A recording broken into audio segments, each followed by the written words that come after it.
everybody? Welcome back to Wappleville. And it's not going to be a flat Thursday, it's going to be a 3D Thursday slash Friday.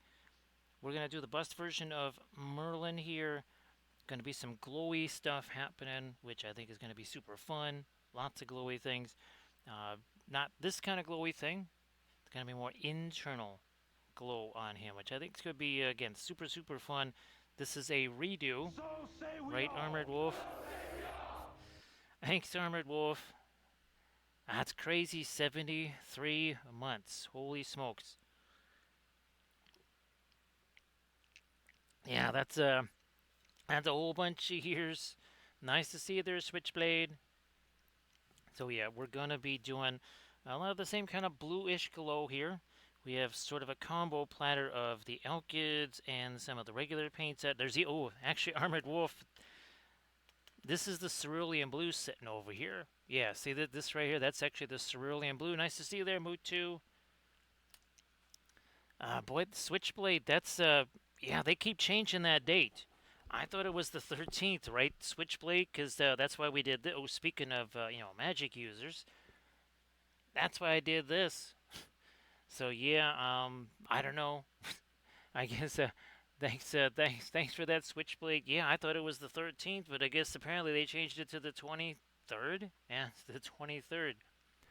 Yeah, Switchblade, something popped up as I brought up Streamlabs. I didn't know what it was because I was too busy doing other stuff. But yeah, now, of course, why is this happening here? 1 second. Wow, I really thought I had that not caught up on there. Because I'm trying to bring up, here we are. Let's see if I can find our, okay, that's not the one. That's the one I'm looking for. So the new printing area, even with the blue light, is now established. That's I was leveling this out too. First, I had to build out the shelf to make it bigger. Then I had to level it, and then I had to get some kind of basically a resin-proof material. Thanks, Mutu. Let's get you one of these there, Mutu. Well, I guess well, here. Now let's do this. Let's do this Switchblade. Actually, Switchblade, you want to share something? Let's go ahead. I guess we need one of these, right, Switchblade? If it's going to be the official sort of anniversary, I guess. Let's just do one of those. Oh, look out, look out. There it is. There it goes. Maximum hype train. Okay. I'm going to grab something. Oh, this doesn't go here. This goes over here. Oh, that's what I wanted to bring in. I meant to have the, actually, I had to get a laser printer. Because I've been trying to print out all of the rulebook stuff on the inkjet thing, and all it does is jam the paper. I've wasted half a thing of paper. It doesn't print out right. It just keeps jamming. It took 10 times longer just to print a simple thing that should have taken 5 minutes to print.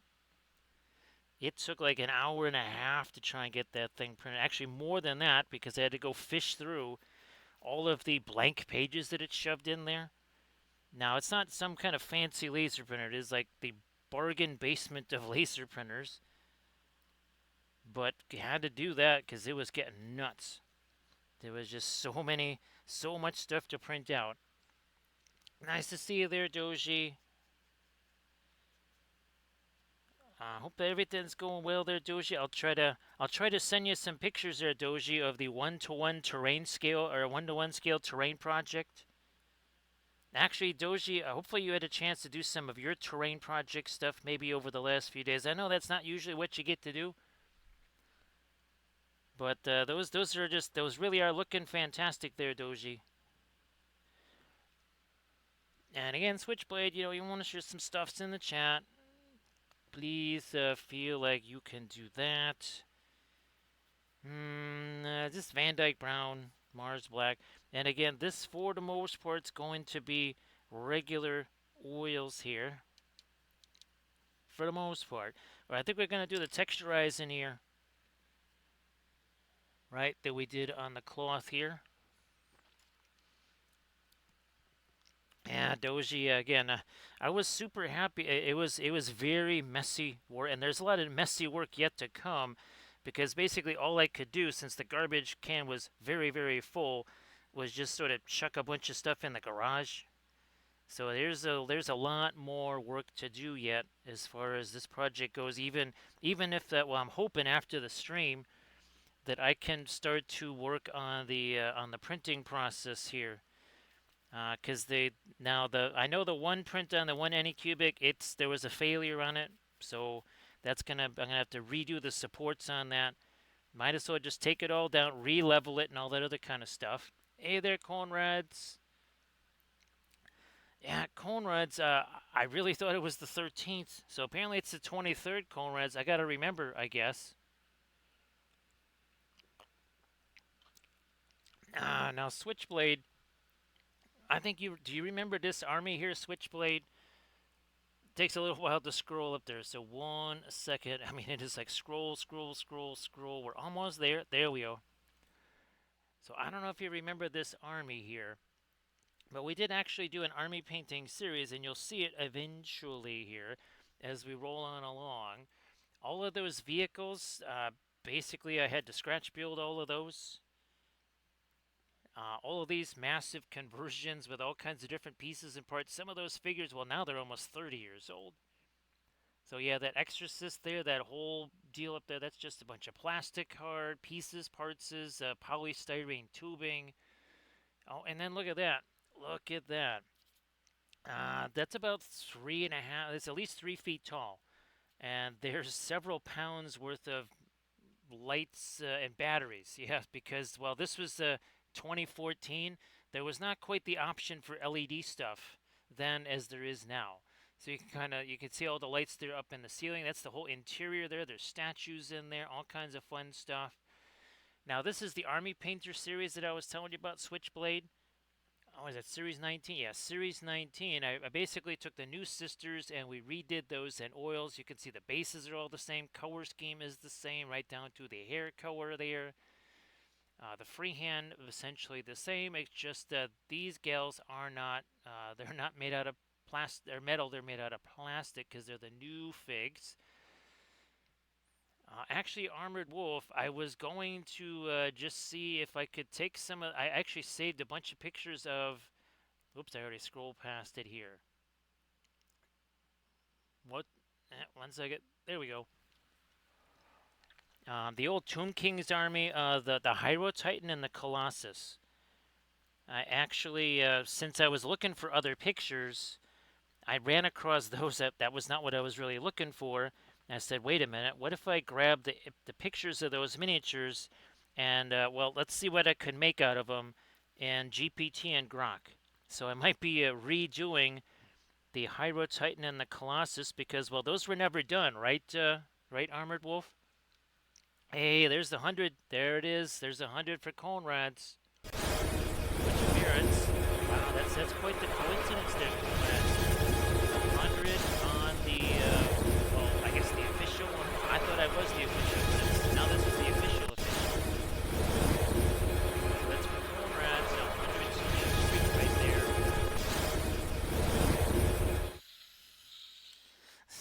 So much appreciated there, Conrads. And again, we're just setting up this. We're going to do the textured cloth stuff. And again, the glow is going to be actually more internal here. So a little bit different with that brush go. Here it is. Let's add. Oh, nope. I thought I had one of them here to show. Nope, that's not one. One of the. I thought I had one over here to show you, but I think a lot of them are now. Oh, here's one. Here is one. Gonna get rid of some of the dust there, but oh, there you go. Yeah, so that's the old Sisters of Battle right there.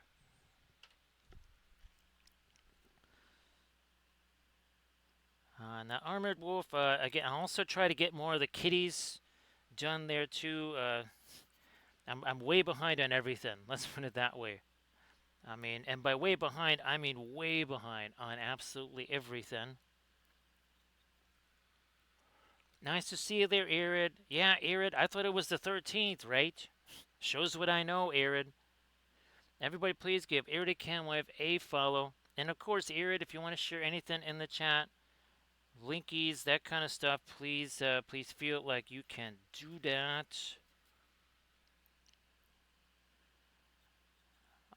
Because technically, I'm pretty sure it was March. Pretty sure it was March when I actually streamed for the first time. Wasn't it, Armored Wolf? Well, it was basically right around the time when Adepticon was supposed to happen. Right, Nurgle Matthew? How you doing? Well, happy... that's still... Ooh, look at that. Still a happy Thursday, Nurgle Matthew. It is still a happy Thursday. Look at that.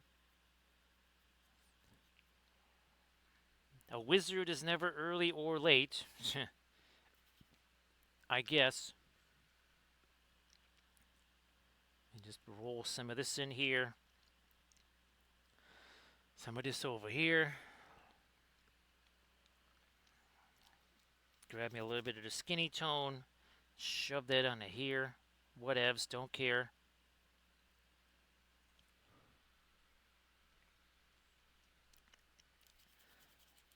Nurgle Matthew, yeah, there's been quite a bit of work on the...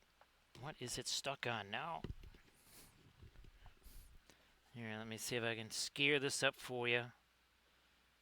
So yeah, this is after a whole lot of work just to get to this state, and this is the leveling well, actually, this is the extension. There was the... Oh, this is the start of the leveling process. Then this is the plastic sheet over the top. And now, after the stream, I'm going to try and get the 2 printers in there because basically trying to replicate this right here. So this is the existing area. These 2 printers will now be in that new area.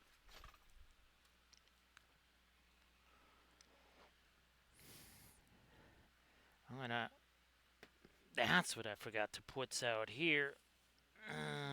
We don't have none of this here. We don't have none of that out there. Well, hopefully, Nurgle Matthew, you got some fun stuff planned for the weekend. Which, of course, not all that far away. Not that far away. So what we'll do is we'll get the old printers, well, the current prints on those taken off. Now I've got a bunch of the tokens. That's the first thing I'll print on the printers in the new room, because those tokens should only take like, I don't know, an hour or something like that to print, and I'll know right away if things are working okay in that new room. Again, I got the UPS set up there, the battery backup. There, I've had a whatchamacallit going in there, an air filter, an air purifier there. I had the dehumidifier going in there.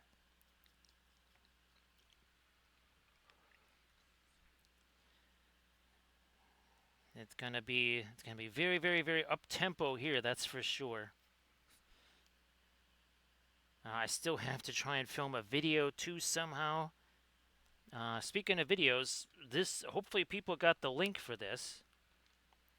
This was part 2 on our Nimue here, and then part 3 we're gonna start off like I said in that video there with the water effects first, and then we're gonna move on to everything else.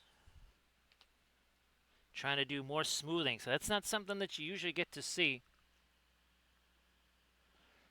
Nurgle Matthew, what's funny is that the stuff that was in there was way worse than any resin, because that was a furnace room with all kinds of old things of paint and thinner and tile cleaner and all kind. There was a few cans where the can had been basically rotted away, and there was just a pile of rust.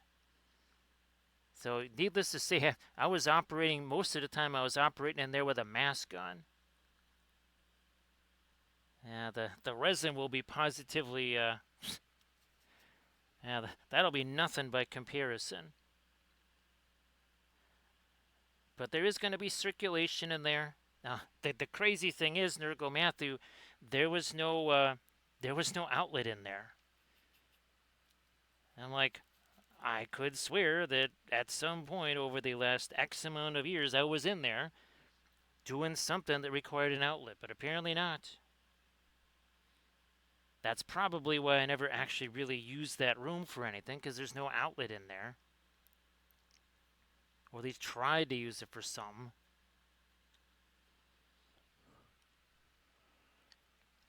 But yeah, there's going to be multiple fans. There'll be the air purifier. So not to worry. Also, too, again, it's a furnace room. It's not a room that there's any kind of habitation in.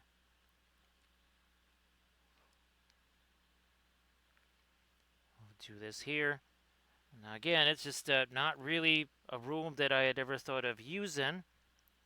But one thing I do realize is that it's bigger than I thought it was, and because of all the built-in shelves that my dad put in there years ago, there's a whole bunch of ready-made storage there. Now, of course, that was supposed to be for tools, and some of it still has to be used for tools.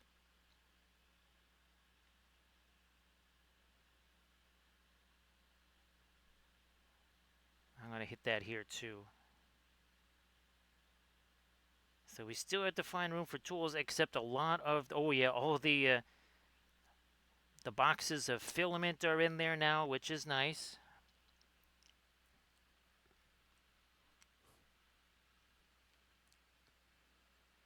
It definitely is. It's definitely a tool of the modern day, and it certainly is required, right, Nergo Matthew? Uh, yeah, Arid. I don't. I always thought it was the 13th. Now this again. This is actual cerulean blue here that we got going on. That is genuine cerulean blue there. And of course, Irid, if I don't know if you had a chance to share your Pinterest link, maybe you already did, and I'm just missing it. So I apologize if you already did that and I already missed it. Hey there, Ghost Hawks, how you doing? I guess we were a little bit early then with our Wapelia spell brush and all that. I'll just have to remember for next year that it is the 23rd and not the 13th. Because all kidding aside, that's why I did that on the 13th. Everybody check out the Pinterest link that Irdigan Wife just shared. Everybody give Irdigan Wife a follow like always. Trying to get me again some of that blue reflection there. I might even try to get some of that down over here just for reasons. Now this here, I'm going to switch over to the manganese blue because I need this to set faster because I'm going to be sticking my hand on this a bunch of times. So this is just straight up alkyds over here. It's close enough, right, Nergo Matthew? Now the one thing I did have to do is I had to sacrifice some of my painting backdrop, or no, not my painting backdrop, my my terrain backdrop. Yeah, that's what that piece of plastic was meant for. I think it's 4 foot by 2 foot. Or is it? No, it's 3 foot by 2 foot. That's it. I think it's 3 foot by 2 foot. It was pretty wild cutting drywall again, though. I just was very lucky that there happened to be one last piece of drywall from this old table that I had made out of drywall and steel studs. There was one last little bit of it left.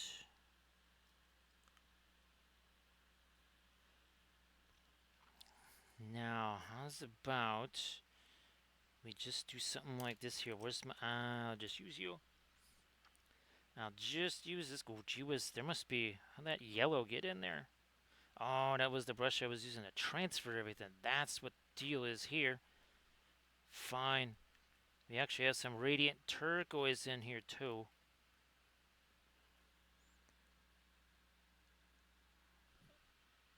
Yep, here's another area we're doing that.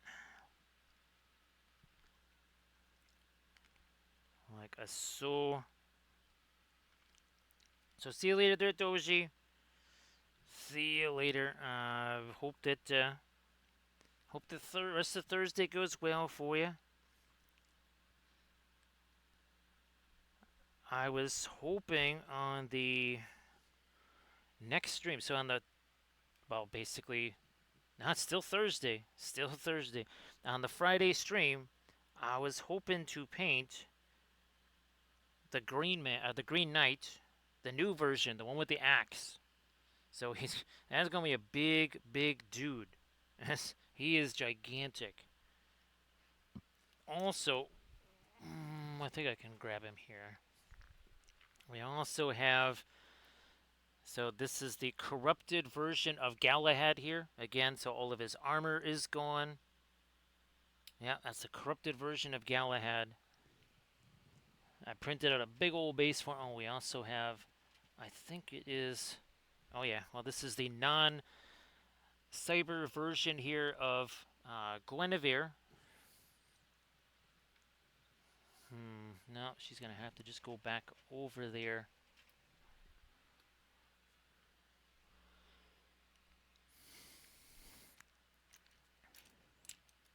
Give me this brush. There you go. Some of the radiant turquoise there.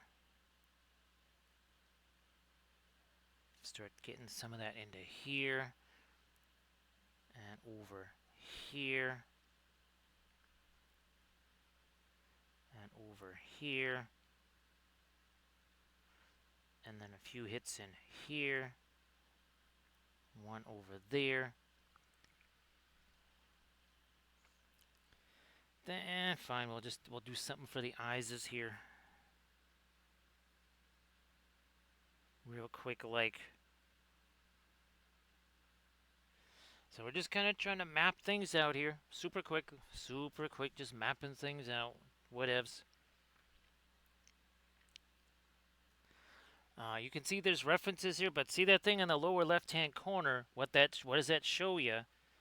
That shows you what this looked like as the original painting. So a little side-by-side for you there. I really haven't had a chance to do that yet.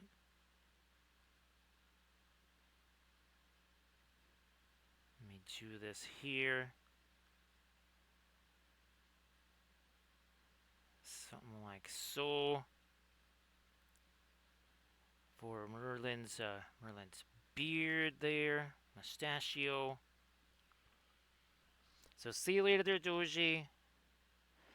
Now, Irid, hopefully things have been relatively, I don't want to say peaceful, but no unauthorized Easter holidays there. Hopefully everything is still pretty solid there. And the post-Easter, yes, no current day Easter, no more Easter. Easter's done. You know, I want to get me a little bit of the perline black in there. That's that dark green. So dark green, and we're already going to start thinking about a little bit of texturizing here, just because that was kind of nifty on the other on the figure version of him. So let's do that on here.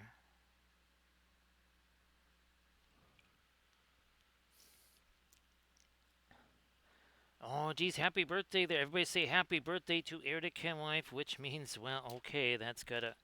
Gee whiz, this is Hype Train City right here. There's Hype Trains galore all over the place. Right here. It's a happy birthday here. There we go. Hype Train here.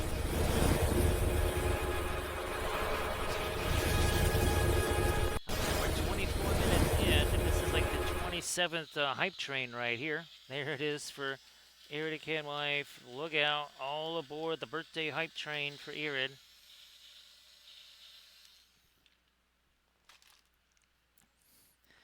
Yeah, so now I remember. Sorry that I didn't send a very elaborate message there, anything like that. Now, of course, Erid in Wales, right, they would say that's 50 revolutions around the death orb. Everybody give AD Creations a follow. So AD, are you locked in on the commission there? Hopefully, hope that's all good. I don't know if you wanted to kind of talk about what you'll be streaming there. Everybody, please give AD Creations a follow. Yeah, just imagine if Surface Tension were here, Aaron. He'd be saying, "We don't call that the Daystar, we call that the Death Orb." Yes, indeed. We have the Easter Bunny, and he has the Death Orb. So everybody again, please give AD Creations a follow. AD is gonna be streaming some very fun stuff. There we go. So AD, I'll send you pictures of the new printing room. Basically, it's to the point where I think I can transfer the two printers into that room and do the first test print.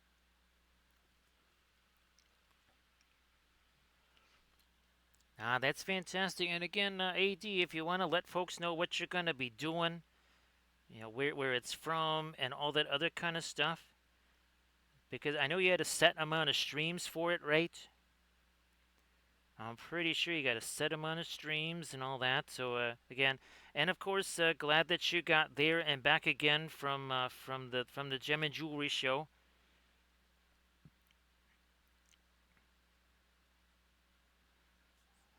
And didn't get caught up in the wash too much with a certain with a certain Tom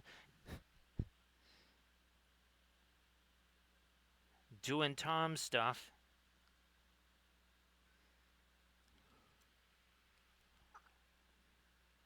Doing again, just trying to set up a little bit of texturized, and you're trying to darken some of this down. We did a whole lot of lightning at first. Now we're gonna try to darken this down a smidge, and then we'll be coming back with the lighter stuff again.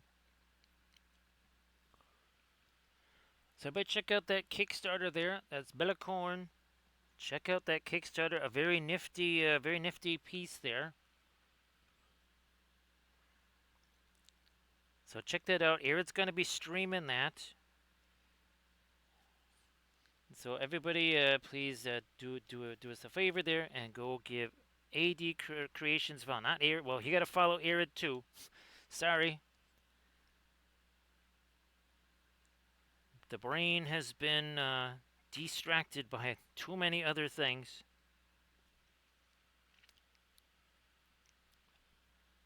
Sorry about that, Aaron. Well, Aaron's going to be actually Aaron. Will you still be streaming jewelry, or are you starting to wander back to some Gundams there? I think that's why. Oh, I forgot my Prussian blue out here.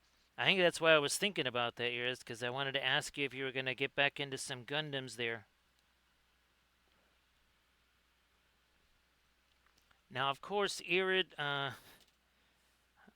now is any of that some of the ill-gotten gains? Speaking of gem and jewelry shows, yeah, actually, AD, that's why I'm getting you both mixed up because, well, you were, was 2 weeks ago, right, Arid, that you were at your gem and jewelry show? Great to see you there, Bogus. Yeah, Bogus. I always thought it was the 13th. Apparently, I was wrong. Because I thought they just stopped doing the whole, sending you messages saying happy stream anniversary and all that kind of stuff. And I just thought, oh, well, I guess they don't do that anymore. Apparently, I was wrong. So thanks for being here, Bogus. Appreciate that.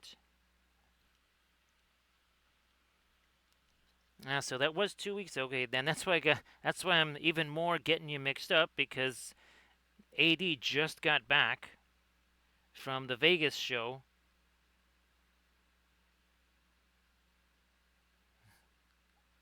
Let's do that.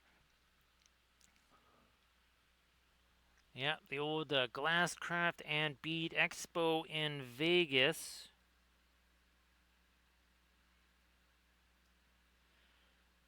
That's I don't know if that's the biggest one, but that's a very big honkin' one, right?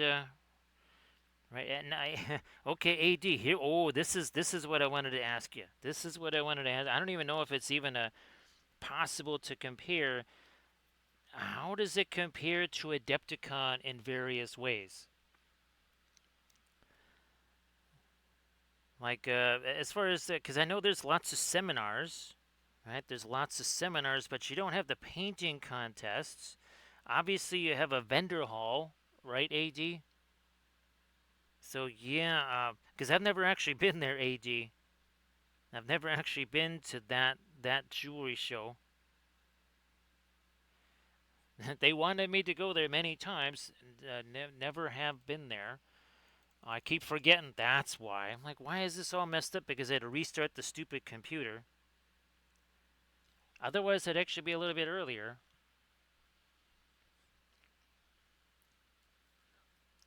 I was going to ask you about that, Erin, because obviously this is relatively close to the old place of residential there.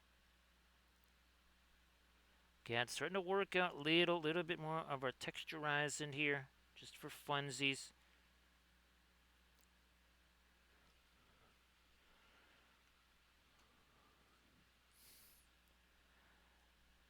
Obviously, there's no tournaments, right? AD now, but AD, do you have? There's well, there's obviously there's no Fort Wapple area there. Yeah, there's no Fort Wapple area at the gem and jewelry shows. Let me get that. There we go. Okay, so now we're starting to work at a little bit of our texture there. Not too much of it, of course.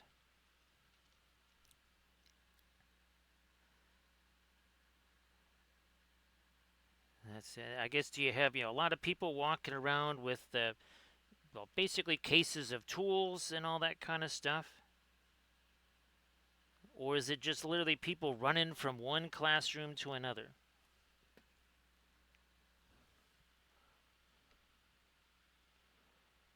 So there is some glass blowing that happens there. Yeah, they did. They definitely. There was more than once they wanted me to go there. And I don't even mean like just like many years ago. I mean even kind of recently, just in the last few years.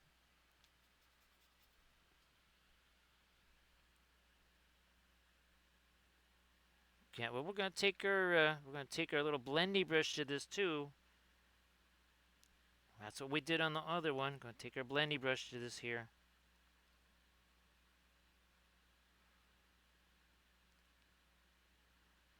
A little more here.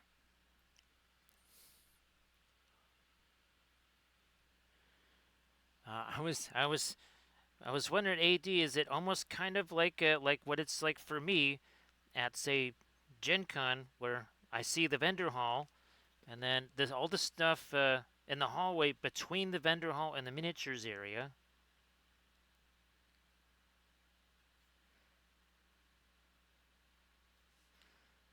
Let me do this here.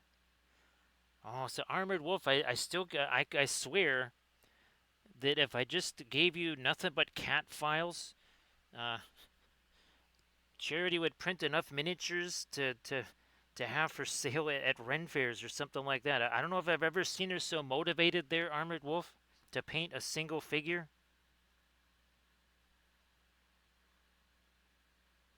I'll try to get you those files, Armored Wolf. Just remind me.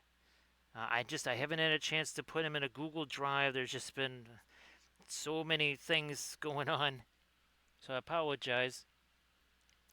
Mutu, I hope that everything's going okay. And Mutu, I know that you don't want to necessarily post stuff in the chat just yet, but hopefully some of the painting is going well. I know you've been getting some of your supplies. So those have been kind of arriving and such.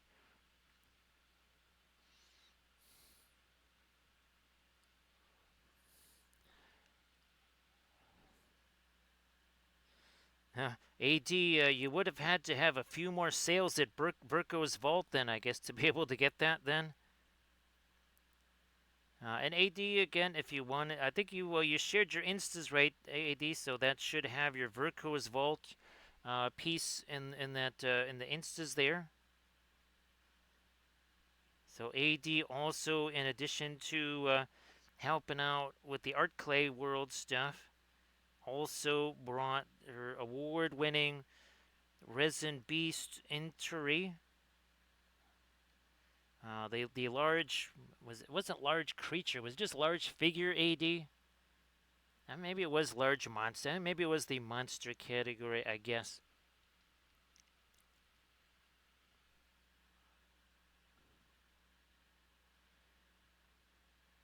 Again, trying to work in some texturize in there. You can see it already. See that? Looky there.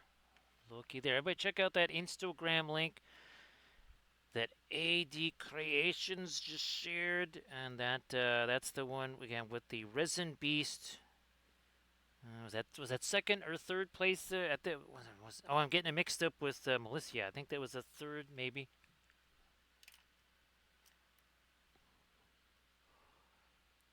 You got the Princeton brushes too there, Mutu. That's good. That is very solid.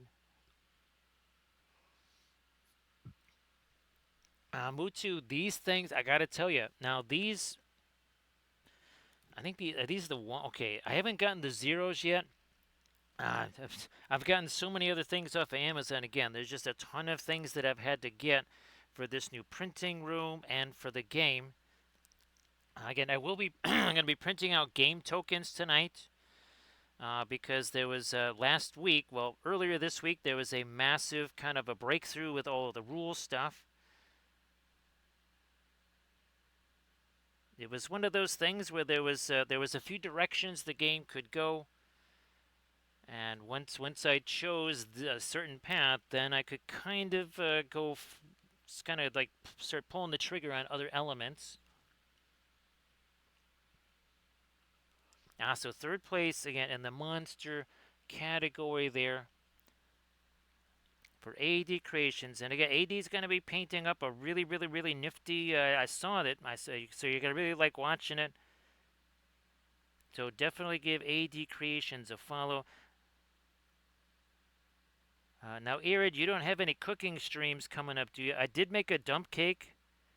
I remember to get the scallions out of the garden, but I still haven't put the stupid plants or the seeds in those stupid things. I'm hoping to meet. Well, let's see.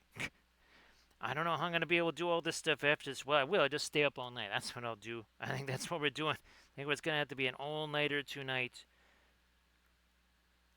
I might just have to be an all-nighter.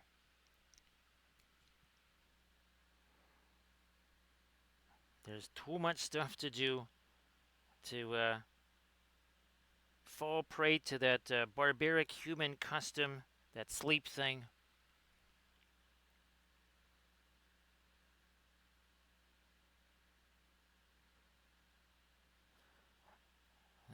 Oh yeah, I forgot this stuff over here. All right, fine, whatever.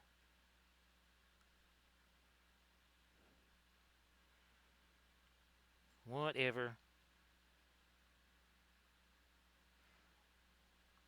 A little bit of texturizing there.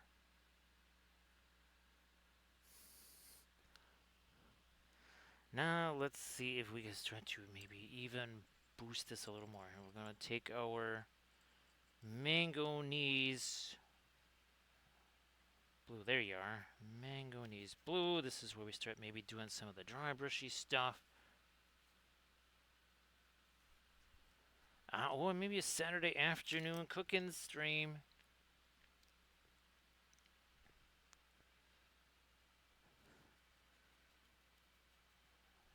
Now let's see what this is going to do for it. There we go.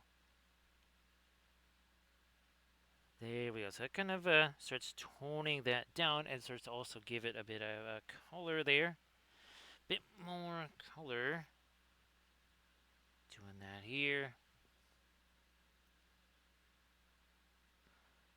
Also down in here. Nope, not the cerulean. Not the cerulean. We want to do this because this will set faster. We can always utilize the cerulean later on.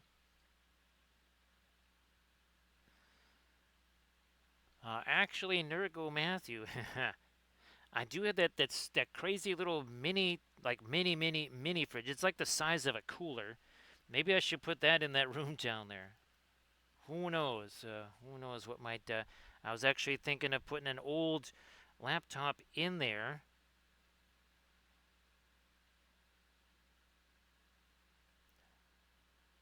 but perhaps to do build plates or something.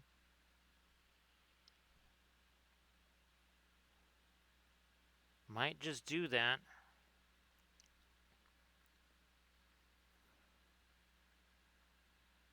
Now, of course, I'd have to get the old version of Chitubox on there. I still haven't been able to mess with the new version there, Armored Wolf. So I'm gonna get the kind of this around the oculus, around the eyes, against some of this manganese blue here. Now on his hand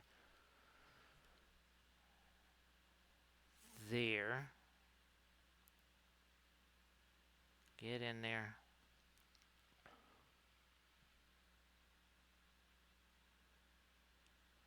So this is our Cyber Merlin here. We did on Monday. We did the figure version of him right there. And again, he's got his robotics and such and his glowy stuff. Again, the Green Knight, I think, is what we're going to hit on the Friday stream, so tomorrow there. Now here is the... So there's our spell brush right there with the red, yellow, blue. Some light, and actually all of these things here, let me show you this. So all of these, when I did these on Wapelia's spell brush, I liked them so much, we incorporated those, and there's one more that you can't see here.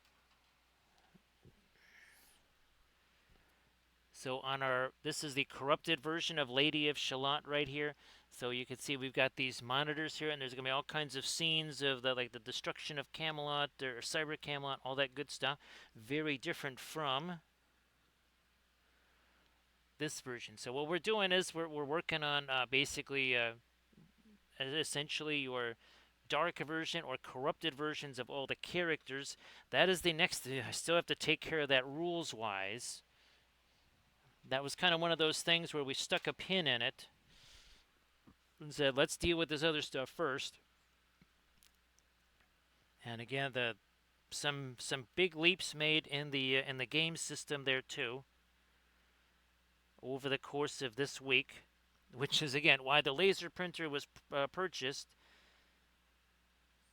because there's still hundreds of pages of documents yet to print out.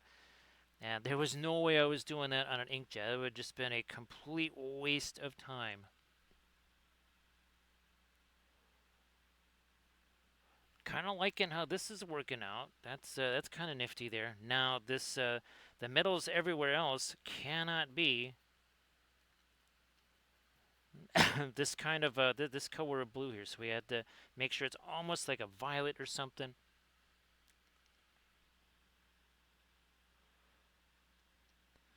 Again, sorry if maybe the voice is a little bit wacky. Again, I had the air purifier going in there. I was wearing the mask and everything. I think we're pretty good in there now. I think a lot of the existing weird stuff, that's kind of faded away. Obviously, we'll be adding the printer stuff, but that is way easier to control than a whole bunch of, well, rotting metal cans and stuff in jars.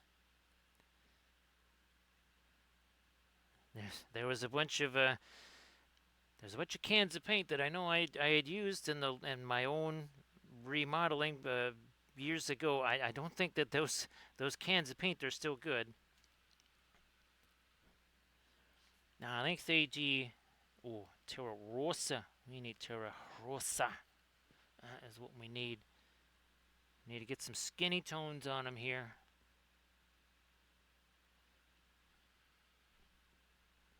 Skinny tones there. More skin tones.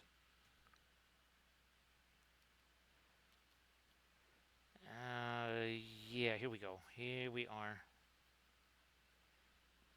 Now that one piece that you were working on there, AD, that was a Chimera piece, wasn't it? I'm pretty sure it was.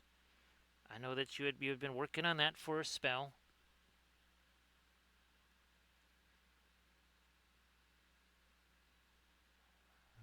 I think we get a little bit of skin tone up around there, and that's about it. There's not much. Not gonna be very much at all, skin tone wise.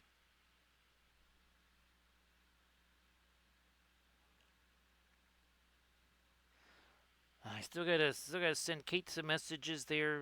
Now that Kate successfully extracted out of Vegas there into well, the regular craziness of Art Clay World,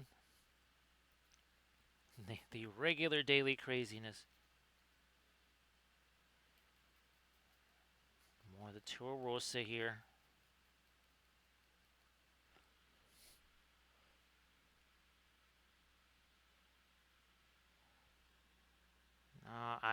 She was saying, let's see. I know there was definitely some things that went a little bit jinky there, as far as there was like I don't know if she had some migraines or something. I think she might have hinted at the shoulder. I don't know. I don't have any exact, what would you say, exact reports there, AD. Oh, I think now I remember. Again, I don't have lots of details, but I know something definitely went a little bit sideways there with that. Where is me? Yeah, fine. We'll throw some of you in there. Good enough.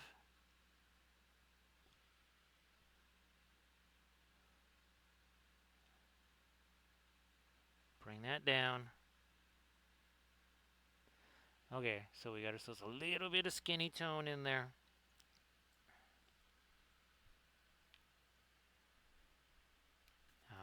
This is just a Paul Rubens white here. That's all it is, just a Paul Rubens white. Well, look at this. Now it is a Happy Friday.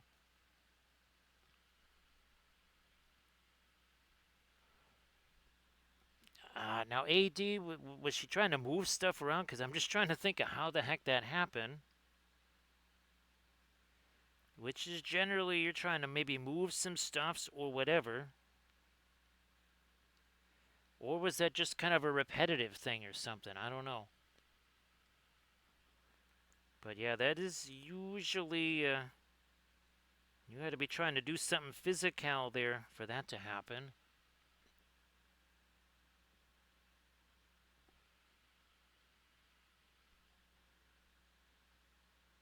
Yes. Was that kind of one of those things where it picked it up, went ow, and was on the floor then? AD?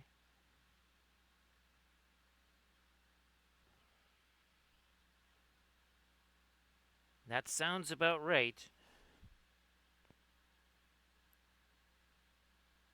Oh, let me see if I can see. Okay, there we go. I was able to sneak in a little bit of that there. Again, trying to get some of this lighter metal stuff here that also is not, the same as our cooler blue. I'm actually gonna get some. We're gonna maybe start to climb in here with some of our darker lines and such.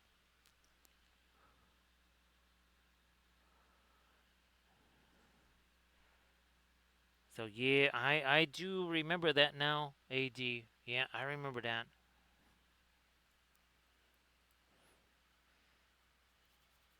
Cause of course, right? That all kind of tracks. Now here we got trying to create kind of the circuit board ish looked right there.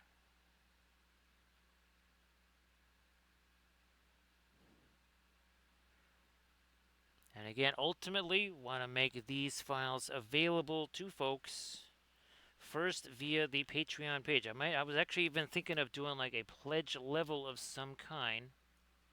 Where are we at here? Maybe this one first.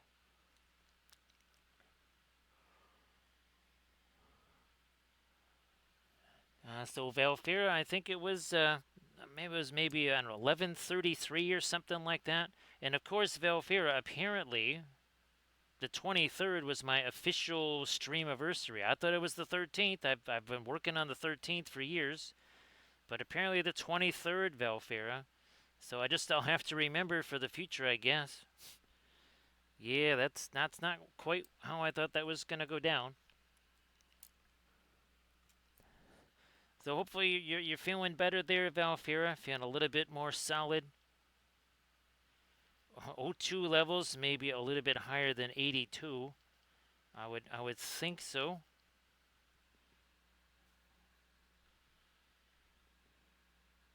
Let me get this going in here now. Again, that's mostly just Prussian blue right there, breaking out the Prussians.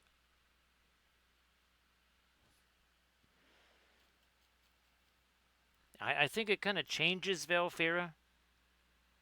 I would not be surprised because I didn't get any message from them on the 13th, which I thought was weird. That seemed odd to me.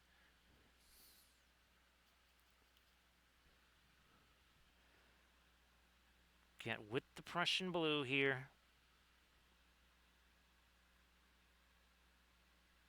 More of the Prussian blue.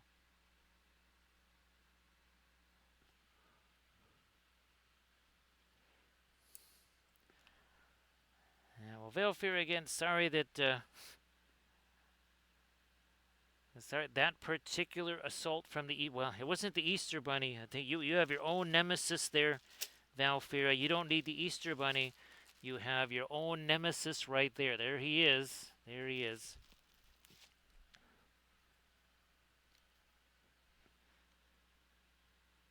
He is a very foul beast, very nasty critter, right, Valfeira?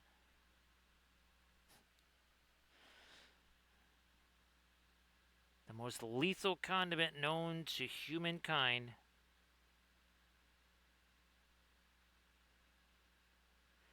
I'm pretty sure he was behind the fall of Rome there, Valfeira.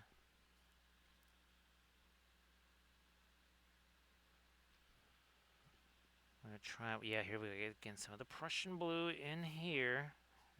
Come on, a little bit more this way. So Valfeira, I got a laser printer because I was getting real tired of all of the paper jams, because these documents that I'm printing out are, if they're not 100 pages, they're pretty darn close to 100 pages. And I was just about to say dot matrix printers there, Valfeira, but no. The inkjet printers do not do very well with really long documents, that's for sure. Hey there, Lead Logic, how you doing? So happy Friday there, Lead Logic. So yeah, Lead Logic,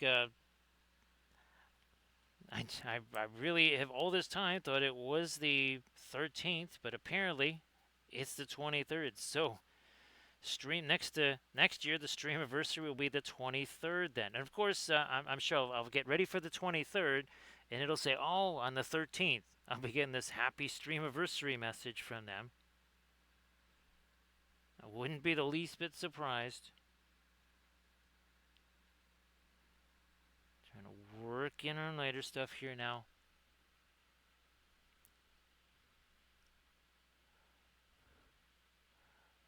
So it's one of the, I guess you could say, a low-end brother. It sounds like I'm kind of being mean to my relatives right there. But it is a brother. I've never actually had one of those before. We'll see how it works. So this is our Cyber Merlin. We did this on Monday, and now we're doing the bust version tonight, or today, or this morning, whatever.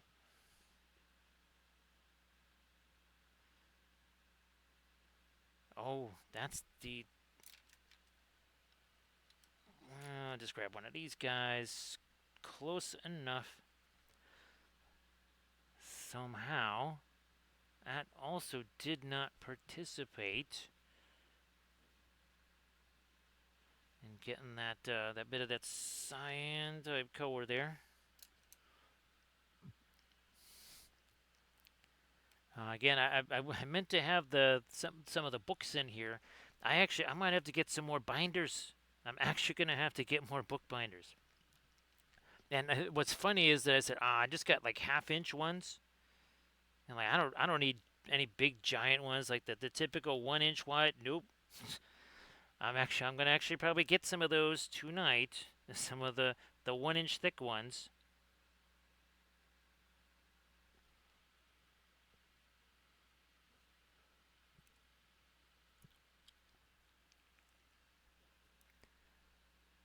Let me do this right. And again, just getting a little bit of some layers on these robotic bits of his fingers here.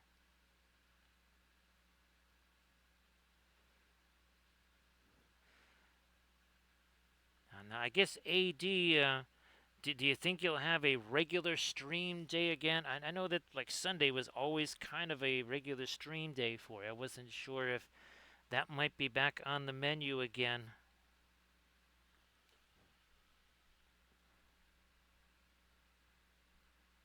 Trying to get these almost semi-horizontal little pieces here.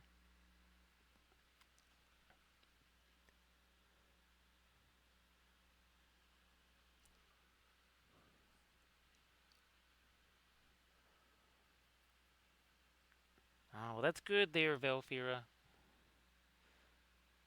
And again, sorry that this has been, it's been a not fun situation for a while now.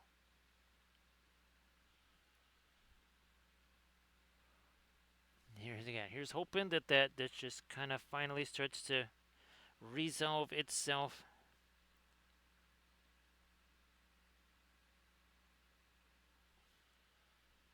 Gonna get some of the light in there too, yeah.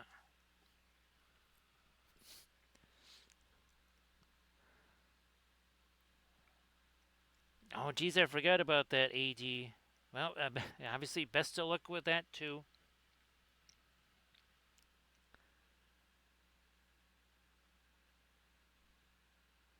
There we are. Here's some of this.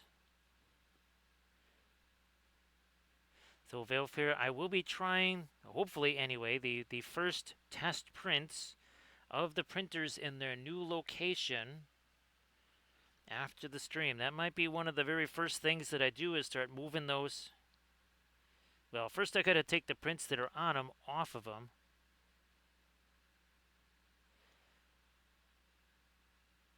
It's going to be a really, really, really, really, really long night tonight.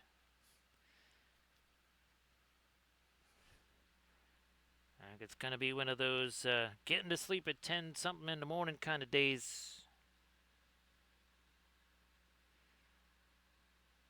If at all.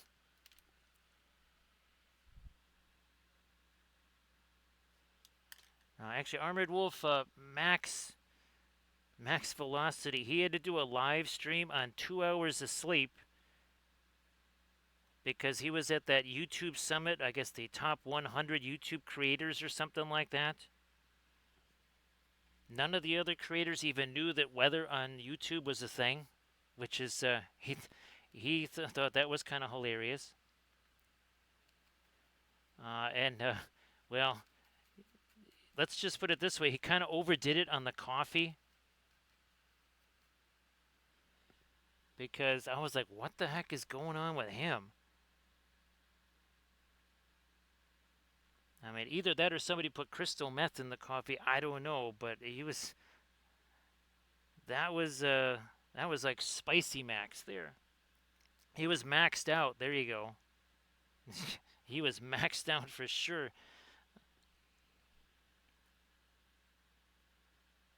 Let's do this. There we go. And down here.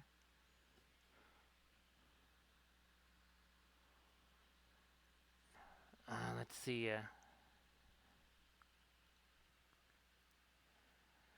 know it's kind of a one step forward, 75 steps back, right, Velfira?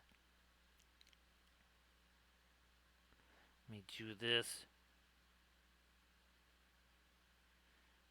And again, best of luck with everything there, AD. I know that's after everything with the minus there with the meniscos. It's like, wait a minute, again?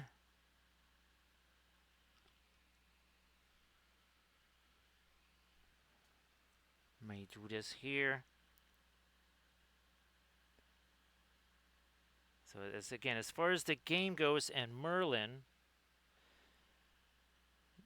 as the only, well, I don't want to say the only spellcaster in the game, but I mean that's obviously what he does. He can basically put wards of protection on tiles. So for basically it just makes it harder for Mordred. He has to spend more resources to corrupt a tile or influence a tile, either way you want to call it. And Merlin was the first one, and that's where the G was. We need some way to identify.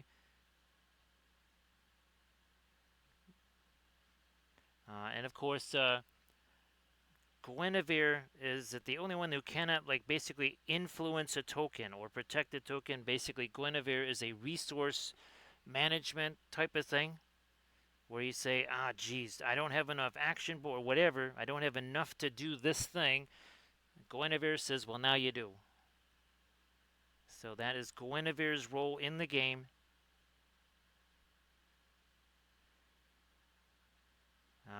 Needless to say, Lancelot is kind of the Boromir. You could say that Galahad is kind of the Faramir,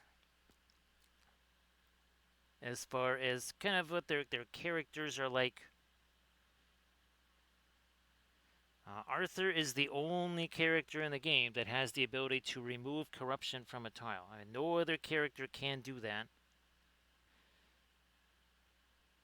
The other characters basically kind of can put up defensive tiles. Well, have yourself a good night's sleep there, AD. And again, best of luck streaming that new project this coming weekend, hopefully.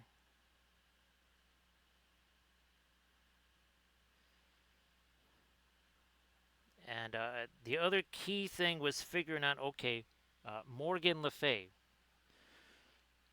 Because there was a point where I wasn't even sure I wanted that to be a playable character. That is a character that essentially, well, sometimes is loyal and sometimes is not. And sometimes you don't know when that character is actually being loyal.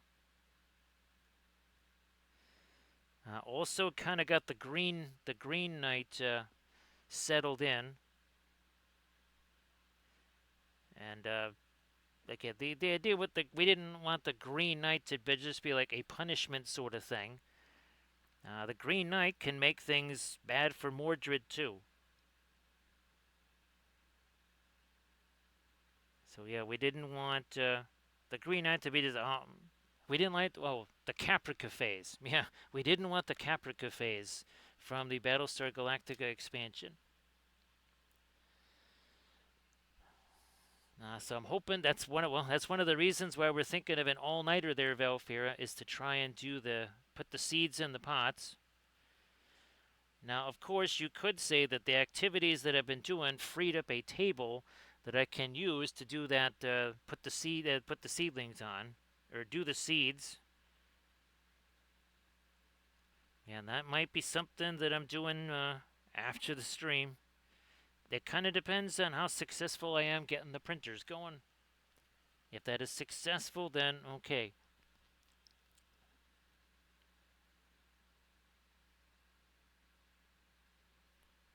Really starting to lighten up the hair and the mustachio and the beard here.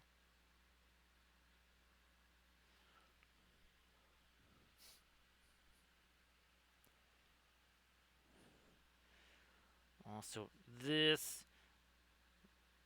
is possible that maybe Saturday in the early portion of the day I might do the first tilling of the soil, which of course is going to be nowhere near as crazy as last year. Because last year I was tilling soil that hadn't been tilled in decades. That soil should be relatively set. There's a whole bunch of, I don't know, ceramic tiles and bricks and other things that I found like last year. I'll be very upset. But I mean, half the time I'm sitting there going to dig with the shovel and I'm bouncing off of something really hard. And how many pieces of bricks? I found at least 6 or 7 bricks back there. Who enters my domain? How's about we say hello to Kaylee and Catmaster? Thank you so much, Kaylee. That's going to be the first one. And of course, Catmaster should be coming in any second now. They are both very brave to enter our domain. There's Catmaster. So many thanks for entering our domain. So Kaylee, I hope that you're doing well. I know you're going to head off to do post-stream stuff. Catmaster, hopefully everything goes well for you in the post-Adepticon phase. We are painting the bust version of our Cyber Merlin here. So this is super fun. We kind of did a little bit of a redo of our old Merlin here. Okay, there's no magnet in that. That's good. So basically, I'm trying to make, actually, believe it or not, multiple versions of characters. So even you can kind of see where the characters maybe evolve a little bit more. Like here is our. So it's a slightly different version of our. Right there. This is basically Guinevere at her height right here. So I'm trying to make a few different versions of the characters. And of course, was this our last stream here? Of last week. I think this was our Saturday stream here. This was Lancelot, or Cyber Lancelot, as we should say, with the fabulous glowy stuff and just a little bit of freehand on the back there.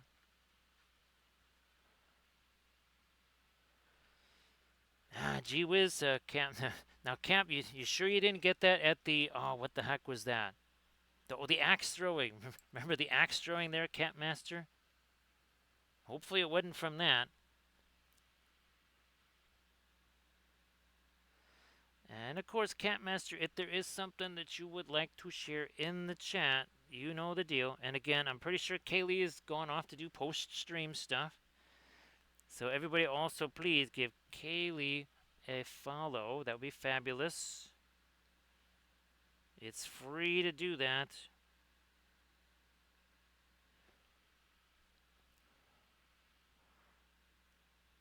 We've been working very hard on the game system there, Kat, and also creating a brand new printing area, among many other things. Let me do this here. Actually, Valfera, I think I might have to get some more. Oh, Valfera, well, there you go. See, you got yourself homework asking me about the plants. I have to get, gotta get me some more of those little Job spikes there. Nice to see you there, Enganes. Everybody, please give Enganes a follow. So, Enganes, why don't you post some stuffs in the chat there?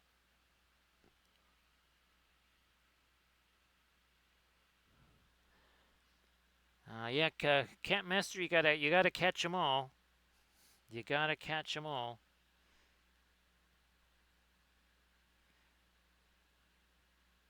It's like a medical experiment there, Catmaster. You're just trying to think, if I get all of the things, will I then be immune to all of the things? If I get all of the things. Inganes, I'll try to shoot you a message maybe with some of the stuff. Like I was saying just a little bit ago, I've made some really big time progress on the rules and such, to the point where I've printed out so many, well, trying to print out so many hundreds of pages of stuff that I got a laser printer. Again, not a fancy one. It is not a fancy one. It might not even. I'm just hoping it lasts through this project. That's all. It is not meant to be something that's going to be here for years and years or anything of the sort. It's just like, you just need to last long enough for this project.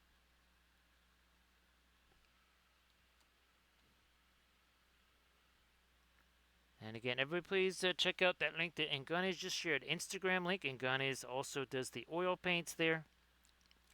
Now, Armored Wolf, as far as that those oil paint things there, was that just kind of the prototypical, okay, we're just going to have a couple of paints and that's it?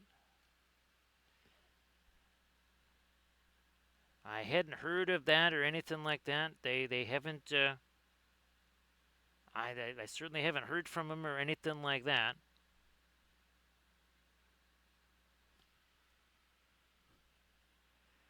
So again, we're just trying to work in some of our, again, not bluish colors. I am gonna do, we are gonna get ourselves a little bit more of this out on the palette here, just for reasons, because, there you go. Now I'm gonna take me some of the phthalo blue, or Prussian blue, and some of our manganese. You know what? I'm gonna actually chuck in a little bit of that cerulean blue. Ooh, look, but that there you go. That's a weird alliance right there. Prussian blue and cerulean blue together. That is. Ooh, I don't know about that combo there. That seems dicey. Hey there, Grand Oracle. All right, we'll see you later there, Cat Master. And again, I appreciate you being here. Thank you so much for the raid. Everybody, please give Cat Master a follow. Again, Cap, if you wanted to share something super quick, please go ahead and do that. Yeah, Grand Oracle, no idea. I thought for sure it was the 13th. I was kind of surprised that I didn't get any like messages or whatever.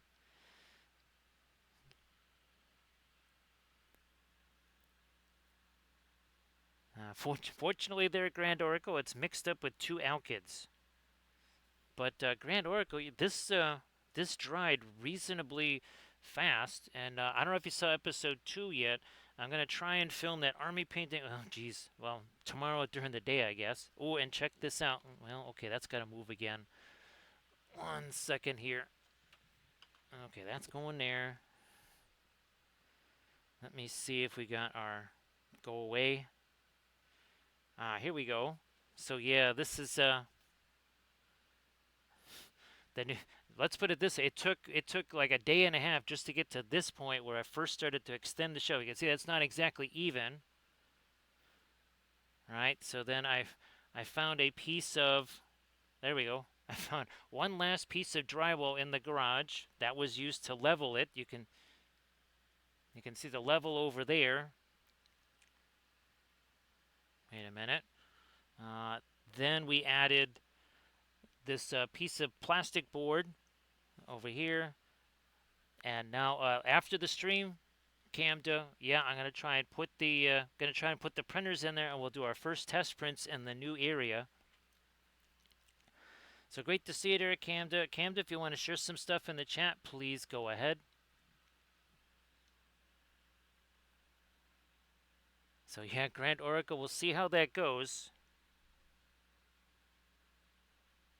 Not you never know until no printer works until it makes contact with the build plate or something like that. I don't know. I'm not sure what kind of a military style phrase we can come up with for that.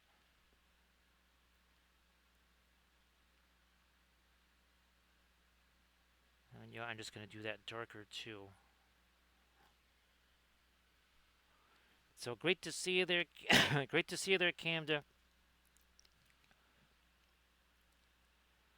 Maybe a little bit of the darker blue and just a couple of zones here.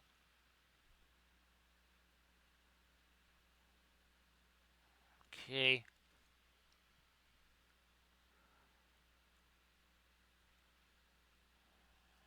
Did you? That's I'm pretty sure that was not a super comfortable thing. Sorry to hear about that there, Camda. I'm guessing that's going to put a little bit of a crimp on the streaming schedule for a bit there. So hopefully that all works out fine there, Camda.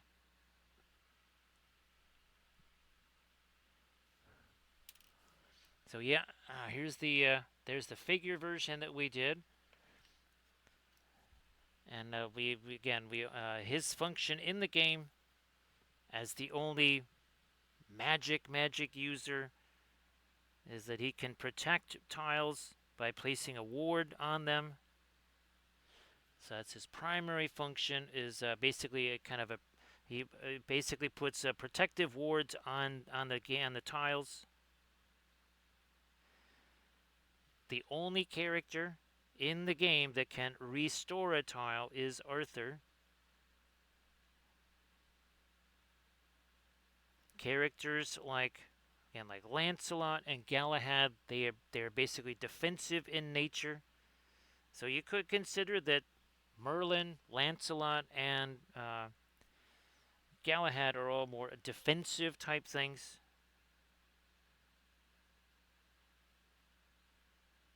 Now, Lancelot, of course, much easier to corrupt than Galahad.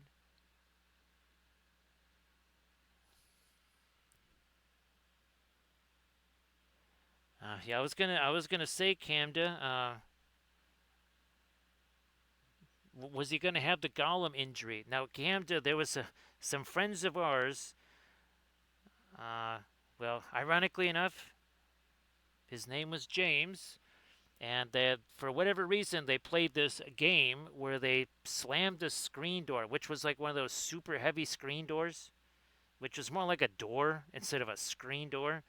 And needless to say, he got his foot stuck in there, and well, one of his toes was nearly.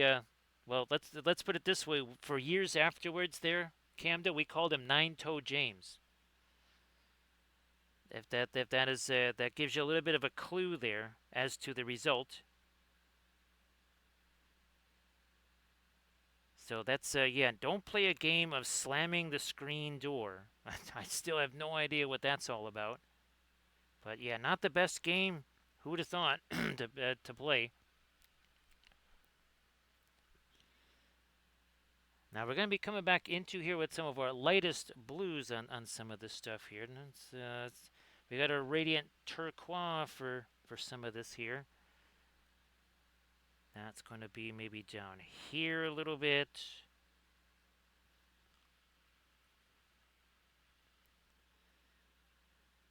So yeah, to all you young players out there, maybe that's a fun time that you maybe you don't participate in that kind of fun time there.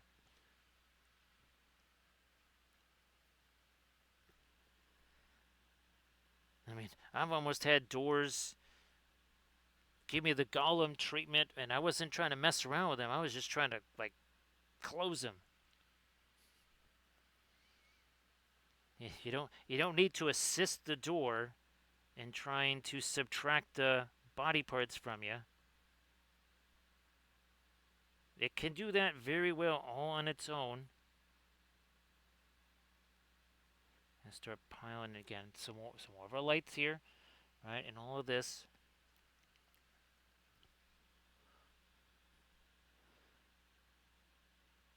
So hopefully, I know that you were kind of, I think you were even in like the 90 percentiles there, Grand Oracle, as far as starting to maybe be back on track there. Hopefully that is still the case. Closer and closer to that all elusive 100%. And again, we do have, we got cerulean blue on the palette here.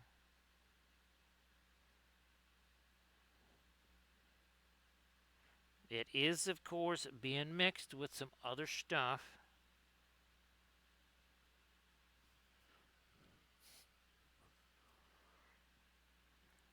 I am going to get a little bit of the blue on some parts of this armor here. Let me see if I can get rid of that. There we go.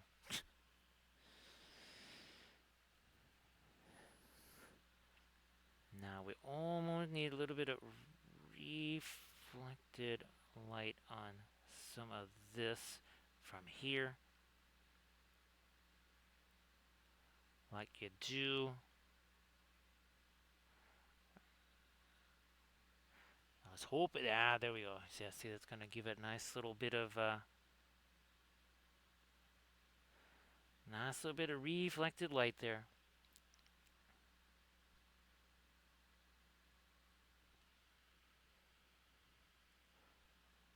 Now, I guess, Camden, hopefully you'll be back home pretty soon.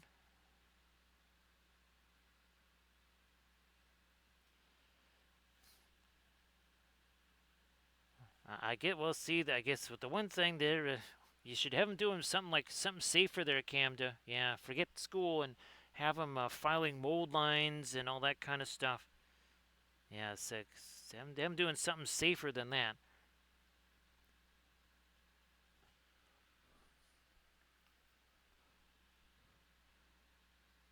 Now here I'm going, that's a little bit more of the cerulean blue I'm going to do there because, well, if I'm touching that area somehow, then something weird's going on. So I can kind of get away with having the regular oil paint there that's also not going to be terribly fast drying.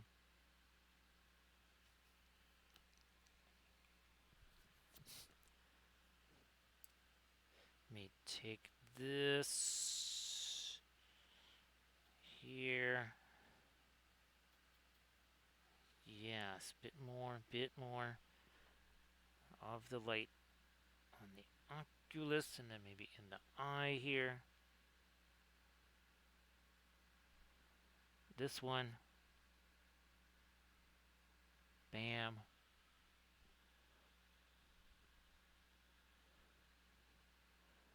I was wondering about that, Camja.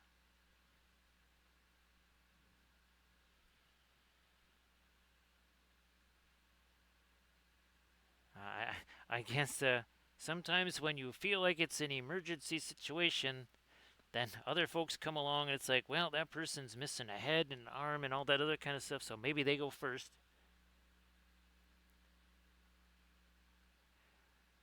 So trying to get a little bit of glowy there on the underside of his. There we are from his eyes is here.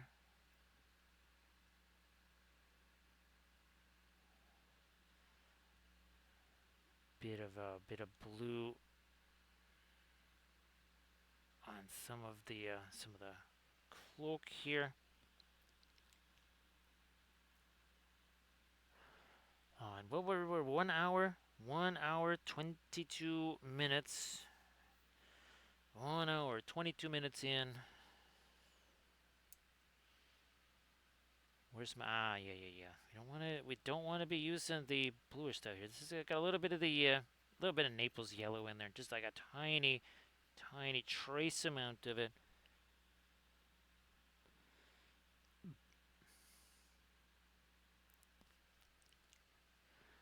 I think Thor came to, again. I think it's time to start training folks to be the new miniature apprentices.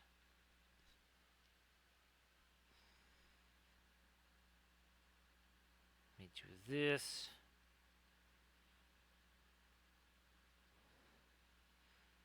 That went a little bit off to the side there. I wasn't quite where that was supposed to go. We'll be coming back with some of our Payne's Gray / Mars Black there, I think. Yeah, probably be doing that. Going to be describing some panel lines. Yes, panel lines too. That didn't go where it was supposed to. Look at that. Didn't like where that went. We just said, fine, be that way. We'll just get rid of it. We'll just get rid of that.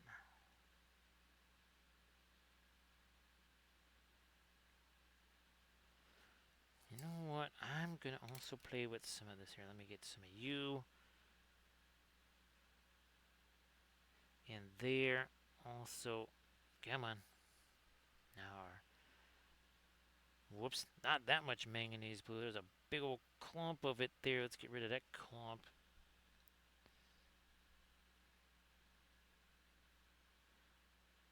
No clumpy there. Okay, I think we're good to roll.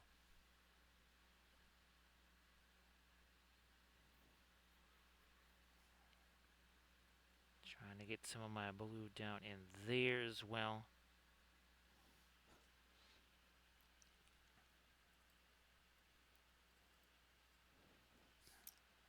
There's my brush.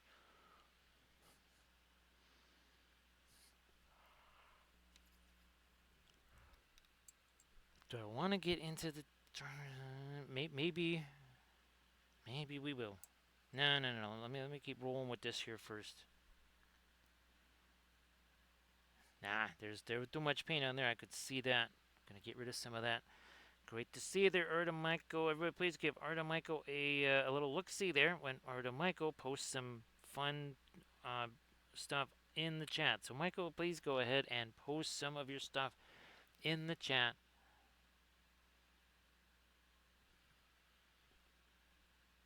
Maybe lighten that up on the underside there and some there.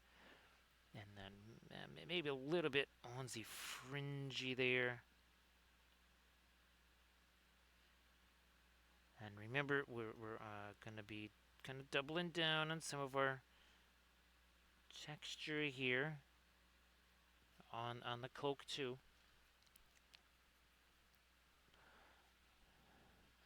So everybody check out the Instagram link that Michael just posted.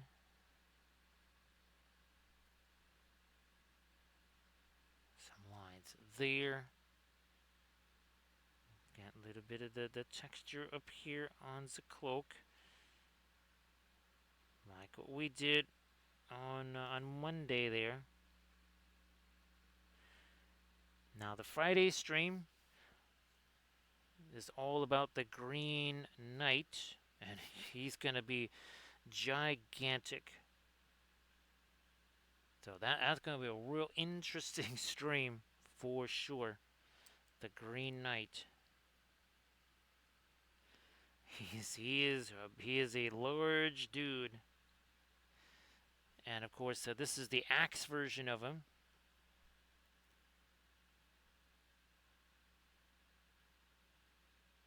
So his role in the game is to make sure that everybody is adhering to the rules of axe handling, and any failure to exhibit the proper handling of an axe, he will take a piece. He'll take a corner off your Torton chip card.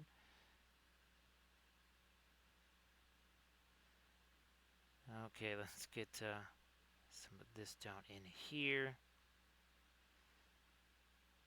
But all kidding aside, it was nice to kind of get the Green Knight mechanics and all the other mechanics pretty much locked down.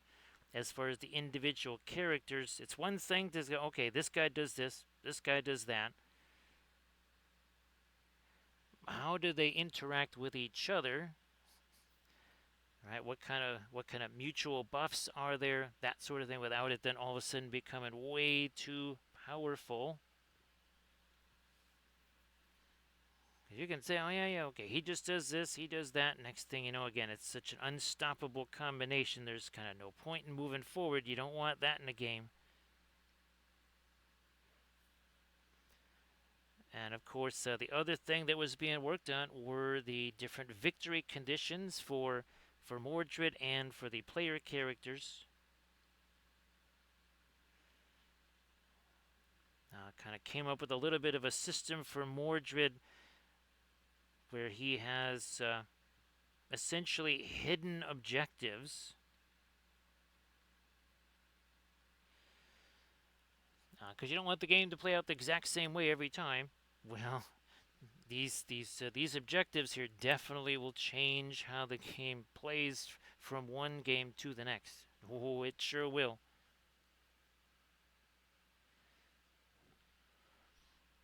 Because what I wanted to do was where maybe the Mordred character, he does a bunch of things in the early game to make the characters believe that, well, okay, this must be his motive, this is what he's trying to do.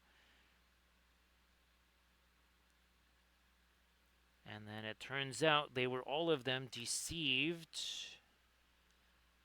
Because again, that's kind of his thing. It's all about deception. Masking the truth, multiplying the truth.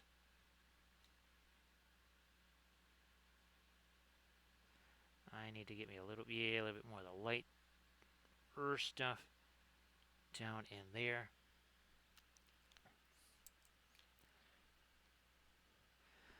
And again, everybody please check out that Instagram link that Arthur Michael just posted.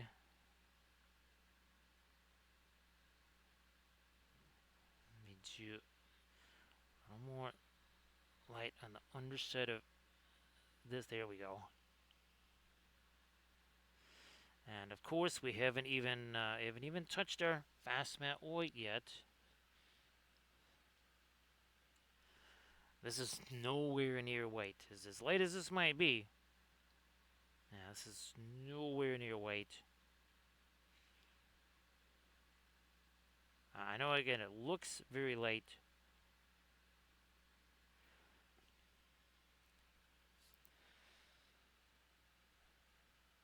This is essentially radiant turquoise, and I'm talking about the actual deal. Yeah, these are actual radiant colors that we're using here. There's a few of the Paul Rubens and the other alkyds out here.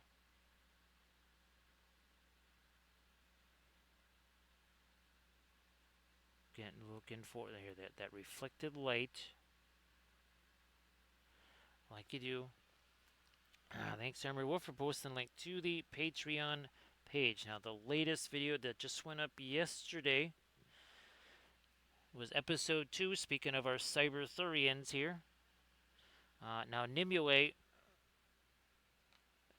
again, she cannot affect things like, say, nodes or any kind of the major tiles. So there's pathway tiles, and then there's these specialty tiles again, like nodes and relays, that sort of thing. That is not something that Nimue can impact. But Nimue is very good at protecting all those pathway tiles.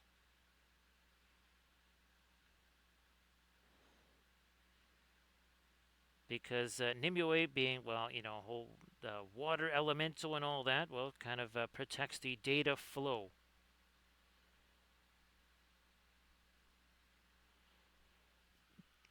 And again, I'm printing out, well, hopefully after the stream, I'll be printing out the first of the game tokens, which essentially, okay, so Merlin, he's got some protective wards on some tiles. There's a little marker to show that Merlin has that under protection. Arthur, same thing. Well, no, Lancelot has basically, it's like a shield. Again, Lancelot, sort of like a Boromir style character in the game.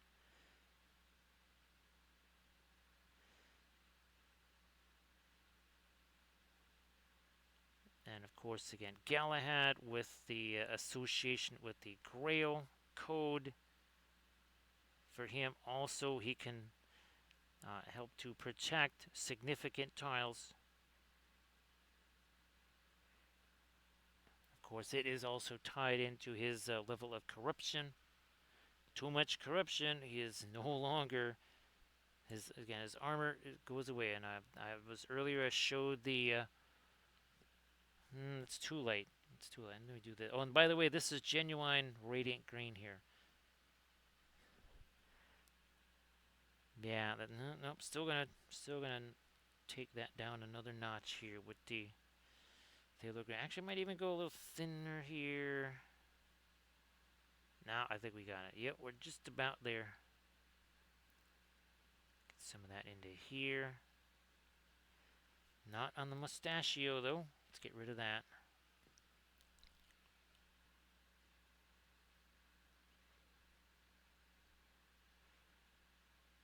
Some there, okay. And we're also going to try to really lighten up the beard and mustache. Once we get the fast matte weight out there. We do not have that out there right now.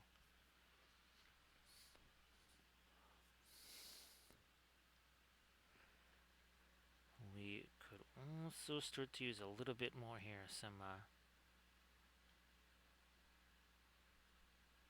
lights along our metals here.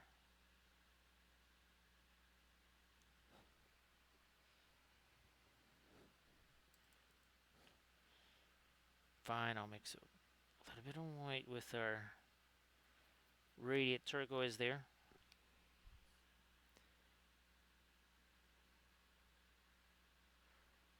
What else are we doing? Some of this, yeah. Nice to see you there, Landrast. So Landrast, how did that game end up? Because I know that the Gobos were, well, they were creating some problems there. I wasn't sure how the game actually turned out. I figured, well, maybe it didn't go super well.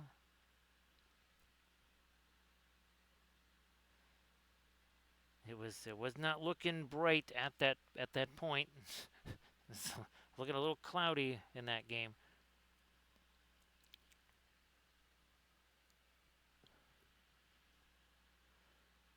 Let me try to. Yeah, I'm gonna throw this in here. A little more. There we go.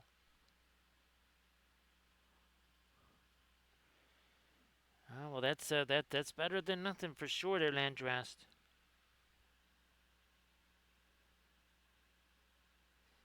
Again, I hope that it was fun too, and not too crazy. That is the other thing I'm gonna try to do is again get that Blood Bowl team made, the Mimes of Moria. Make our own figures for that. Get based on the original ones.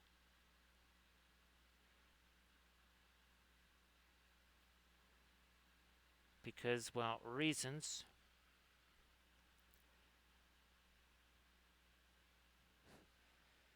Let me do some of this here. And that was the other thing there, Landrast. I'll send you pictures. I'm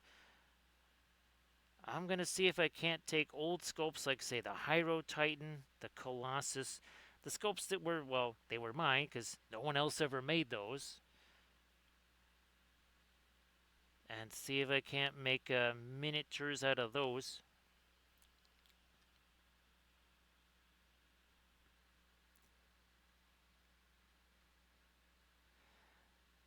Yeah, Landrast, the goblins, they don't exactly play like a standard team. I don't know, did he toss the goblin at all there, Landrast? I'm guessing probably not. I know that's not something that a lot of folks do. Now, of course, at a tournament, well, I know that there's different rules now for tournaments as far as you like pre-assigned skills and all that. Here, let me get this. Got a little bit of the Painsy Gray. And we're actually going to come back in here, do a little bit of darkening of some of this.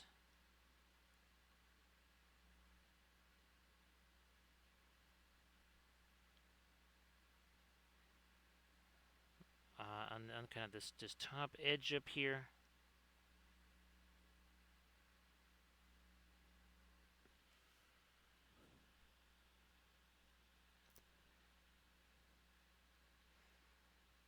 Yeah, Landrast. Now, of course, again, it was a what would you say, a regular season, right? And my team was very much oriented towards tossing the goblin, and I mean all the time. Not just on offense, not just give the guy the ball and toss him down the field. It was a guy with block. Sometimes I would even give him strip ball. Yeah, block and strip ball, and then just chuck him at the opposing quarterback or thrower. Oh, gee whiz, that's right, Valfera. It was day one of draft day, and of course you heard it here first on the Wampelville Sports Network. But for some reason, don't know why, especially since they signed him to an extension. The Los Angeles Rams of California, Anaheim, United States, whatever. They chose Ty Simpson in the first round at like number 9 or something. That was insane. Unless maybe Matthew Stafford's arm maybe fell off or something like that last week. I don't know. Maybe there's more noise about Matthew Stafford gonna retire sooner than they thought or something.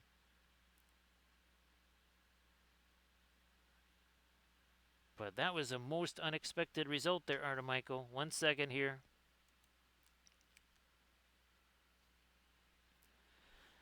Yeah, see, Artemichael, that's why I had two of them, and neither one of them was on the front line. Yes, neither one of the trolls was ever on the front line, on offense or on defense, because that is not what they were there for. See you in a bit there, Arid. See you in a bit.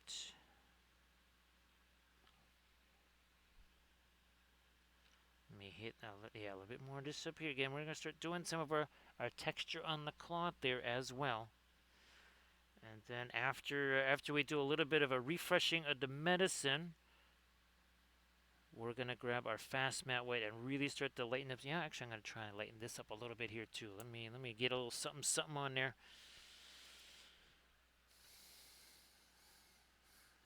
Fine, I'll just use this. Where's my, there it is. So that's some of the white mixed in, and that's not the cerulean blue this time because this has to set much faster. So that was just mixed in with a little bit of the manganese blue. That's all that is.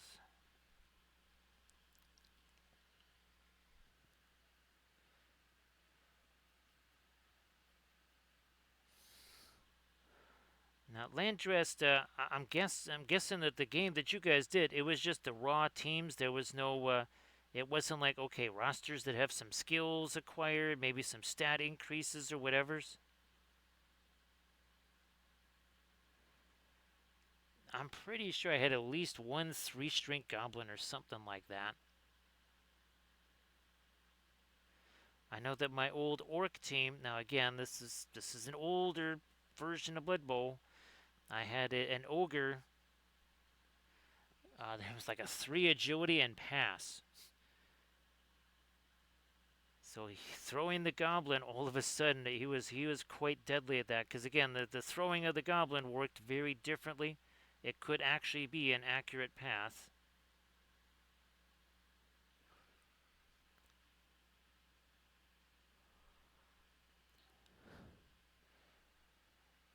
Well, here's hoping. Did you get the? Well, I think the season is over there, right, Arda Michael now, or is it? It's playoff time, but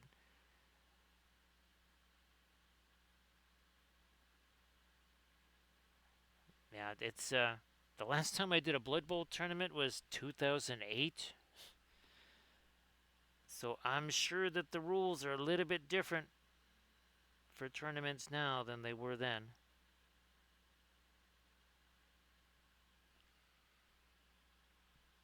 And I thought so, Arda Michael. And I'm just trying to toss a little bit of this in here. We'll let this set. Then we're going to do our little bit of dry brush over the top, right, with our manganese blue. Once again. And as light as this seems, this is still just kind of a mid-tone here. I know it looks super, super light. That's just because everything around it is super, super dark.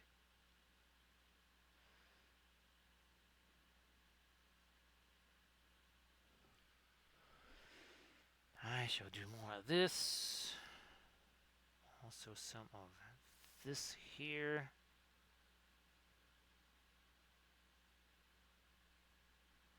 Have we still no? I guess that well we're halfway to circumnavigating our plinth on a plinth here.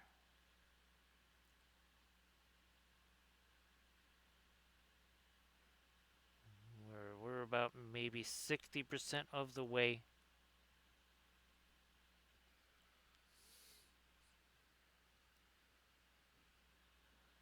Let me do this here.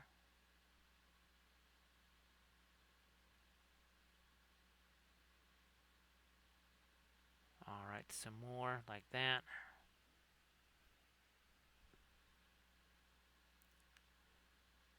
Also, so yeah, we still got a little ways to go to circumnavigate this whole thing. All the rest of this here, that's gonna be the very last thing that we do, just like all the other ones. And again, these at the bottom of these is a big old hole for magnets.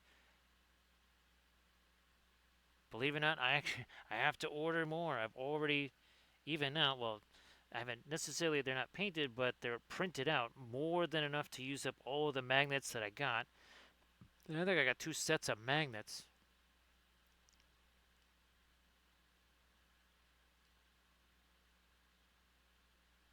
Continue, yeah, more with this. Great to see you there, Neshlin. Happy Friday. So I hope that you're doing well there, Neshlin. And we're kind of trying to complete Merlin week here. And then again, the Friday stream. Friday stream is Green Night. Do this. Yeah, there we are. A little more here.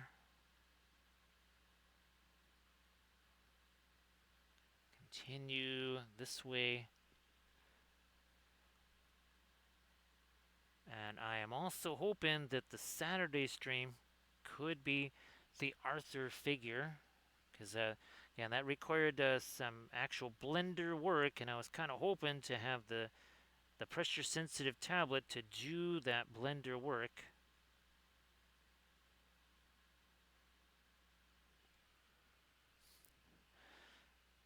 Oh, that's right. Yeah, Nishland, I've been working on creating a whole new printing area. We are almost to the point where it's time to transfer the printers. Okay, now that is, I'm going to try and go with the darker panel lines and such here. We've been doing a lot of the lighter stuff. Let's go to do some of our darker stuff here.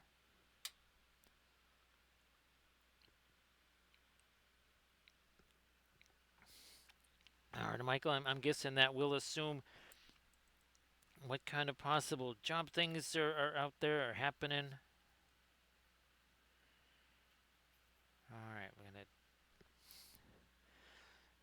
gonna start to put in a decent amount of our dark in here, and that's again why you can see I'm already sticking my hand in some of that blue there. Great to see there's surface tension. So surface tension, if you want to share some of those fabulous oil painting links there in the chat from your Instagrams there, please go ahead. Oh, no, your Mastodon. That's right, your Mastodon. So go ahead and share that.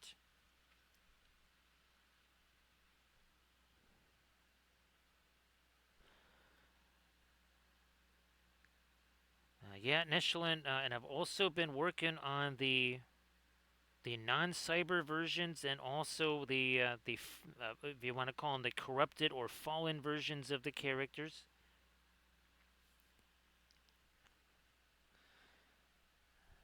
Now, it might be one of those. Again, it kind of depends if I can get that Arthur all sculpted and ready to go for Saturday, then yes. Otherwise, I have tons of stuff that is prepped and ready to go.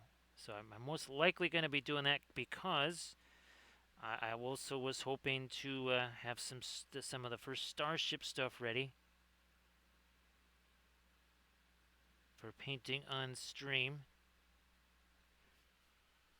Everybody check out again that Mastodon link there, that surface tension just shared.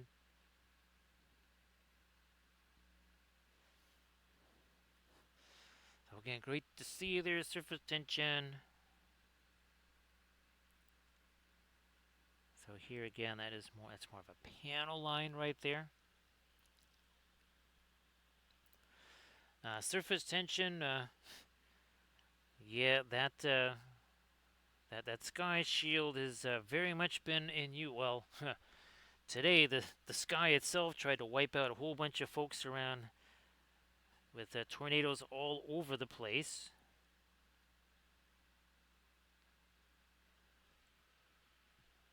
There was lots of places being featured on max velocity. There were some colossal monster tornadoes.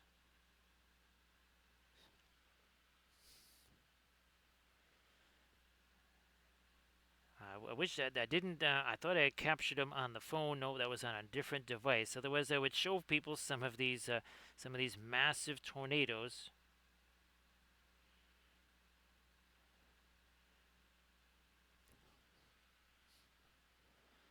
All right, here we're gonna continue. Get now. Let's see. We're starting to get a little bit of texture. Oh, you know what? Where's my Perlium back? There it is.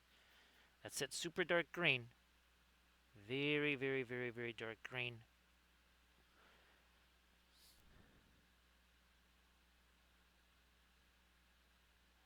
I think, unfortunately, there's surface tension. I think we were talking about this. The instruction manual is in Welsh-landic, in the native Welsh-landic tongue.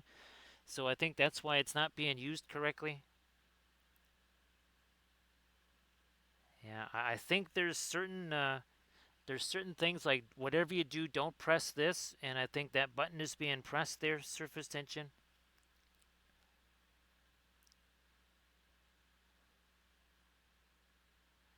Initially, we also, of course, right? We also have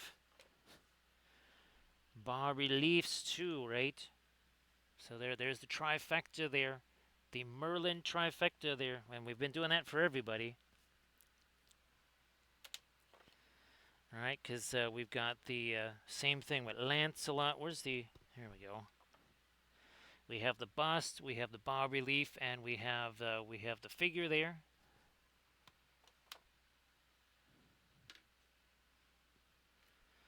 I still am trying to work on the figure and bas relief of Galahad.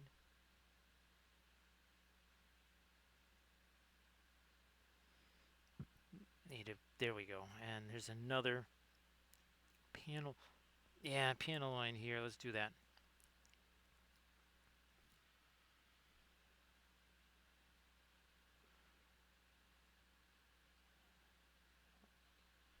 Coming that way.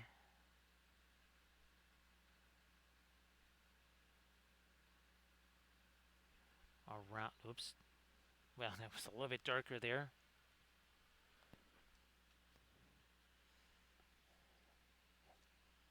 So the bas relief, that is, well, here we have a couple other ones. Well, we tried to do everybody. Oh, this was our latest bas relief here.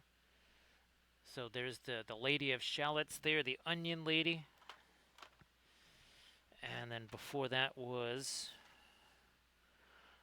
this right here. So there is our digital Excalibur.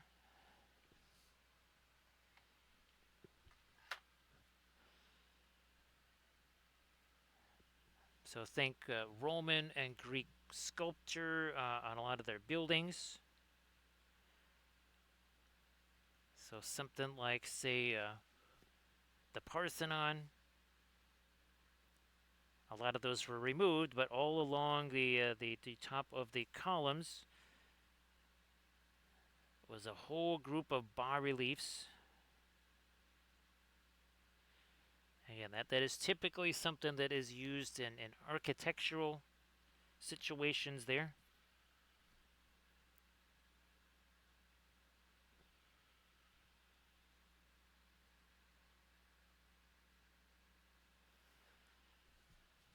And now some of our bas reliefs are, and I don't. Oh, I have to reprint the one. I almost said Guinevere, the Galadriel one, but this is the Elrond and Aowen or sorry, Arwen. That's more of a shadow box right there.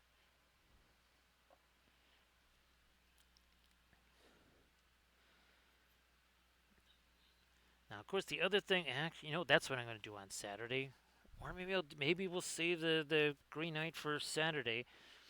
I just realized I have to do the non-cyber version of Bridget here, so I can have them side by side. So that is, I think, what we'll do on Friday, and I think we'll save. I think we'll save Green Knight for Saturday. That might be a better plan.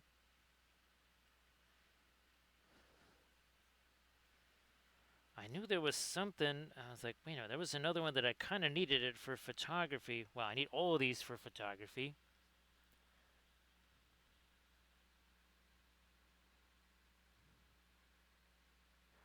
There we are. I'm gonna have to approach it this way. Now let's get some of our lighter. Maybe we'll just do. And we actually have cerulean blue out here, surface tension. We have cerulean blue and Prussian blue out on the palette. So we have the ceruleans and the Prussians out there. Now I was wondering just how violent of a painting day it was going to be, surface tension, with those two out on the palette at the same time.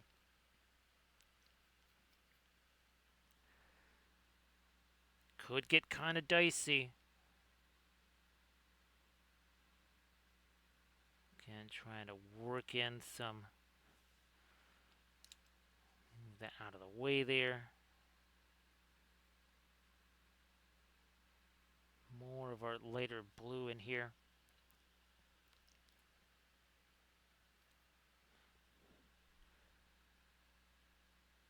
We also have genuine radiance out here. We got radiant turquoise, radiant blue, radiant green, and those are the real deal. They're not the alkyd not versions. They're the actual version. The genuine, real deal.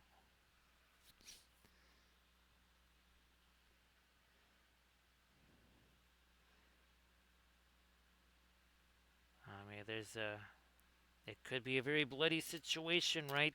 Right, the Michael.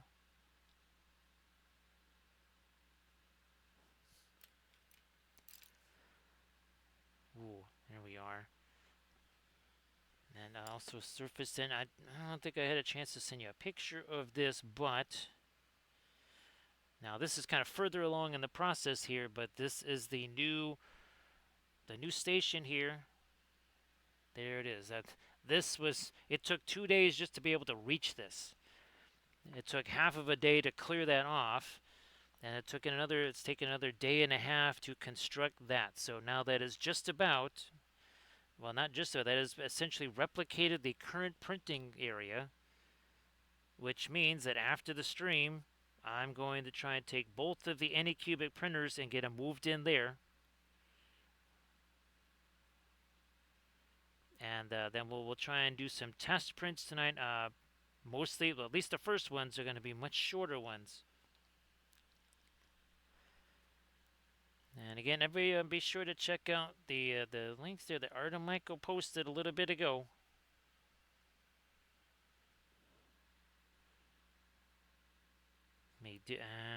There we go. So I'm in here now. A little light on the bottom of that. Yes, there we go.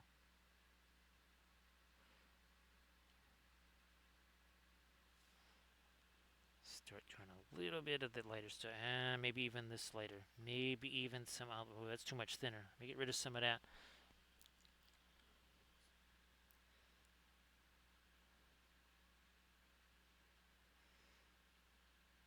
So yeah, surface tension, a 1-to-1 terrain scale or 1-to-1 scale terrain project there.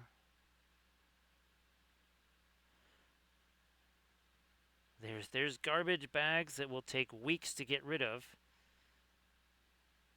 Because, well, there's one garbage can, and that was full in the first hour and a half of the procedure of the cleanup process days ago.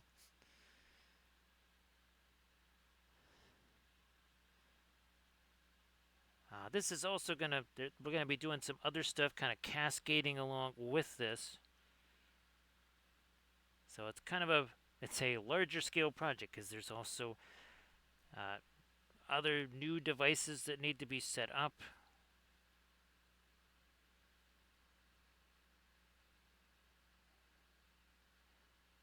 This is kind of, well, let's see. If I can get the printers going here, then the new printer has to go in the old area. So, yeah, this is just, we want to just make sure that the time of no operational printers is as short as possible.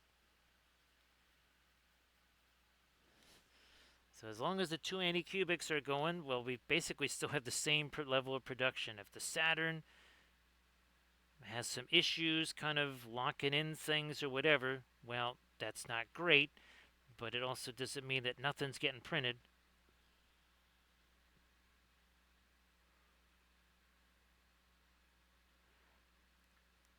There. Working some of that now. You know what?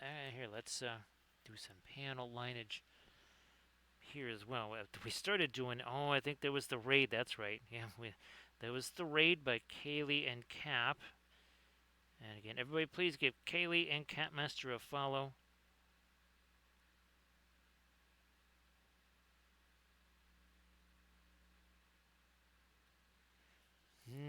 Not a fan of that. It's a big tragedy. Yep, totally a tragedy. It didn't take 2 seconds to just get rid of that.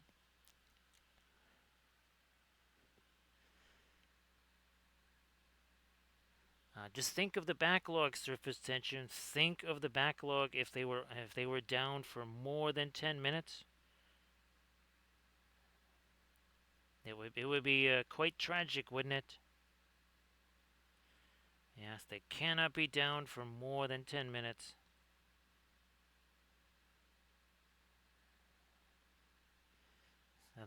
The whole entire workflow thing falls apart, right? Surface tension, can't have that. Here, what we can have is a little bit more. There we go. That's again the radiant green, which is a super dark green. Not a, or sorry, that's a perlene black, not a black. It's just a very dark green. You can see again we're starting to think about some of our texturize in here. We'll be coming back with some of the lighter stuff there too, and other colors in there.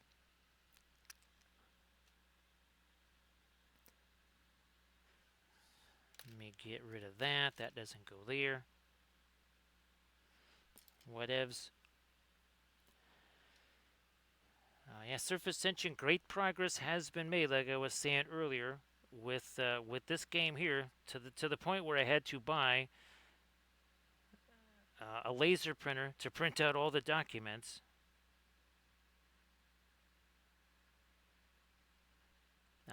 That's because I'm probably going to have for as much of a volume of stuff as I printed, there's going to be another equal volume when all of the corrupted versions of the characters are done.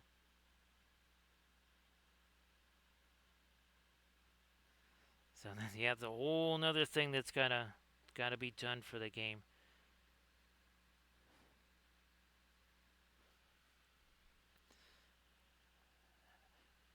The other thing there's been some hard lessons in things I was at, like Google Docs and how to take stuff out of one chat and copy paste it and try to reformat it in the fastest way possible somewhere else.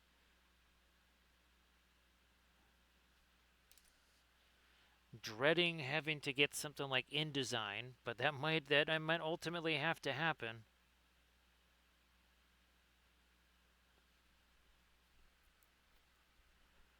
That would be very painful, but I could see that happening. Again, we're going to start doing some more texture here. We'll also be doing some of that with our mid-tone and our light. We have to make sure that we have some of the yellowish stuff in there. They'll probably go a little bit stronger on some of the violet too.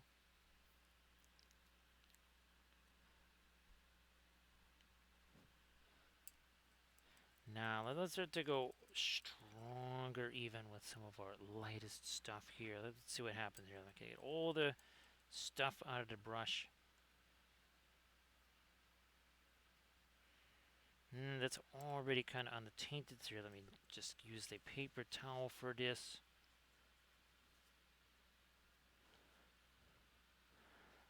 I'm not kidding, Artemichael. I mean, it really is. At this point, every second counts. There is no part of the day that is wasted on anything except doing some kind of work or setting up some kind of other work. Now, oh yeah, ooh, there we are. That's what we wanted to see. Some really light stuff like that.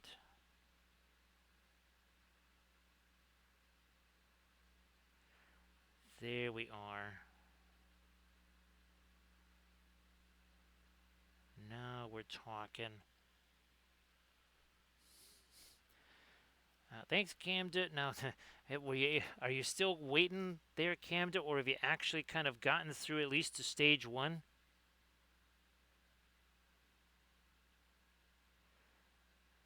And again, sorry that sorry that somebody got the golem treatment there.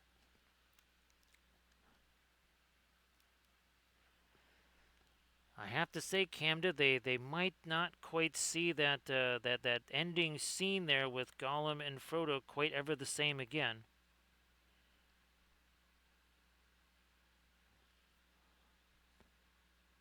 Nah, I need to get at least a little Terra Rosa in there. Ah, that was better. That was better.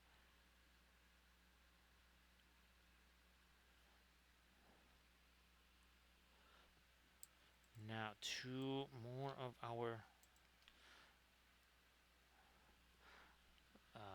light in a whole bunch of different places here.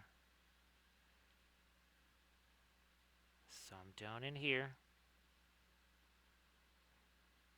Some light there. Oh, I guess we have crossed over the 2-hour plateau now. Didn't even see that. 2 hours and 6 minutes.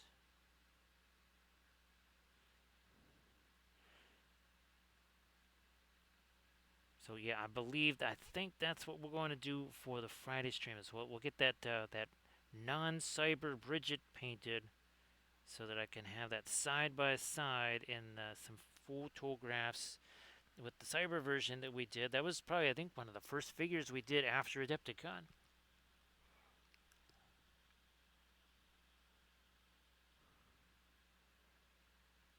That doesn't seem quite the best way of doing that there, Camda.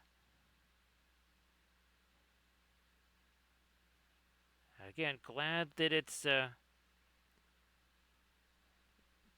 I guess you could say it's gonna work out okay in the end. I know it's not exactly ideal.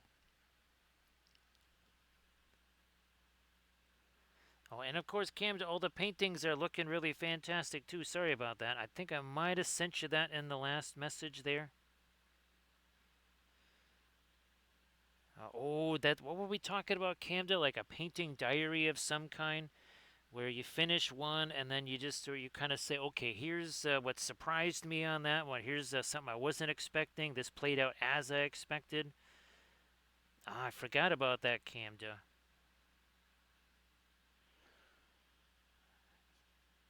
Yes. To which you're going to say, well, wait. This is my project. How are you giving me extra homework on my own project? You're like, what's the deal with that? That ain't right. So again, adding some more of this really light stuff to some glowing elements down here.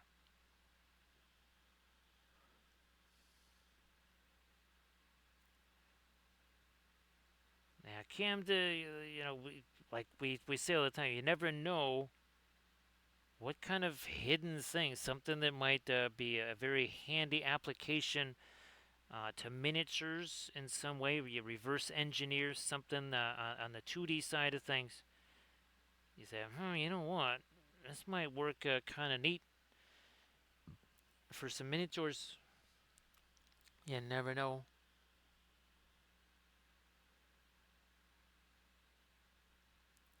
I think Cam, what just gave me the thought was that you're doing so many. Right? You have one or two of them that you're doing there. So, you know what? Maybe keeping track of all that would be a plus. But even if it's just kind of a reminiscing sort of thing. There we go. Now it's sort of like a little something, something in his hand there.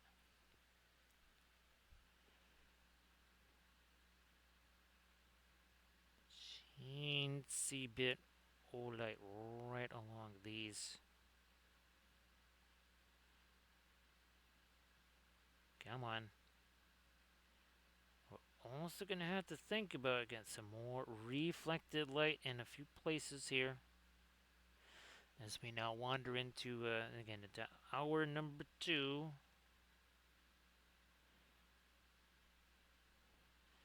Let me try to, speaking of reflected light here.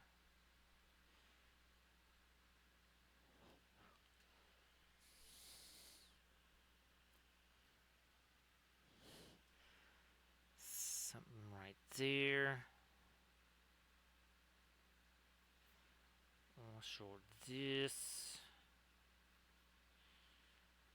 Oh yeah, I'll hit this guy here. A little later. Up over the top. Same on that.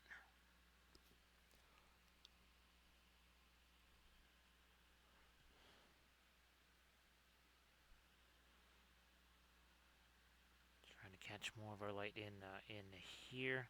Also, gonna try to do a. It's gonna be interesting, but let me see if we can't scribe a little bit. Yeah, that panel line there. Same here. That cannot be super thick though. A couple of other panel lines up here we want to scribe. Something a little lighter up there too, yeah.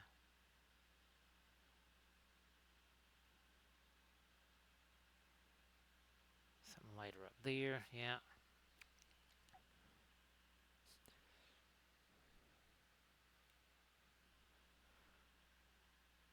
This here.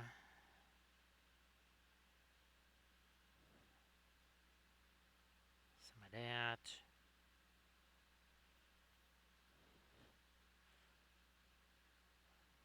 I don't think we, no, we didn't get our lightest stuff down in here. I thought we did.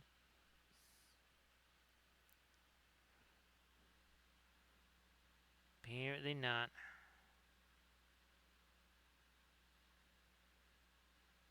Some more there, and I think we're okay. Okay, there's not too much thinner. I thought for sure there was too much thinner on there.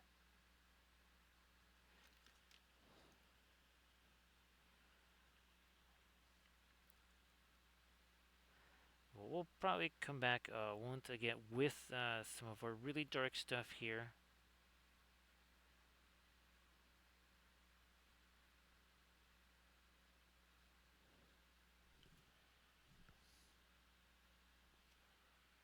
Hey there, Primus, how you doing? Thank you so much for joining us here. Appreciate that. And of course, a happy Friday. Happy Friday to you.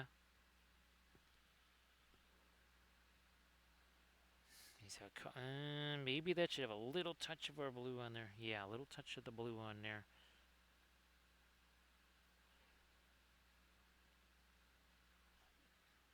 Now here, maybe a little bit less light. Let me try this. Ooh, ooh, there we go. That little bit kind of indicating some glowing eyes. We also, maybe we need to do a similar action right here. Because if I go check the figure version, I'm pretty sure we're going to find out that we did the same deal there. Yeah, did the same thing there. Okay, so there's the figure version, and here is the bust version of our Cyber Merlin.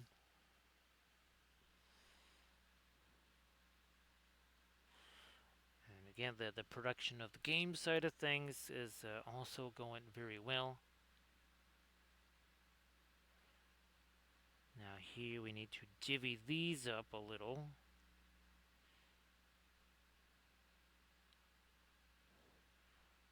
More here.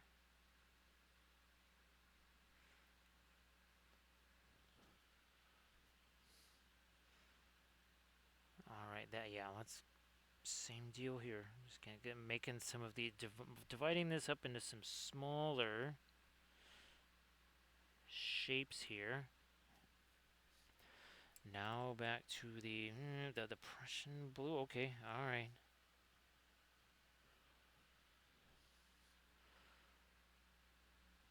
And now we divide up the lighter area here into something almost looks like little squares or something, little rectangles, like you do here.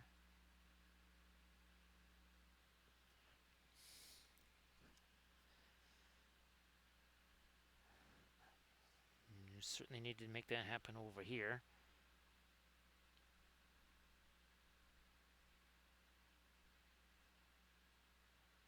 We'll kind of reorganize some of this.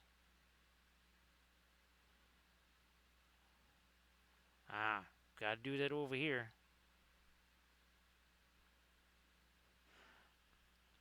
And there's typically some difference between, say, the bust version and the full figure version. I mean, where's our Lancelot here? So again, that was the Cyber Lancelot we just did last week. Similar, but also different from the bust, because the bust has a plinth, right? You can only have, you're trying to tell a story with the bust. It's not quite the same as a figure that has a base and everything else. So again, there is our Lancelot. Of course, we had a chance to do the freehand there. Not quite enough cloak there to do the freehand. And of course, we also have the fabulous, again, bas relief version of all of our characters as well.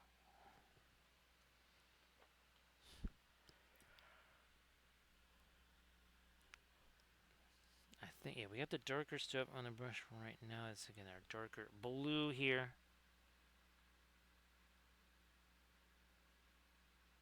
In you go.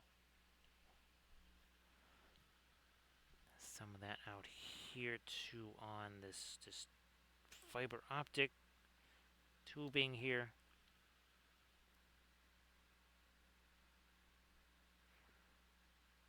Catch a little more of that. Let me go all the way to the manganese blue. To the manganese blue we go.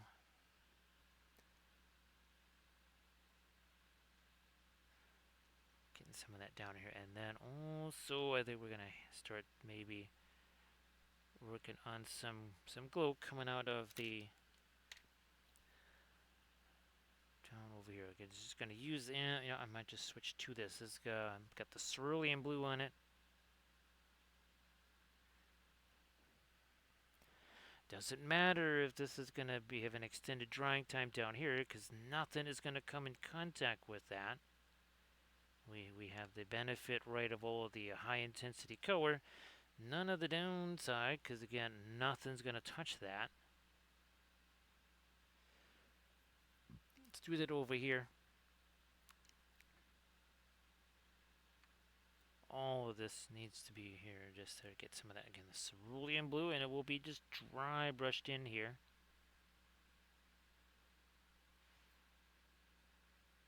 More of it over there.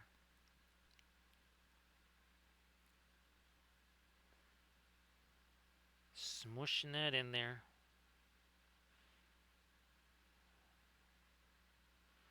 Yeah, we had a whole bunch of nothing there. That is much better now.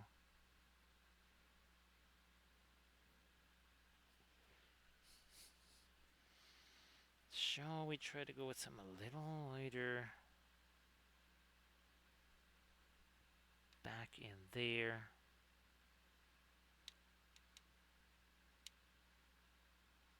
And like that. Maybe a little more. Okay, that's almost too much.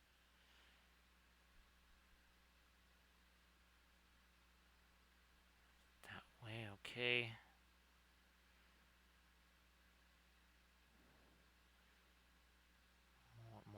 here.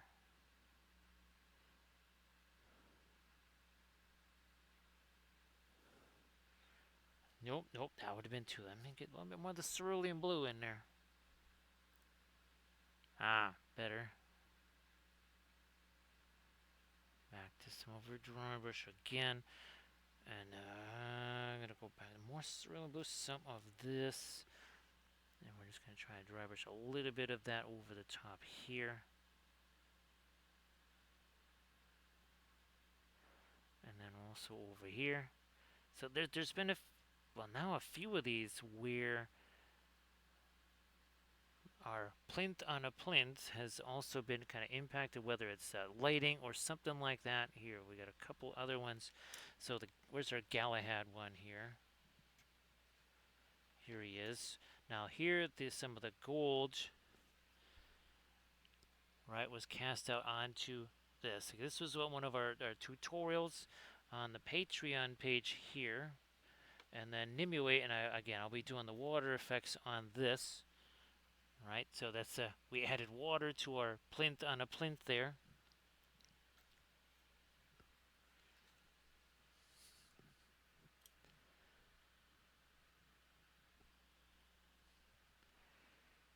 Make around, yeah, something like that.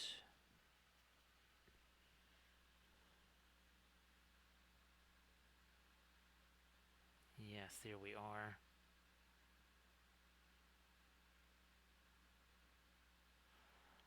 And here, like so.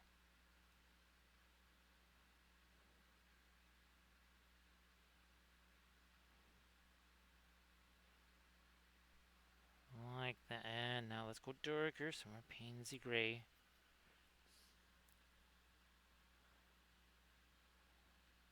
Let those kind of mix together. Same deal here. Little wet and wet, like you do.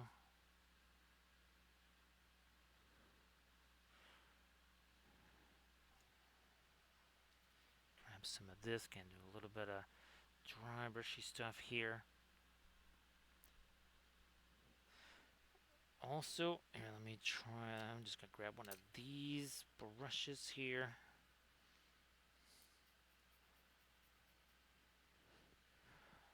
And we'll do some of this preliminary stuff right here. I'm gonna do like we've done on all of them. Since I'm not gonna be sticking my hand, I don't think really too much on this area. Can at least kind of do some of these here. Now these are printed in FDM. These right here, because these again have the magnet slots on the bottom of them. Our bases are the same thing. You can see there, again, there's the big old magnet slot right there, and here is a magnet that goes in there. Now, that just kind of, let me show you, maybe here's one of the more typical magnets that people use. Yeah, that's a magnet that most folks are using for their miniatures. Even then, that might be on the larger side. That's how big this thing is. This one's going to get a smaller version of that. So it gets one of these right here. That's about 60% of the size, perhaps, ish, something like that. Not quite the same size, but yes, enough magnets to reorient the Earth's pole. Well, Milwaukee was never the same, right? After Adepticon, because we screwed up the planet's magnetic north.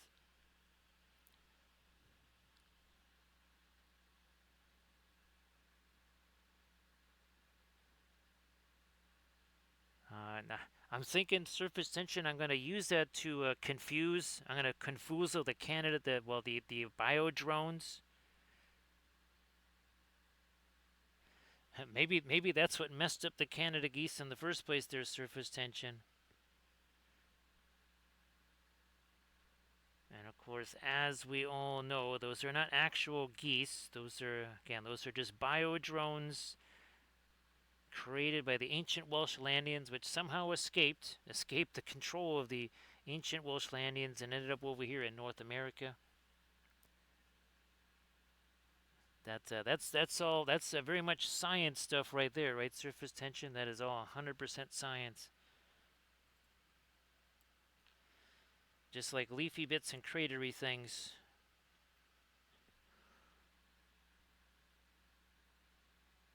I'm gonna just see how this works. I'm not quite so sure this is gonna do what I would like it to, but I'm gonna give it a shot anyhows, because I haven't done anything like this. Well, we gotta do this, then we gotta wait and let that stuff set for a spell first.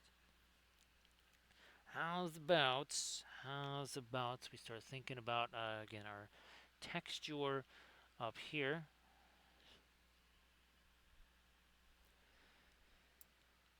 Surface tension. It's a who knew there was a drone war fought with magnets. Yes, rare earth magnets and all other kinds of subterfuge there. Surface tension. It's like spy versus. It's like the weather version of spy versus spy. Surface tension. Let me do. Here we go. This.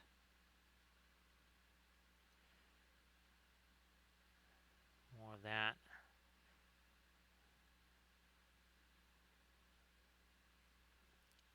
I don't know. Surface tension. There's a part of me that what's that? Oh, can't they really? Oh, was it Welcome to Night Vale or something like that? That was something that Kathy listened to a lot back in the day. It's almost like Wappleville is a bit like Welcome to Night Vale or something. With the ancient Welsh Landians and all the biodrones and all this other stuff. Yeah, you can see we put the texture in there, then we kind of knock some of that down. Whoops, wrong brushy there. Well, I'm gonna get this one out of the way anyhow. Back to this kind of a magenta-ish color right here. Then we'll get some greens out here too.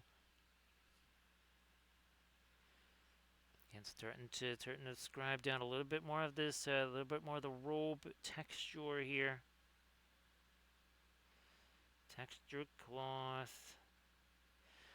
I mean, we did it on the 72 mil or 75 mil. Why not do it on the bust, which is actually a larger figure? Some more here. There we are. Some of that now.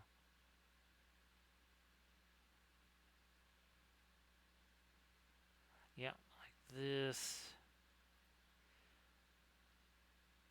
Bring it in more and more and more.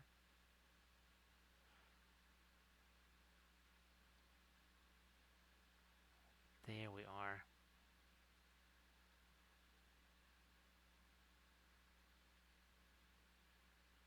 Okay, and now here.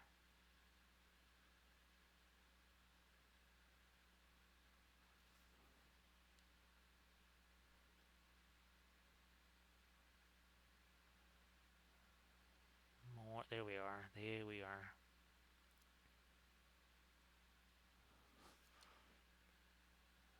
Liking that.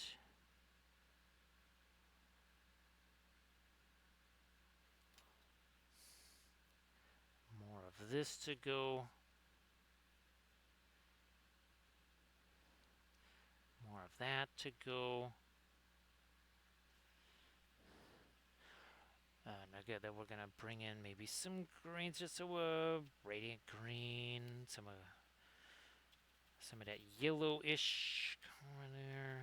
Maybe a perline black. There we go. Now we got ourselves kind of a greenish gray, and that's gonna go. So the value is the same value, but except now it's actually a green.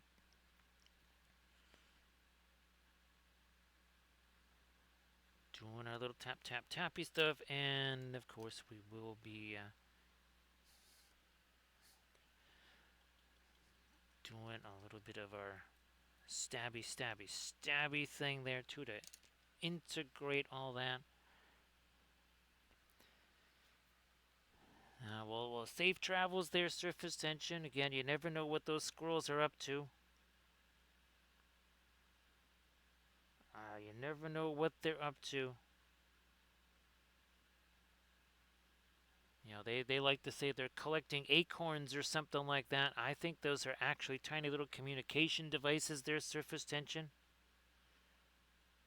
Oh, there you go, surface tension. Acorns are squirrel palantiri. There you go. We've cracked that mystery.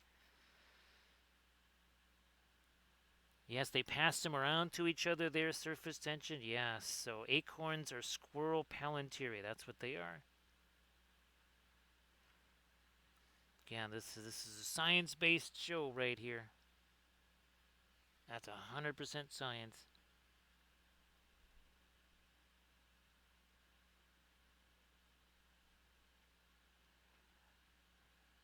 Yes, I think they're called seeing acorns. Their surface tension. I think that's the proper name for them. Trying to get me a little bit of layer stuff on the edge of the cloaky here, and then maybe we'll do a little bit of weathering powders. We did do some weathering powders, if you remember, on here.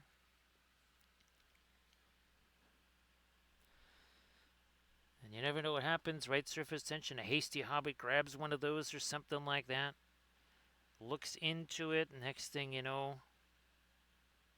chaos ensues.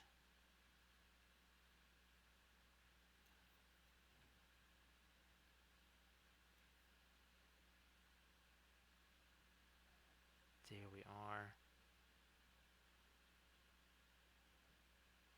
More of it here. That's too much. We can always grab something to use as a blending brush here. Again, just do a little bit of tap, tap, tap, and it is all better. All better.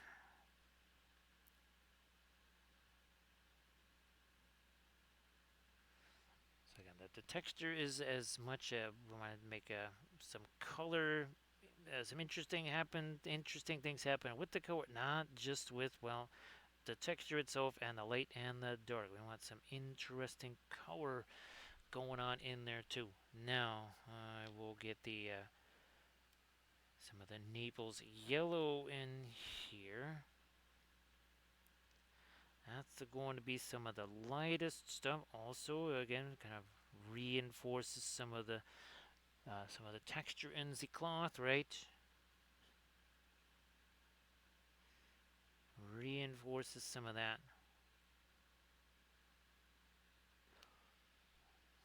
We are now, let's see, it looks like 2.5 hours. 2.5 hours in.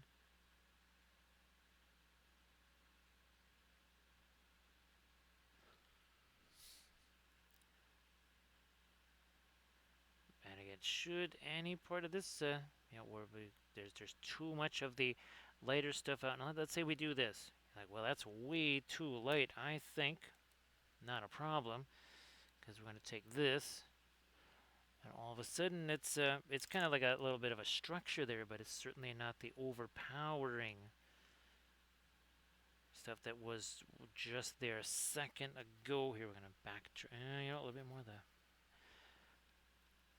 There we are. That's good. Again, kind of a greenish gray, a very dingy greenish gray at that.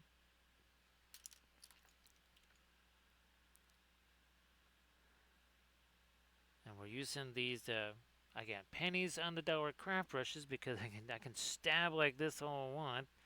It's like we're not exactly destroying one of our frontline brushes now, are we?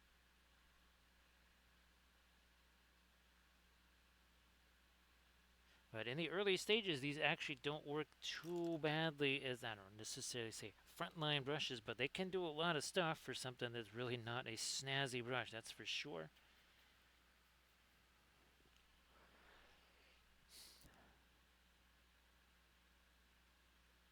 And you know what? I'm going to stroll on back to somebody violet here. Okay, that's got a little more violet than we want. I'm going to gray you down a little bit. Oof. I forgot that was actual dioxazine violet. That was not the alkyd version. I got even, and this is not Egyptian violet. Oh my goodness, that would be really. We'd still be trying to get some of that Egyptian violet out of the brush if that was the case.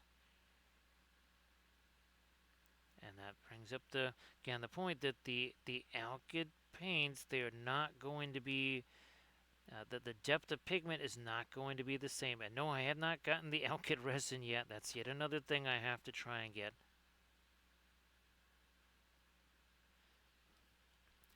Nice to see you there, Pascal.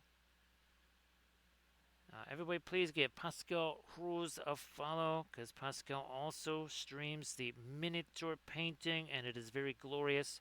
So, Pascal, you know the deal. If you could please share some of that very nifty stuff in the chat there. Please do that. And again, it's really neat. Here, let me see if we can get our trifecta here going now. There we go. Trifecta, a bust and bas relief and figure. Whoops, no, you go here.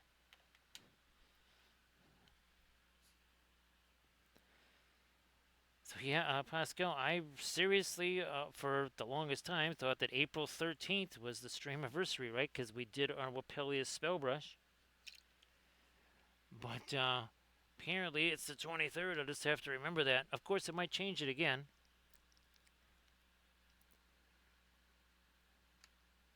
And of course, now we're gonna try and do some streaming this weekend there, Pascal.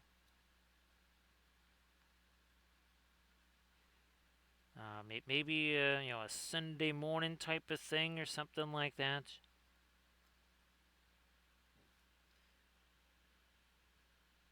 And again, appreciate you being here.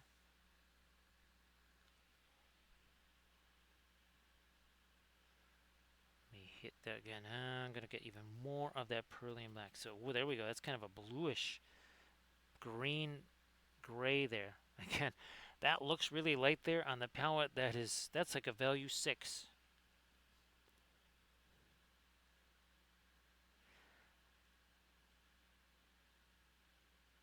Yeah, Pascal, it's really weird because I could have sworn a couple of years ago it was April 13th when I got that sort of congratulations affiliate anniversary whatever. So that's when I said okay, it must be April 13th, and then well, I guess they've changed it again. Apparently that date can be variable.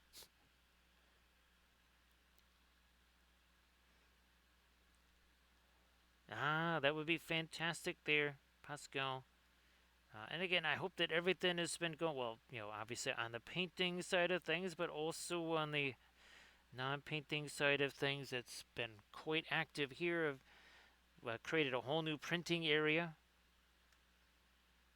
Basically had to tear out and clean out a whole room of the house. Essentially the furnace room. And again, trying to replicate the printing area that I already have. Essentially trying to make room for the new printers. Oh, that brush went over here. Okay, fine.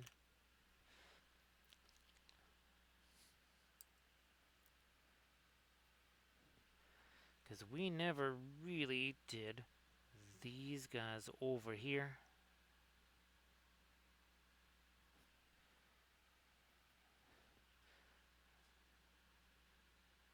Get this around there, and now we gotta start doing a bit of our light, dark, light kind of routine here. What we do not have, look at the genuine cerulean blue. Look at that. See, that's a little bit darker than you think it is, ain't it? The heck is that doing on the brush there? Something for a blending brush. Yeah. Welcome back there, Erid. And of course, Erid, if you wanted to share the Pinterest link again, it's been a while. I think you were here pretty much almost right at the start there. Yeah, if you want to share Pinterest link there, please go ahead. Where we are, here we are with this. We never did get our blammo.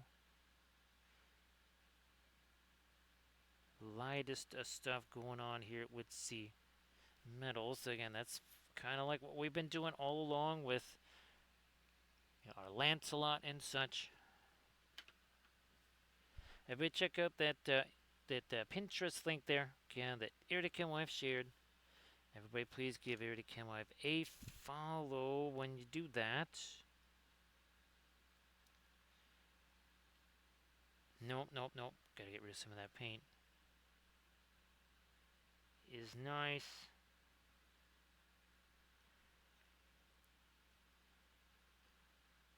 Bit of this on the fringy part of the cloak there.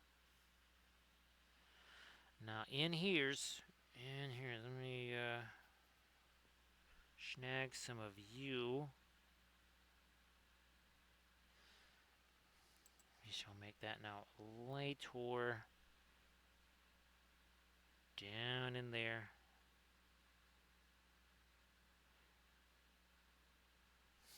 Not quite where that's supposed to go.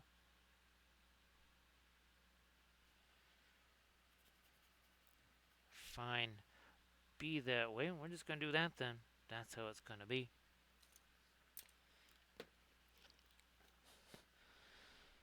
So again, everybody please give Cam the paint to follow, give Pascal rules to follow, and also give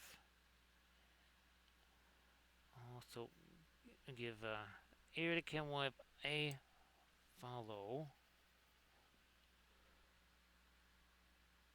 Toning you down with this for right now. Let me try this here real quick. Ooh, that's got way too much thinner. Alright. Another area of it there. You know what? Let me... Come on.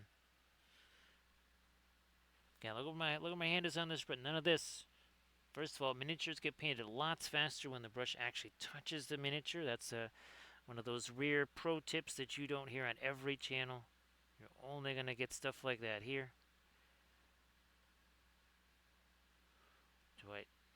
Still going to get some more light over there too. Yeah, we'll still have to do that.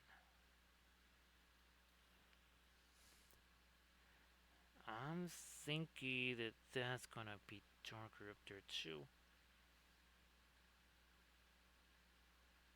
Also, I think that's had a chance to set. There's a little sneaky, cheeky thing I want to try there. If it doesn't work, we'll just make it dark, paint right over it, no harm, no foul. If I check out the Instagram link that Cam the Paint just shared, and again, everybody please give Cam the Paint a follow. Okay. Come on.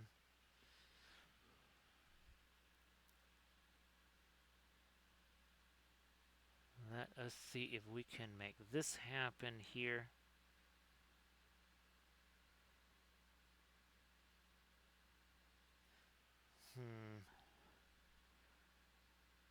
And again, if it's something we don't like, we can just kind of get rid of that. Or try it again, either way. Doesn't matter to me. Who enters my domain? How's about we welcome in Gilded Brush Studios, who dares to enter our domain. So great to see you there, Gilded Brush. Everybody please give Gilded Brush Studios a follow if you could. And of course, Gilded Brush, if you would like to share some stuff in the chat, please go ahead and do that. Again, everybody please give Gilded Brush Studios a follow. Do that. Also, Gilded Brush, what were you working on stream? What we're working on this stream is our Cyber Merlin Monday. We did the full figure version. It was a while back. I think this, before Adeptica, we did, look at that, the bas relief version. So there you go, the trifecta of bust, bas relief, and also full figure. And we've been doing this for all of our Cyber Arthurians. We can do a similar gambit here with Lancelot. Thank you so much, Berserker Frog, for that follow. Appreciate that. Looky here.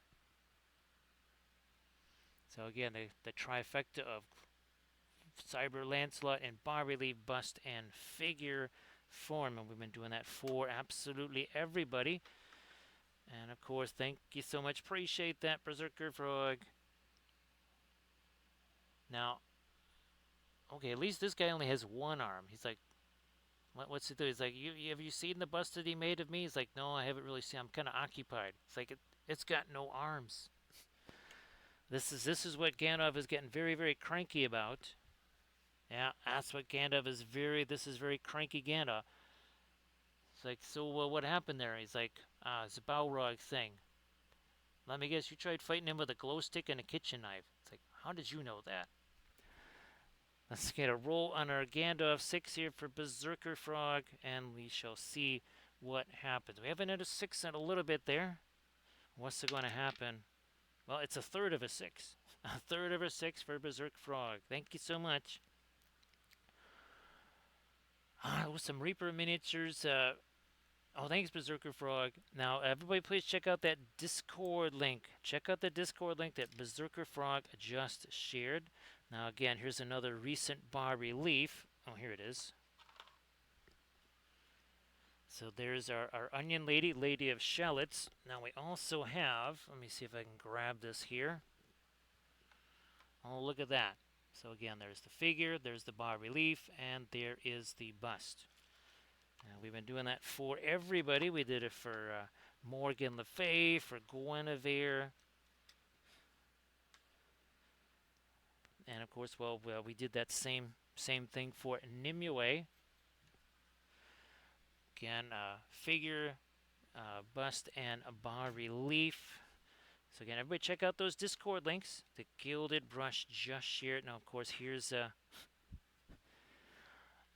Cyber Mordred. That was very, very, very fun to paint. Absolutely had a blast with this one right here.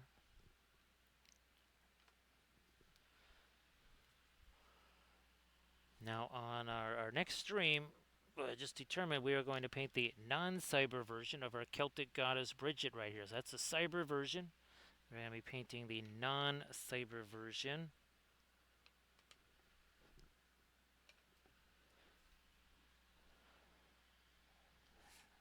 And again, everybody check out that Discord link. The Gilded Brush Studios just shared. So Gilded Brush, oh, the Mouselings. Now, let's see. I know that didn't Dark Sword do a whole bunch of Mouselings, or was it Reaper that did the mouse, or was it both? Could have been both. It's been a while. Could have been both of them. Now we're going to try and go a little bit stronger on some of our texture here.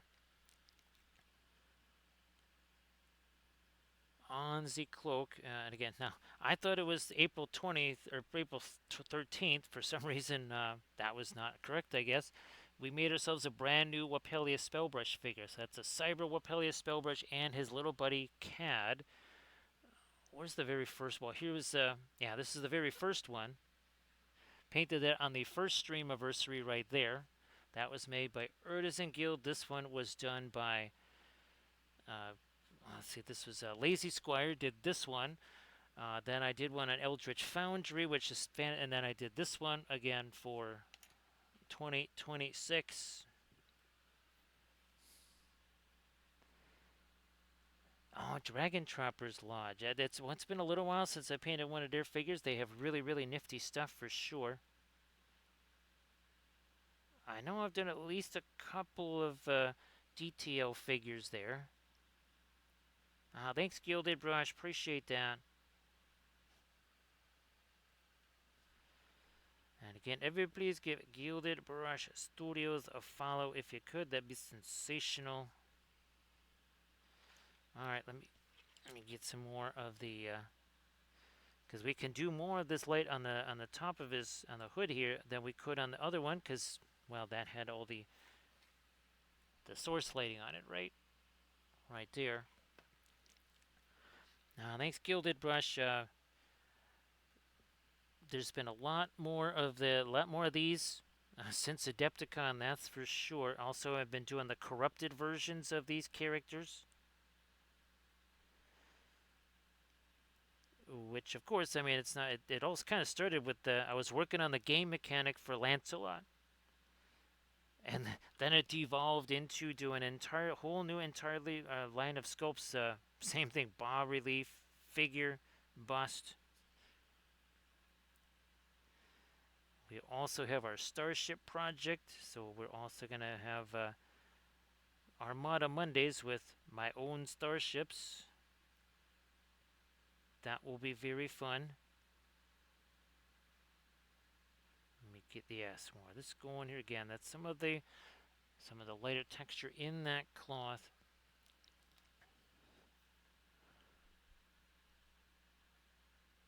There we are. Now again, we also have our line of Celtic goddesses, both regular and guess what? Also cyber. We also have the trifecta of figure, bust, and bas relief. There we are. We need a little bit of the light on the edge of his hood there. 2 hours and 51 minutes ago. How much paint was on this? There was no paint on this. There was some primer, but that's it. There was just primer on this bad boy here. No paint whatsoever. Using the oil paints like always. Regular oil paint brands, not any miniature oil paint or anything like that. Just regular old oil paints that you get at the store. Or in the case of the Paul Rubens on Amazon. Those are significant because those are alkyds, which are oil paints that dry a whole bunch faster than, say, typical oil paints. As in, sometimes they start drying on the palette within an hour or so of you putting them out on the. But that's how fast those guys will dry.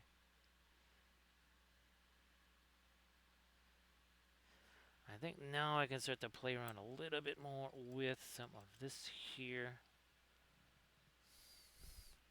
Now let's maybe lighten up some of you. Might even be able to hit some of here. Let me just do some of the initial stuff on that.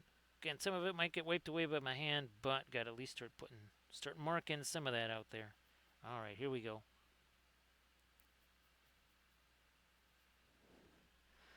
Now, Gilded Brush, are you working towards an event or a convention of some kind, or a painting contest, or anything, or a tournament for that matter, or all of the above? It could be all of the above.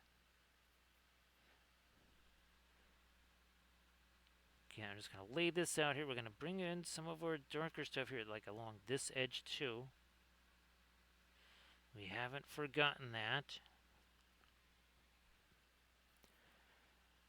Taking the little bit of a manganese blue and white combo here. Not the radiant turquoise, because again, that is not an alkyd. We need this to be setting up real quick, like over here.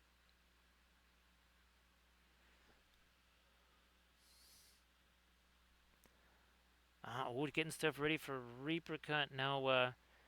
Now, Gilded Brush, are you doing any kind of like a special, well, like I guess a manufacturer's award for the Dragon Trappers Lodge stuff there? Because I know I don't know if they have a DTL does a manufacturer's award at ReaperCon. They might. It's been a wee while since I've been there.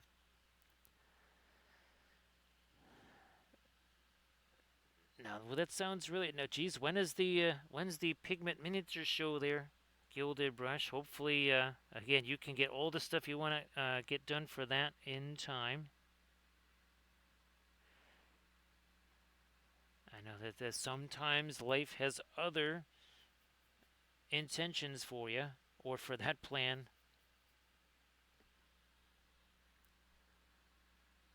But wishing you all the luck in getting those completed, ready to rock and roll.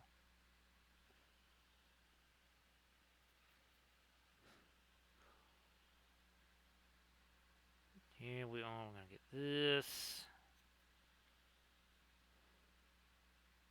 Just working our way around this. Well, as we call it, the plinth on a plinth. Now you saw that I just did that little swipe there. And the only thing that went away was the new paint there, not the old sets, because what I used there was the Alkyd paints. And again, those are very, see, look at that. They're not really wiping away too much of the Alkyd paint that's been there for, gosh, at least an hour.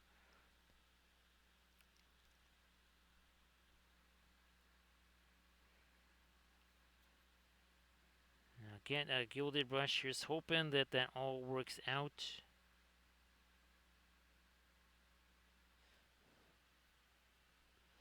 Now here we are. Now I wasn't sure if you're kind of doing as many categories as possible at ReaperCon, or if there's, maybe like a again a miniature category, a bust category, whatever.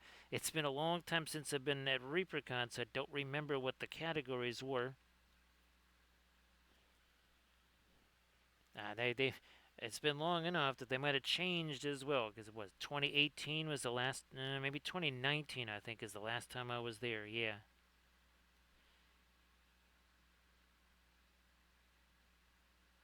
It's really weird to think that that was 7 years ago. I keep thinking, oh, that was 3, 4 years ago. Nope. No, that was 7 years ago.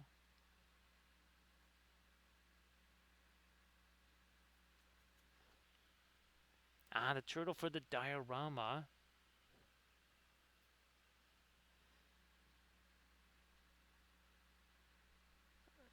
There we are. Okay. Now we shall, maybe we'll. No, we'll try and use it. Let me see if I can do a little bit of the. Yeah, that'll work. That will work there. That's that manganese blue. It's the Indian yellow of blue essentially. Doing that little bit of dry brush over the top. See, it kind of knocks that down.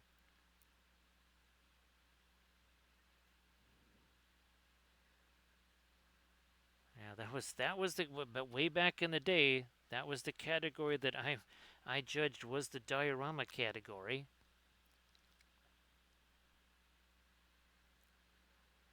Oh, geez, I forget what the painters got. I remember that, but I can't remember. My apologies for the ignorance. I can't remember what the painters category was. Maybe it's just like an open category. Man, maybe that's it. So again, sorry again. It's been holy smokes. It's been 6, 7 years since I was last there. So we never did get these. All right. Oh, that's right. I think there was a raid just as I was doing that. That's right. All right. Let's do this stuff here. So it is the open. Okay. Eventually, I'll get this figured out. Right, gilded brush.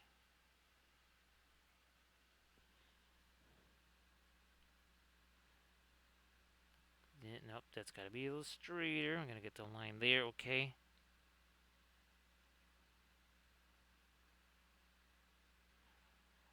Trying to again make some circuitry happen here, like this. Another little line down in there.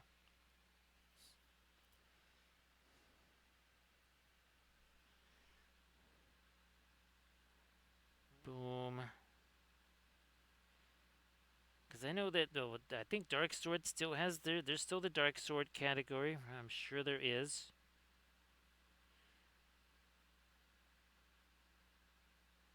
And then kind of maybe some of the other usual ones, a single figure bust, large monster, that sort of deal.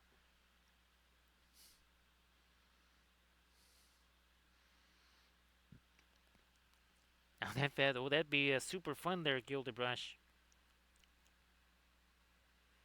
And yeah, but just check out the Discord link that Gilded Brush shared a little bit ago. Actually, Gilded Brush, if you want to share that again, it's kind of scrolled up a little bit in the chat there. Okay, now we're starting to get some shinies here. Starting to get some shinies. Oh, that's right, Moonlight Minis. Moonlight Minis. Everybody should check out Moonlight Minis. I believe they're on My Mini Factory, but I think they also have their own site there. See, everybody check out Moonlight Minis. Oh, and Bombshell, of course. Let's see. Oh, counterblast. Yes, counterblast. That's check that out. That's bombshell miniatures.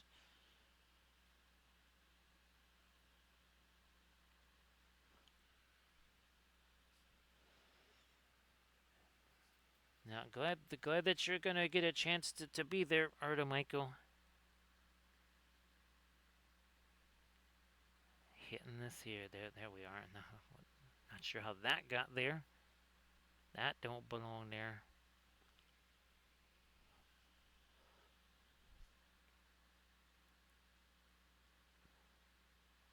Can't try and then we'll get some of the yeah, a little bit of our manganese blue darker stuff as we get closer to the plinth area there.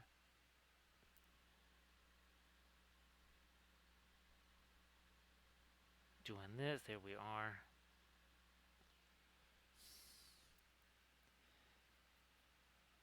No, nope, not too light. Not too light though. Not just yet anyways. So what we fish some of these lights down in here. All of our little cybernetics here. And these are all sculpts that I made. So these are all my own sculpts here. All the Cyber Arthurian stuff, the Celtic goddesses, all of it. Eventually, they'll be on the Patreon page because I've been using them for tutorial videos. So like here's this one that we did for Galahad. Obviously, this is a little bit of shiny gold right there. So again, the files like this will be made available to the patrons.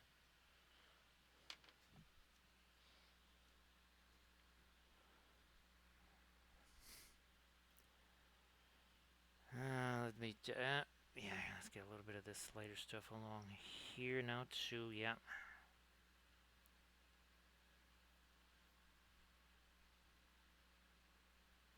Like so.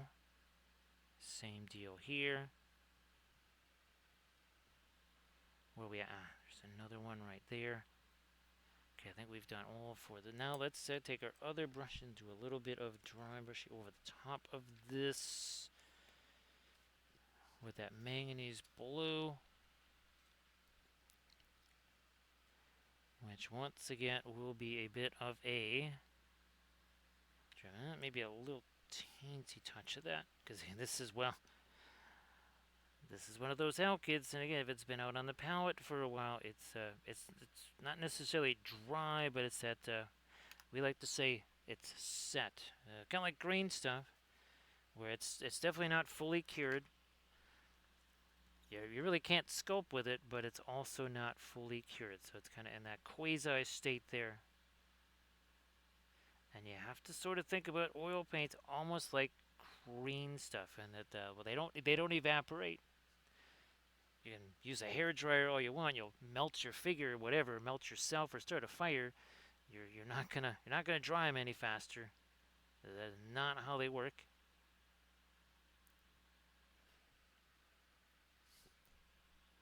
The only way to get them to dry faster is to use less of them, and that's why we always say less is more, and more is way too much.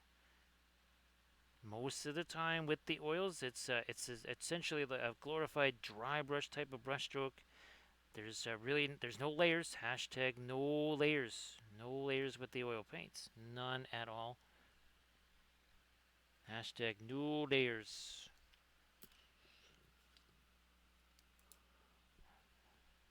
Oils layer themselves, and that basically would just mean that you're taking just one color, plop it onto another color, and just mix the two together with another brush. You are not doing little delicate layers and one step up, whatever. Nope, not like that.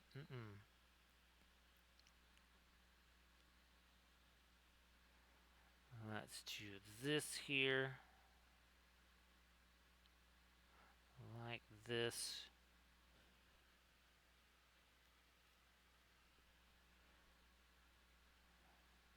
Also here.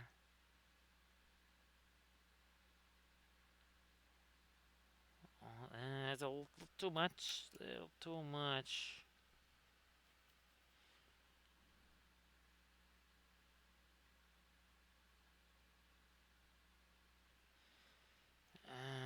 Let me do this.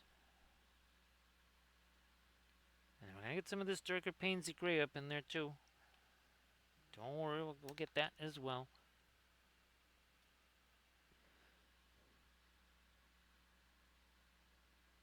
Boom, there we are. That's what we needed. They weren't quite looking so much like lines as there.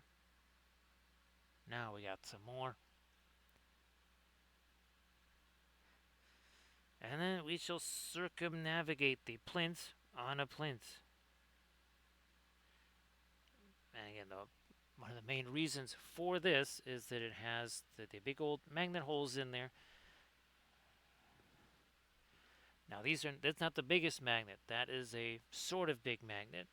The really big magnets are like that, right there.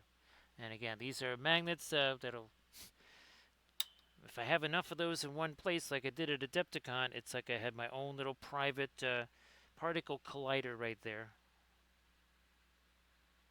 Yes, we were conducting high-level science experiments at Adepticon.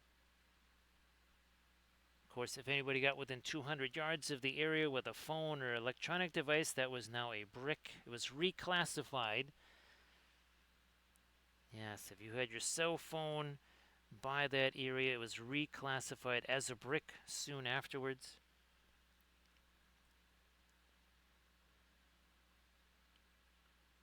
There was a bunch of those, and I actually had to get a whole bunch more of those magnets to restock for all of the new miniatures that I've been painting.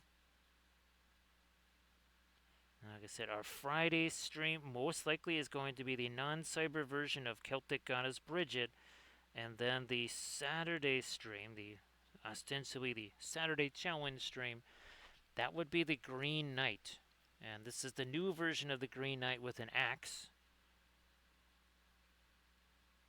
And he plays a very interesting role in the game. He's not a player character.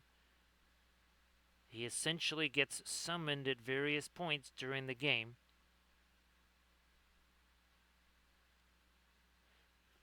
And he can help or hinder one faction or the other. And it is, again, he's a non-player character, so you do not know what the Green Knight's going to do. You have no idea what he's doing.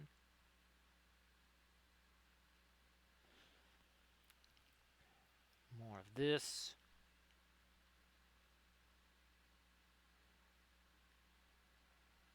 Nice.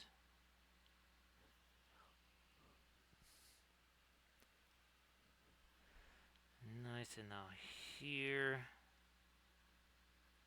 we go.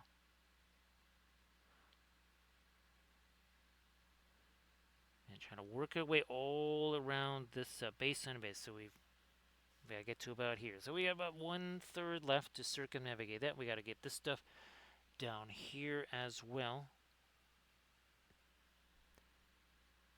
Back this way. Here we go.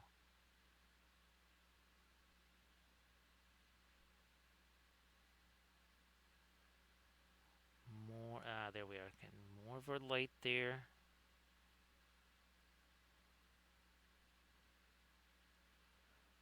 Now these guys, this piece down here, that's printed in FDM. That's printed in regular resin.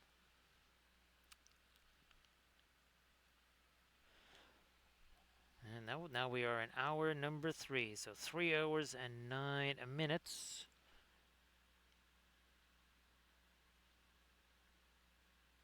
There was really no zenithal or anything like that on here. We don't really do the zenithal priming.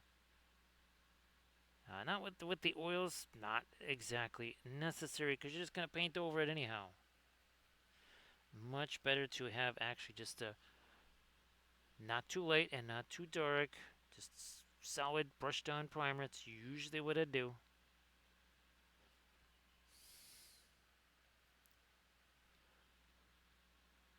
Working our way across.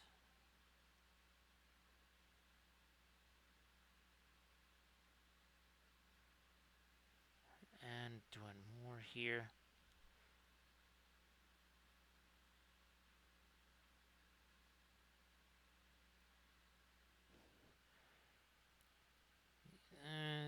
Okay, well let's keep going with this layer set, and then we'll get our manganese blue in there too. Nice to see you again, Lou. So, Lou, I hope that Thursday treated you well. Hopefully, Friday is off to a very fantastic start for you. As always, appreciate you being here. So yeah, Lou, we are now completing the trifecta of Merlins because we already have the bas relief painted, don't we? There's lots of glowy stuff on him. Maybe he doesn't have the staff here, but here we've got this kind of internal glowy stuff. We're going to actually kind of maybe darken some of that down some more in a bit.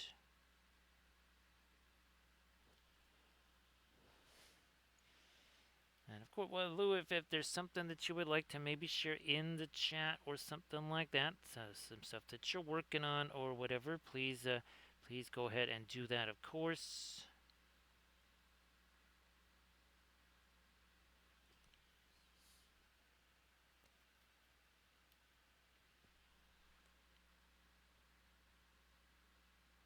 And we're doing that here.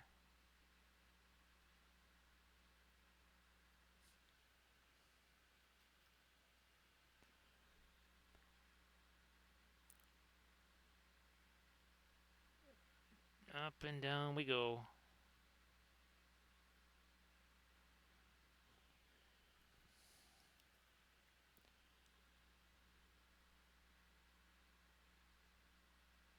Ah, never did this one.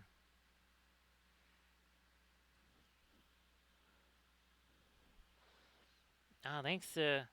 Again, thanks for joining and following there, Berserk.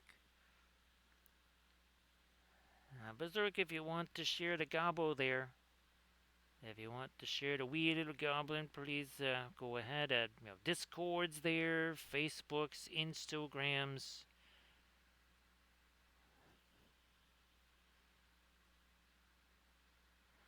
All right, now we're gonna get that darker panes of gray stuff up in here. So everybody check out the Discord link that Berserk Frog just shared there. Some goblin love there. Some love for some goblins.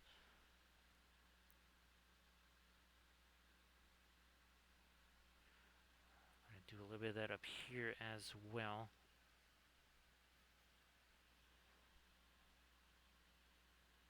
And go there. A little more there. Well, okay, not over that.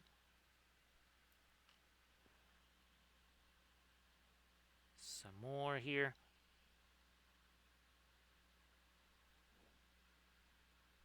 And we'll get our darker. We'll take that some of the manganese blue. Work that into these little diamond shapes here.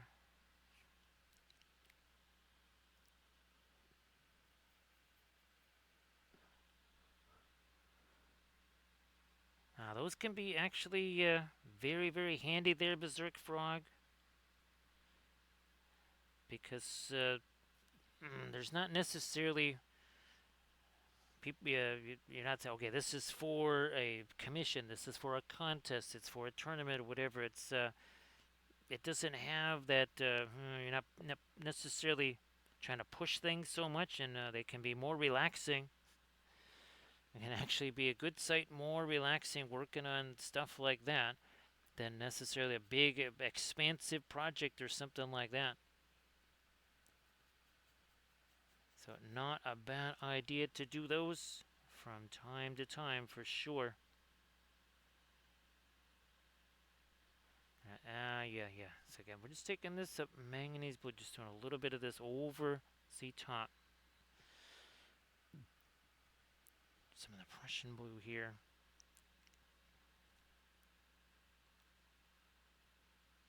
Up in there, okay.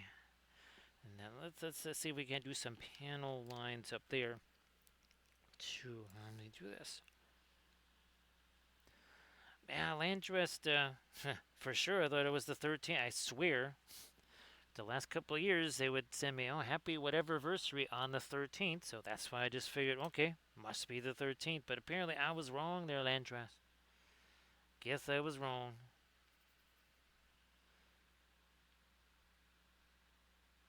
There we go. So, Landras, hopefully, not too long after the stream, I'm sending you pictures of those printers in operation in the new area.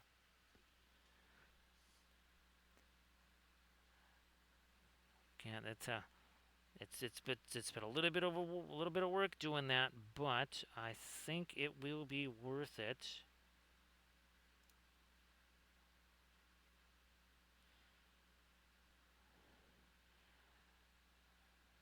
Now let me get a little bit of the shadowy stuff there. A little more in there, and now maybe a bit of light coming down from the top here.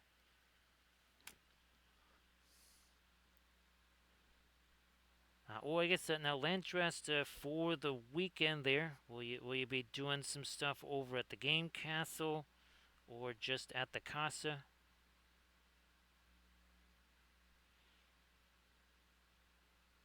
Been meaning to ask you there.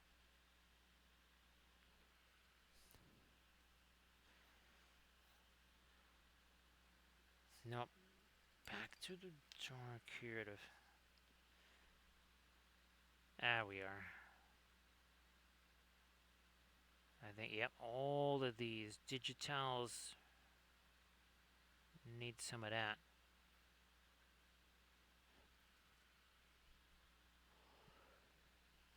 Well, that's going to be a busy weekend of fun there, fun and games.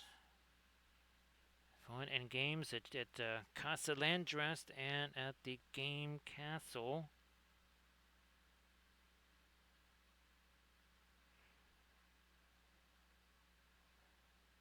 Try to get you going there. All right, and maybe a little bit of the eyebrows with this light here. Let me see what happens. I want to make sure some of that yellow is in there.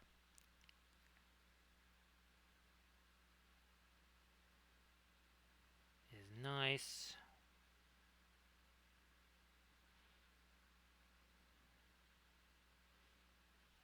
Maybe. Oh, jeez. Back to the skin tone here. We got some of the Indian red.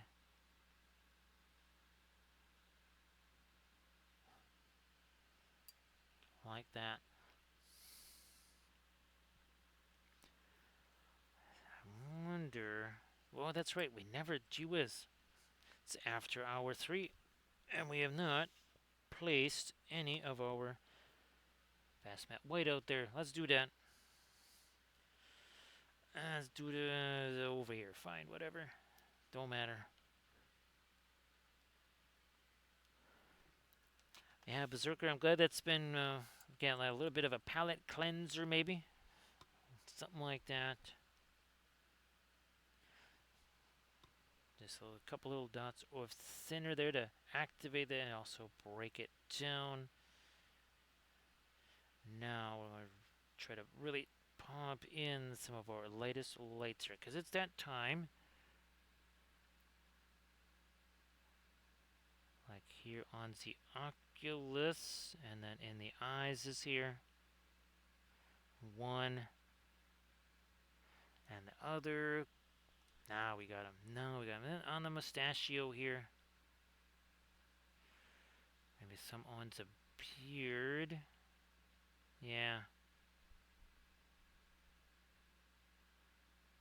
Like that. There we go. Back to it here.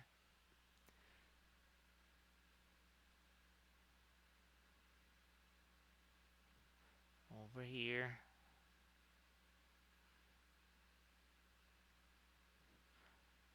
Some more this way here. All right.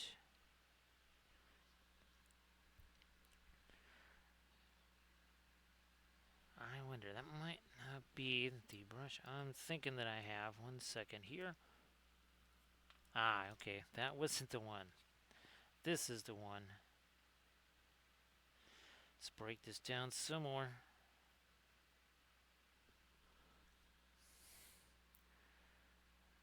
It's gonna work a little easier for this stuff.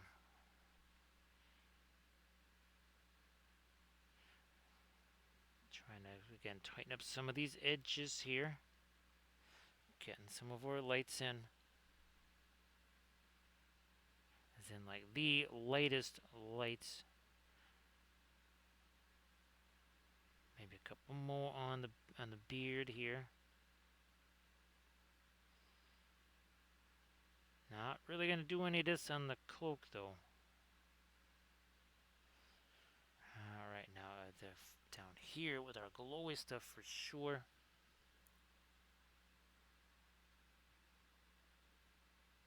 Bingo.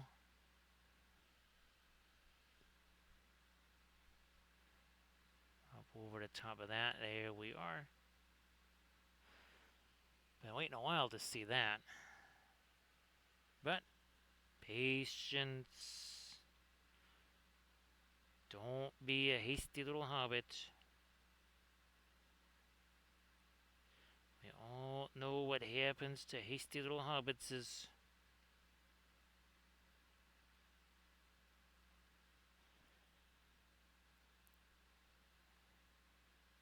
Nah, let me get rid of that and put right along this way. There we go.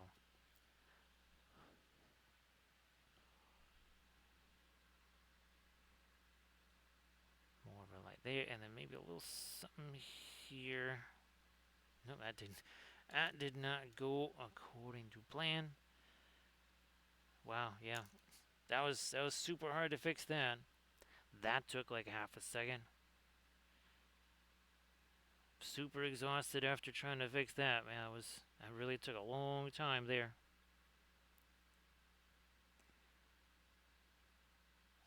You know what? I'm gonna adjust that. I'm gonna try a little something different. You know, I might even take here some of our cerulean blue and shove that in there. Try this again now.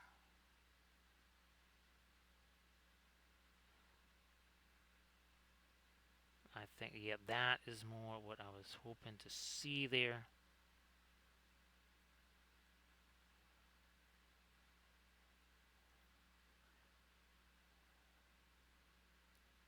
I think we want to hit, yeah, a little extra light on that too.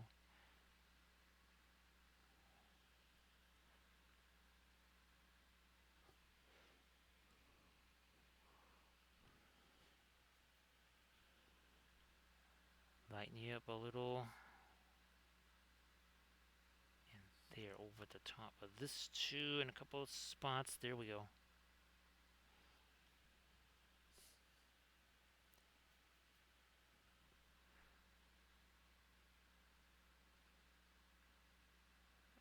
Over the top there.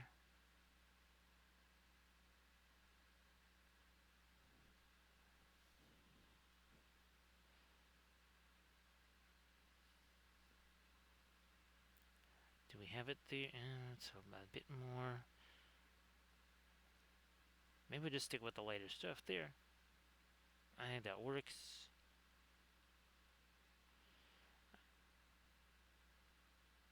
Maybe this here.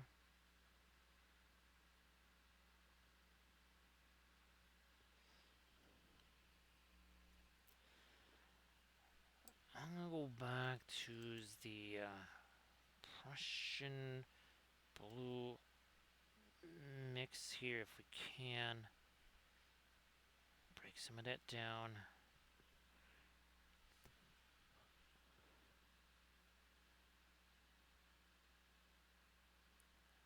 Because if see, I need to kind of darken that. See, we have more contrast there now. It was like there was light on top of light, not super fabulous for contrast there.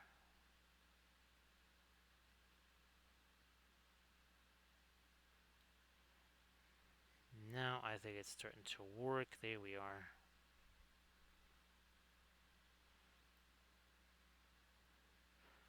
What was the funky thing that was going on over here? Yeah. Not so funky anymore. there's another area in there.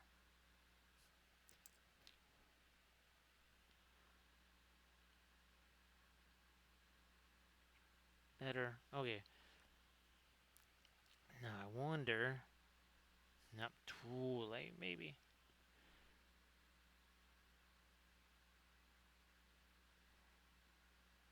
Okay, we got some in there.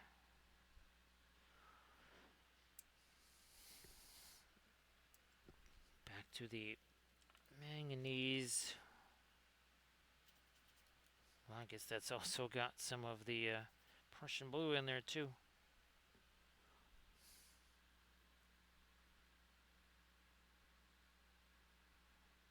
Tone that down a bit.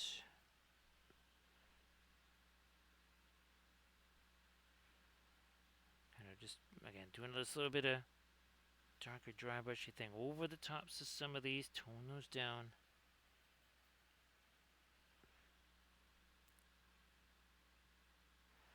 And now those start to take on a little more shape. A little more shape on those things.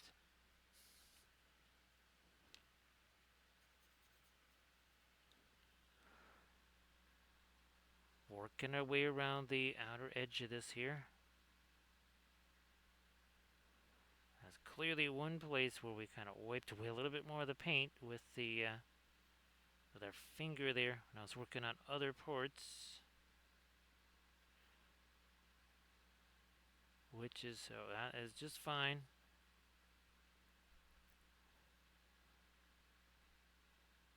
Okay, I think now we can start to maybe come back with some of our lighter stuff here again.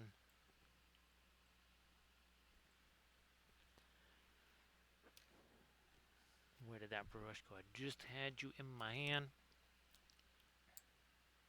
Think this is the one anyways. We'll find out soon enough. I think it is.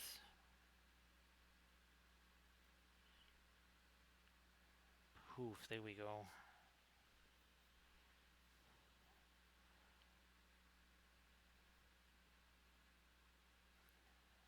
And that kind of gives it a little bit of a glow, right? Like it's just a little pulsating glow out there. Do that coming off of this guy.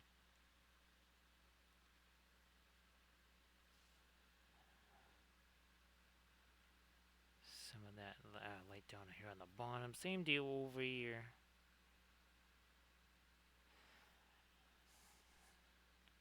All of these.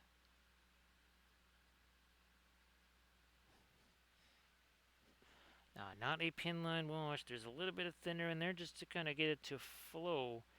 But that is not a pin line wash. Pin line wash, they'll be traveling all over the place because pin line wash will travel. And it'll go a long ways. As in a very long way.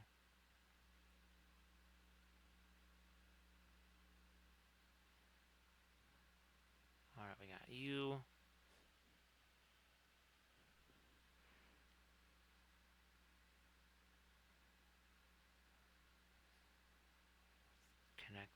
Connect the dots here.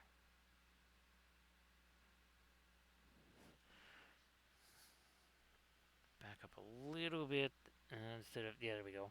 Instead of something that's super, super light right there. Let's a bit of a mid-tone. Now we can go later down here. Stop there. Looks like we've done all of the diamond shapes. Let's do some of these other ones now.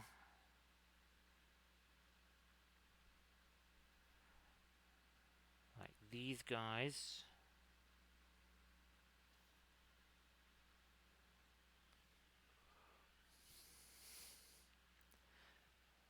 I wonder, let me take some of this around here. We haven't really done a whole bunch with this.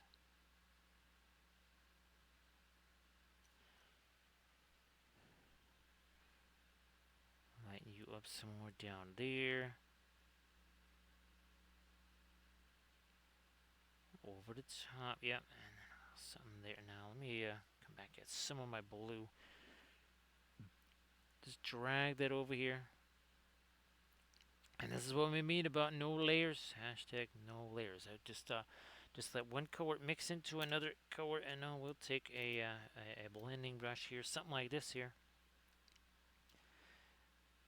A little bit tap, tap, tap. Boom, you got yourself somewhat blending.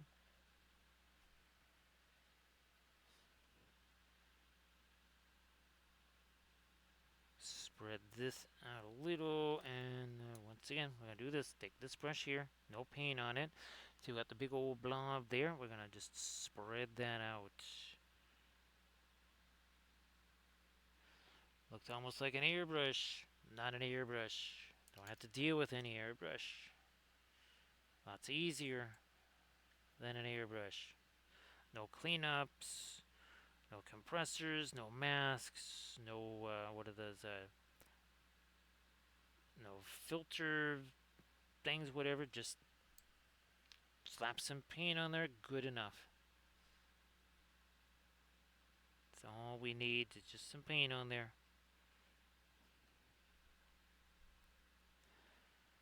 Go with this bit of white right up at the top, maybe. There we are.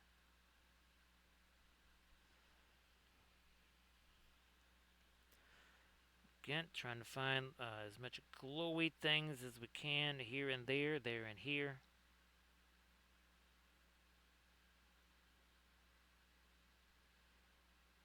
All that along the side there, okay. Now that is too light. Maybe get some of the violet mixed with that. Blue for a little bit of an edgy thing here. Not too much. Same over the top of this. Well, look at this. We're just about to hit Cinco Trace. Yes, we're just less than a minute away. Seeing a whole bunch of threes up on the board there. Doesn't mean anything. It's just, for whatever reason, every time I tend to like look up there and like, oh, look at that. There's going to be 5 threes up on the board. We already did the 5 twos. So we're counting down now. Counting down those seconds to Cinco Trace, which again means absolutely nothing. Maybe it means something. Who knows? It does make me hungry for some kind of a little bit of just a few seconds away. Some not so goodness or something like that. There it is. Cinco Trace, 5 threes up on the screen.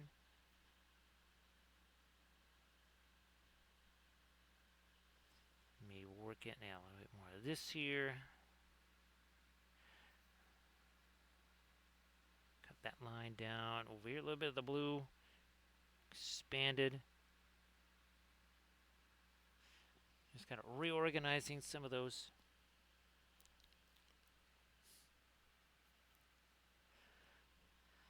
So yeah, Camp we used to, every time it was 11:11, whether it was in the morning or at night, just for whatever reason, would just send a message 11:11.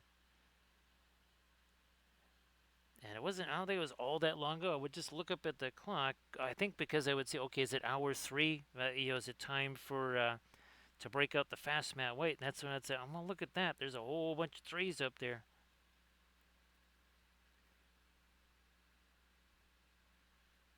Yeah. Darken you down a little bit there. Yeah, Camden, I have no idea. I think we were even able to find a few gifts. Of course, we there was a point I think where we started kind of making our own gifts for that sort of reason, right? Because you can't really find a whole lot of 11:11 gifts out there. So we just kind of tried making some. Now back to that darker green. We're going to try and do some more texturizing here on the cloak. like this here.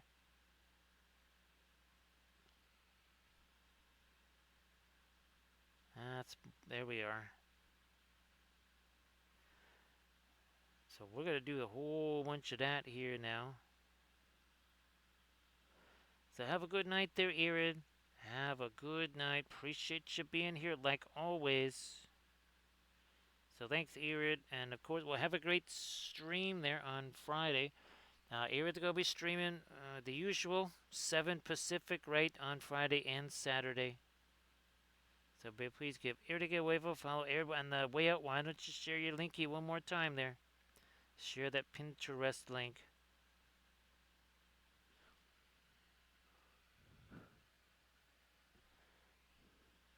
And again, everybody please give Irid a wave of follow. Because those are free. So do that.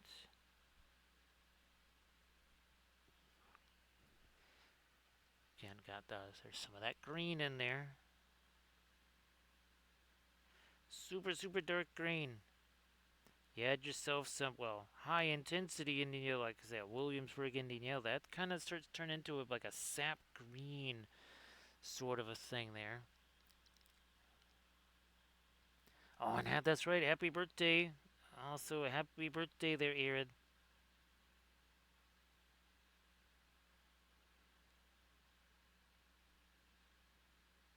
Have yourself a good one.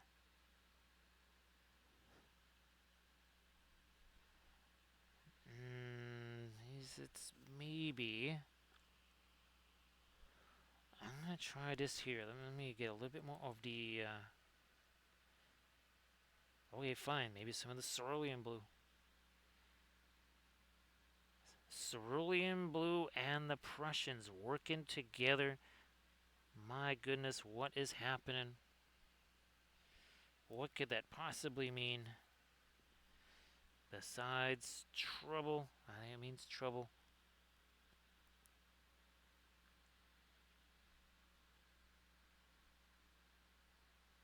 See there again, that's a little bit of a.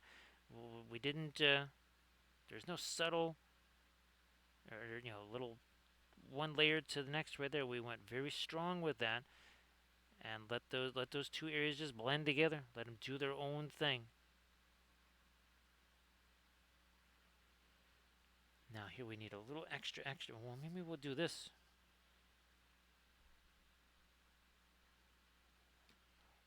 Yeah. We're gonna do that.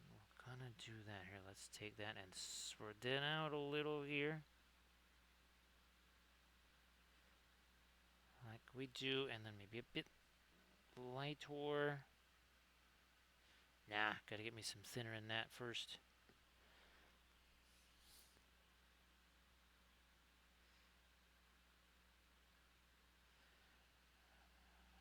Got maybe some little light hitting it from somewhere. Whatever.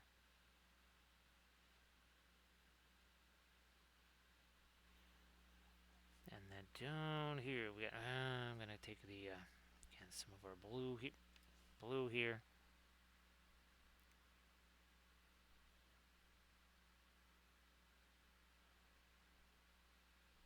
Okay. Here, let me take some of you.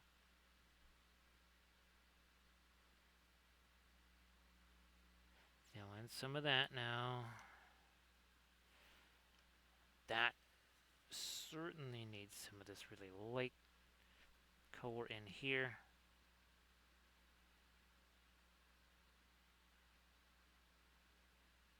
Couple little strips there. Now we got to definitely do some stuff along here.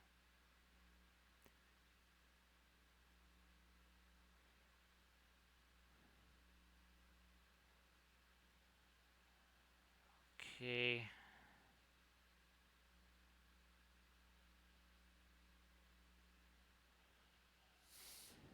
Nah, not gonna. We're gonna change that back here. Something maybe more like that. So again, everybody, please give ear to Game Wave a follow. Try you again. Nope, more thinner.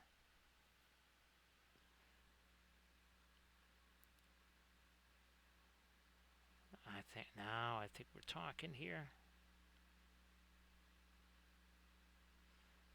Thinks we're talking.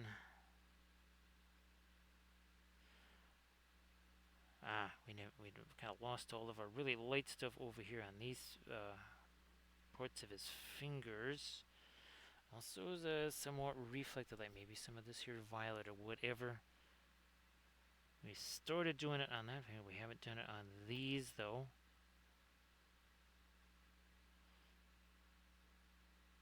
That's supposed to be shiny. Them fingers should be essentially reflecting onto each other. Crazy as that sounds. Kind of like one of those infinity mirrors or something.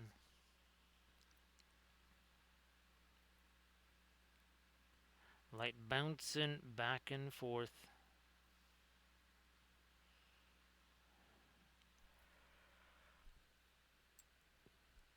Gonna take some of this dark here. That will go over in there.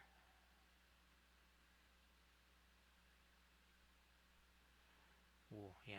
Here too. Here as well.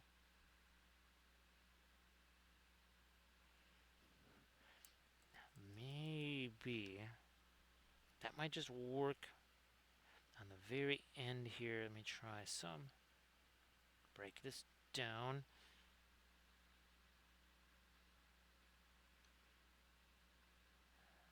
Come on, over the top. There we are.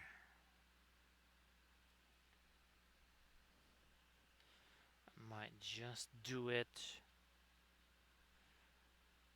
Some more areas of maybe a light here on the shoulder. Kind of making that a little bit more on the shiny side.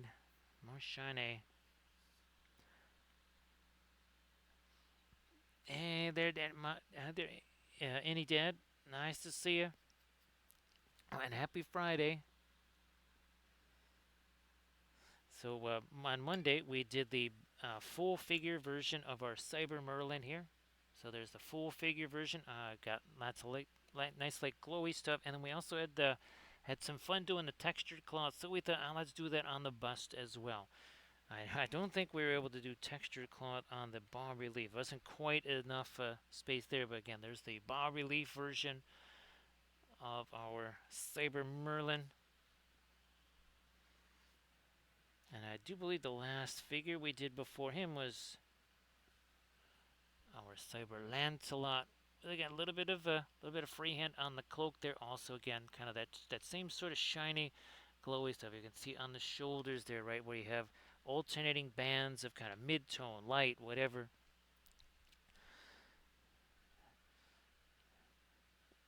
So, Dada Mommy, I hope that you're gonna have maybe do some fun stuff over the weekend, painting-wise, playing-wise, or maybe all of the above, because that'd be a fantabulous weekend. Painting miniatures, playing games, all the good stuffs. I'm lighting you up down here a bit more, kind of like what we did on our other ones. Oh, a little bit more right here. And of course, we wander ever closer there, Cam, to the glorious time of year, the greatest season of all, the college football season, which will all be covered, of course, on the Wampelville Sports Network, the APCC, the Atlantic Pacific Central Conference, which has been expanded even more. We have a few interplanetary teams now.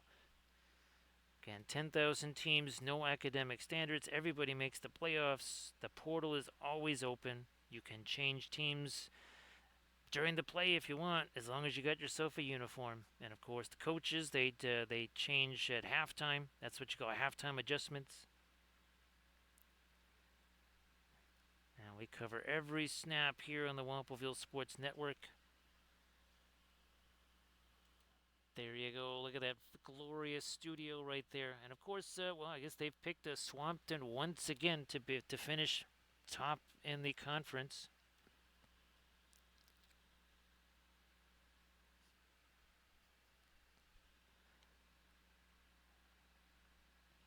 Let me fire in a little bit more of our light. There, okay, okay. And over here, there we go. So I knew there was another spot for this. That's about right over here.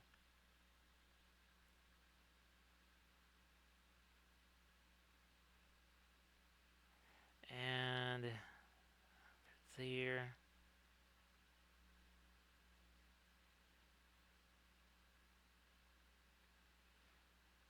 I'll lighten up you a little bit in here too.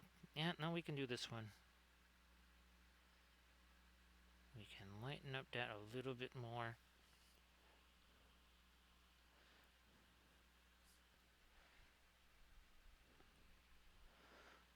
And now as we start to wander towards 4 hours, yeah, we can do even more and more down here. We're going to be doing less and less up there. So we can start to get more of our plinth on a plinth done. I've been printing out tons and tons of the large bases here. Like I've actually started printing out even bigger ones than this because when I do think the non cyber version of Nimue also I think I had a successful print there. Now the what was it? Oh yeah, the I think oh yeah, that's right. The corrupted version of Morgan Le Fay. We're gonna have to hit another print on that one. There was a again, that's why all of these are test prints. Almost everything you're seeing me paint on stream here is the very first time these have been printed, maybe the second. So that's why we're not just running out there saying, "Oh yeah, here you can get all the files," because we got to make sure they're actually printable. That's a minor detail of doing your own miniature line is that you got to make sure those you can actually print those things. Because if you can't, they're not terribly fantastic miniatures now, are they? They don't really serve much of a purpose if you can't print them. And that is what we're testing time and time again here.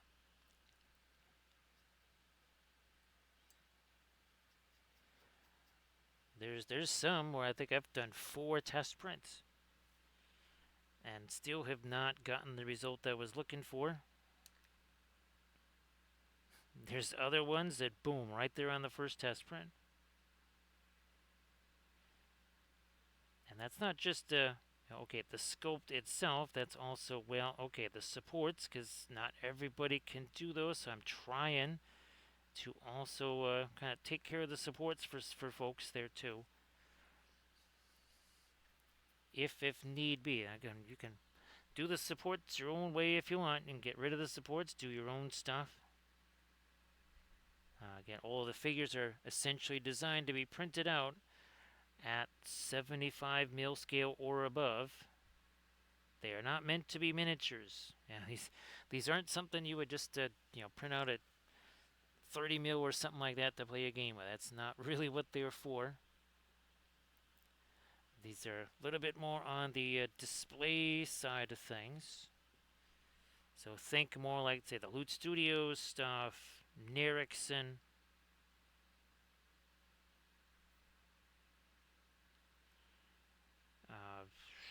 Oh gosh, Bellinach. Bellinach there. So again, some of the ones that really specialize in the large scale. I don't think Bellinach does any miniatures. Even Loot Studios does not do many miniatures. It's pretty much more about the busts and the 70 plus mil figs.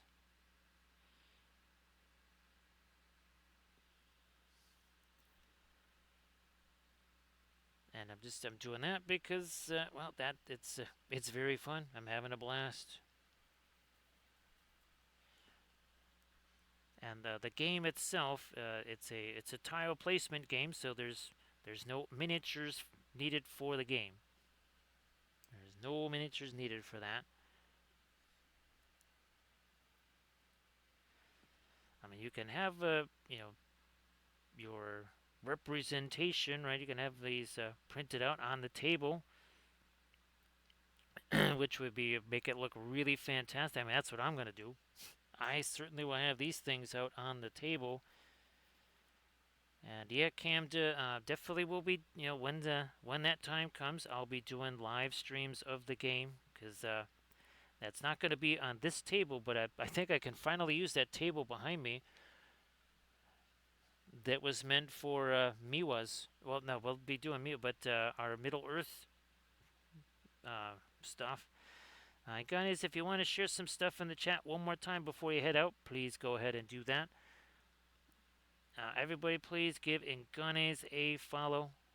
Go ahead and do that. So again, Inganes, why don't you post some stuff in chat there? Inganes also paints with the oils.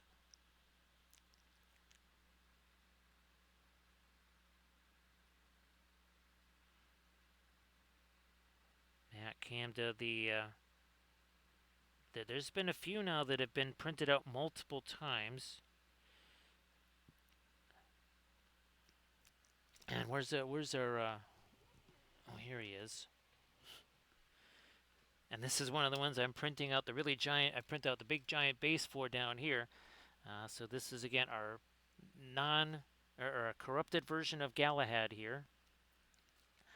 And because his armor has the Grail Code written into it, when he becomes corrupted, the armor just disintegrates, just goes away. There is no armor anymore.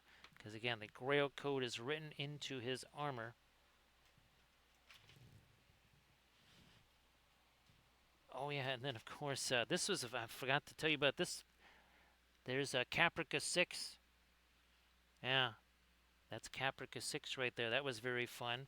I guess you can imagine there might be a little bit of object source lighting on there, Camda. I mean, just a tiny bit. Because, Caprica 6, and the burning. Yeah, Caprica 6 likes the burning. Gonna try and get me a few little infusions of dark here just to try and. Well, that was a little more of an infusion of dark right there than we were looking for.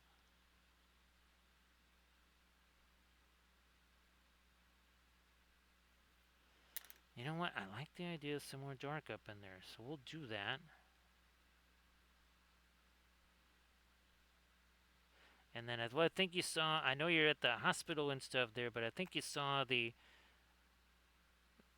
what would you say, the corrupted version of Lady of Shalott with those extra screens there. Like I was saying in that earlier stream there, Cam, that is going to be one of the more artistic of the paint jobs there, because there's essentially going to be scenes, again, of the kind of your destruction of Cyber Camelot to the point where it was hard to get the image made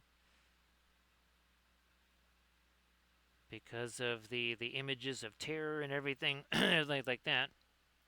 Because again, the Lady of Shalott represents the mainframe, and of course, she sees everything happening in her mirror slash mainframe.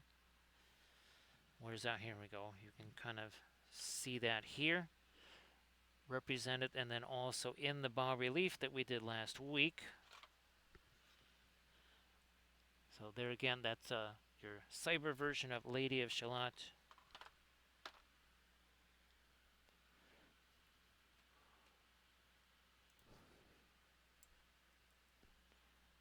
And it's been very fun, again, doing the corrupted versions of the characters now. And I get a little, yeah, there's a little too much fuzzy area on some of these. We'll get rid of some of that and also tighten up this here. Now, where's my, I wonder if that's going to be dark enough for right in there. Okay. Also there. And there. Okay, so that worked out. Oh yeah, that's got some shininess to it now. That is good. That is good. Maybe go a little bit more with the violet there. Fine. Now let me try this.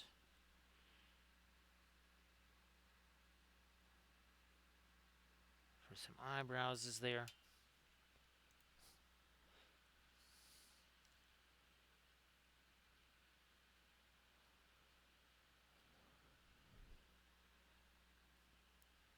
back to the dark. No, no, no, no. That needs more of the Prussian blue in it. Ah, that's better.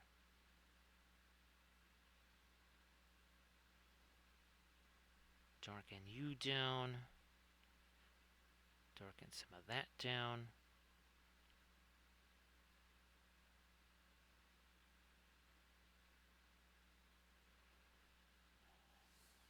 Is nice. Now for the same door here, let me thin it down a little bit, not too much.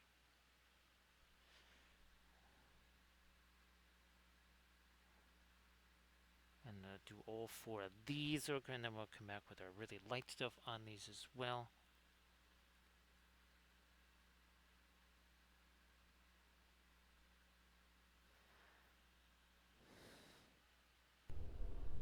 Who enters my domain?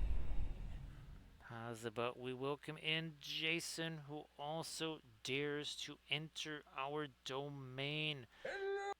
Thank you so much. Oh, we don't want to squash that. A little bit of a follow right there. Thank you so much. Appreciate that, Eric. Here we go. Hello, little hobbits. Spark my gun just. There we go. So thank you so much, Eric. I appreciate that. Of course, Gandalf is. So when do I get all this cybernetic stuff? He's like, dude, I really don't think you can handle this. He's like, well, what do you mean? He's like, I'm thinking the pipeweed. Maybe that would make all this cyber stuff a little too tough for him to handle. It's like, I can do coding. Let's see what happens here for Eric on the big Gandalf 6. So thank you so much, Jason. Appreciate that. Oh my goodness, we did. We managed it. It bounced around, but there it is. A big old Gandalf 6 for Eric. So Jason, if you want to share some stuff, please go ahead. And hey there, Spammy. Nice to see it too. So this is, let's see, Monday. We did the full figure version of Cyber Merlin. Here's the bust version. Basically 4 hours ago, we started painting this. We also have the bas-relief version. And all of our characters in our Cybertheria universe, they get the trifecta of bust, bas-relief, and 75mm sculpt. Here we got our Lancelot. We can do the same little gambit with him.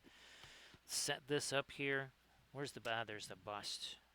So there's the bust, there's the bas-relief, and there is the figure. And we're doing this for all of our Cybertheria characters. One by one, knocking them out one by one. Where's our Lady of the Lake here.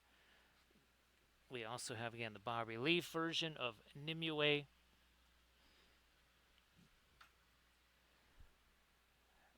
And what's it? This was super fun here. Our Cyber Mordred.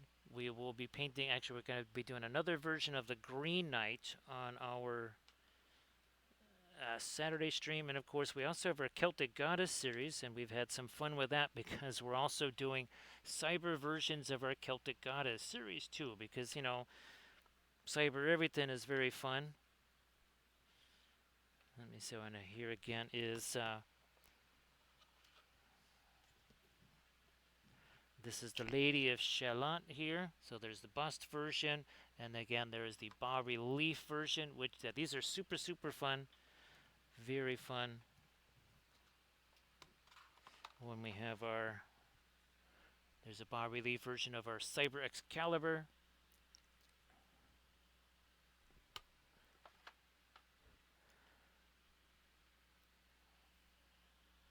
So Jason, thanks very much. Well, and Nick, you can kind of see here. So you can see why we're doing kind of non-cyber and cyber version, because that right there in the lower left-hand corner, you can see the original painting of Merlin, and now you can see the cyberized version of Merlin.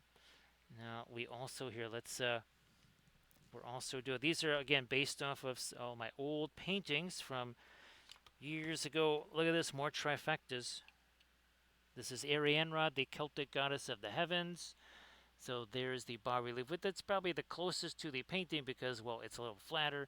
There's the sculpt, the figure, and there is the bust. So we're doing that for everything, whether it is our Cyber Arthurians or whether it's we got, let's say we got the Morrigan, we have Branwyn.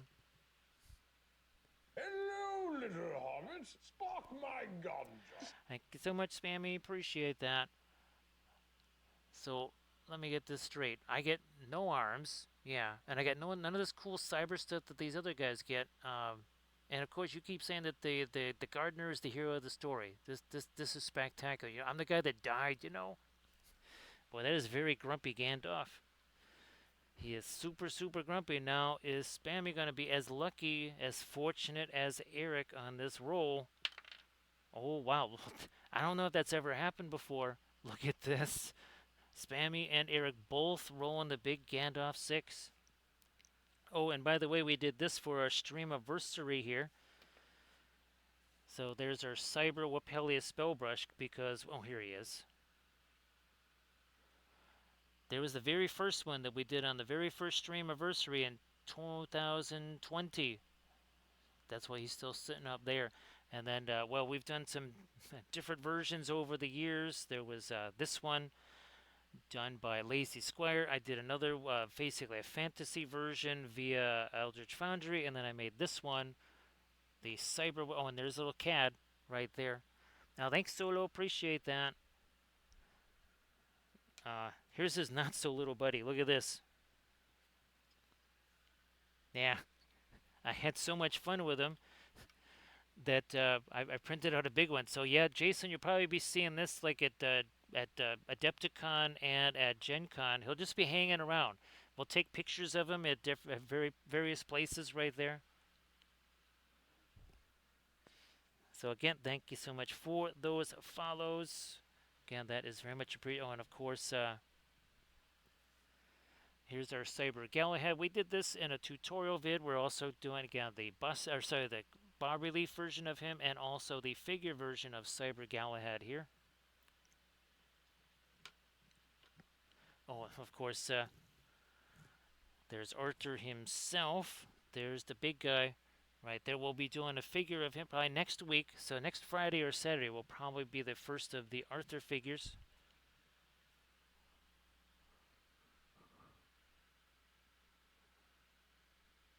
And of course, now, Jason, did you have a chance to share stuff in the chat there? If you have not had a chance to share stuff in the chat, please go ahead and do that. And again, everybody, please give Jason Fraley a follow because those are free. Those are free. Now, here we got oh, and we're using oil paints, by the way. All oils all the time. And they're just regular oil paints. Nothing super snazzy here. Some of our brands there. You got the Williamsburg, you got the Winsor Newton, you got the Richardson. There's the Gamlin right there. So that's kind of been the big four. Now they've been joined by the Alkids here, which would be here the Paul Rubens. Neat thing about these, you can get these on Amazon. And again, they are Alkids, which means they will dry faster, also set faster, and that kind of matters when you're new to the oils. And what usually happens is, folks, maybe they put a smidge too much paint on that figure. It did not dry. Oh, a little imp specimen there.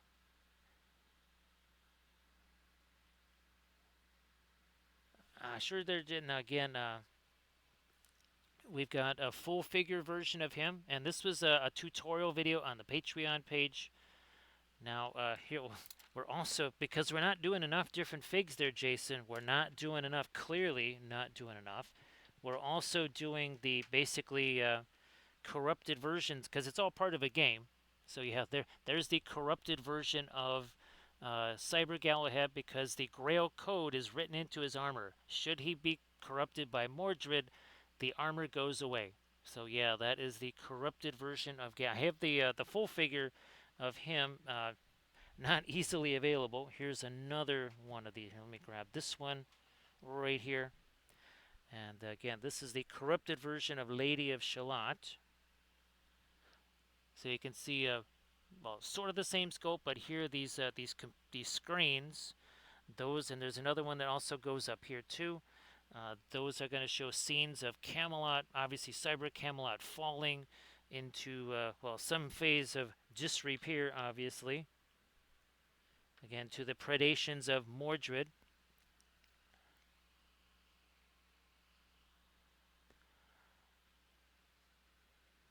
So that's, I'm just trying to imagine the froglet-sized goblin there, Jason. Again, if you want to share that stuff, please go ahead and do that.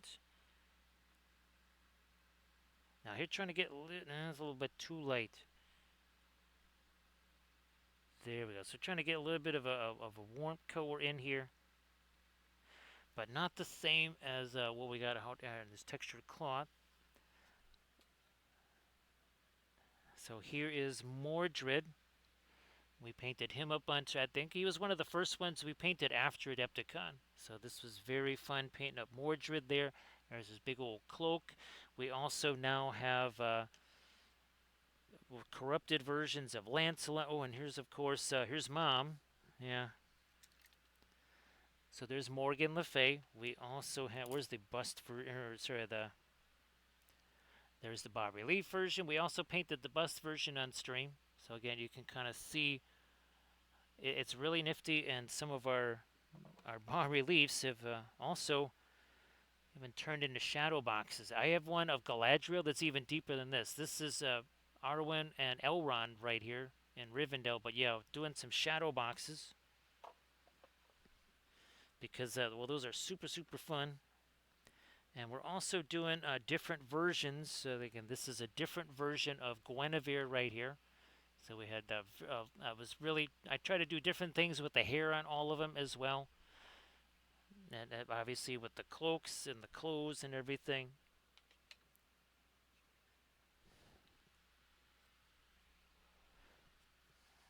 And of course, so here's again more of our Celtic Goddess series. So this is Branwen. Right here you saw Arianrod. You saw Bridget. I also have the Morrigan. That's basically the goddess of war. Well, Eric, thank you so much for being here. Actually, Eric, later today.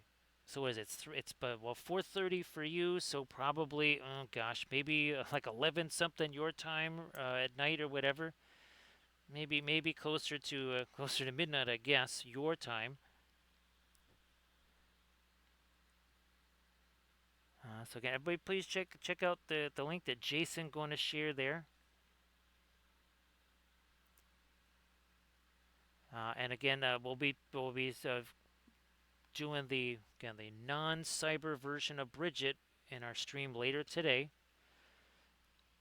So the non-cyber version, I mean, it's exactly the same size as this, but instead of all the cybernetics and stuff, instead of fiber optics, it's wheat fronds.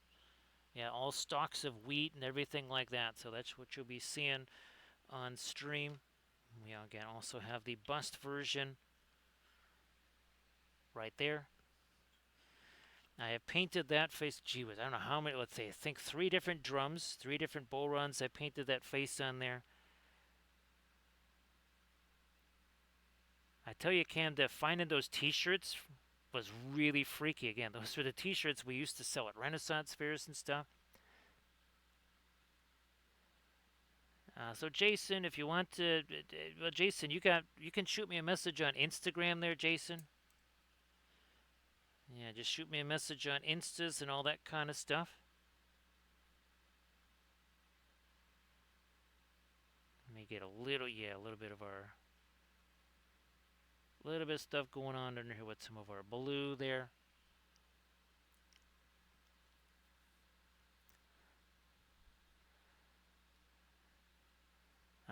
Eric, if you wanted to share some of your comic art there before, I know you might have already left, but yeah, if you want to share stuff, of course, well, hopefully Eric joins us in the next stream, and then Eric can share some of that fabulous comic book art there, because again, it's I've tried to do that comic book stuff. It's not my thing. It is just not my thing. So when folks can do that, that is a very specific skill. That's not just okay. I'm just gonna do comic book stuff this time. That that requires a whole different little bit of mindset and stuff there.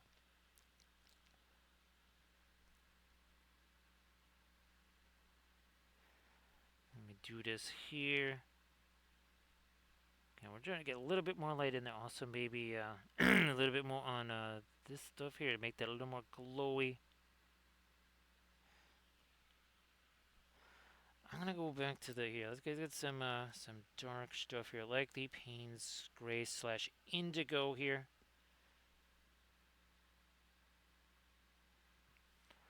Also, cut some of that away. Yes. Now here. Also there, and then some up there. Okay, there. That's it. No, that's a little more like it. That guy was a little funky right there.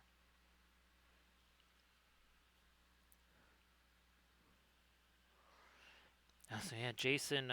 Since Adepticon, the lead up to Adepticon was absolutely bonkers. It has been just as bonkers afterwards. Because Adepticon worked out very well, so I've been working very hard on the game itself. I now have hundreds of pages of PDFs printed out, and actually later after the stream, I will be printing out the first test tokens, because it's a tile placement game, and to essentially mark where the characters are or what where their influence is, there are little tokens.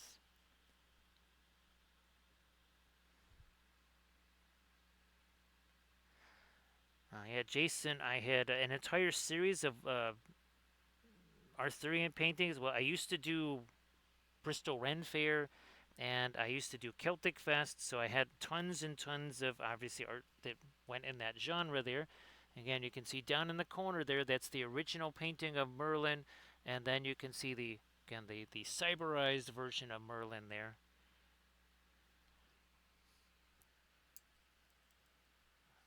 Get back to this indigo here one more time. I'm trying to do this right on the top of his eye here, right there. Ah, isn't it? There we go. I think the other eye already had that.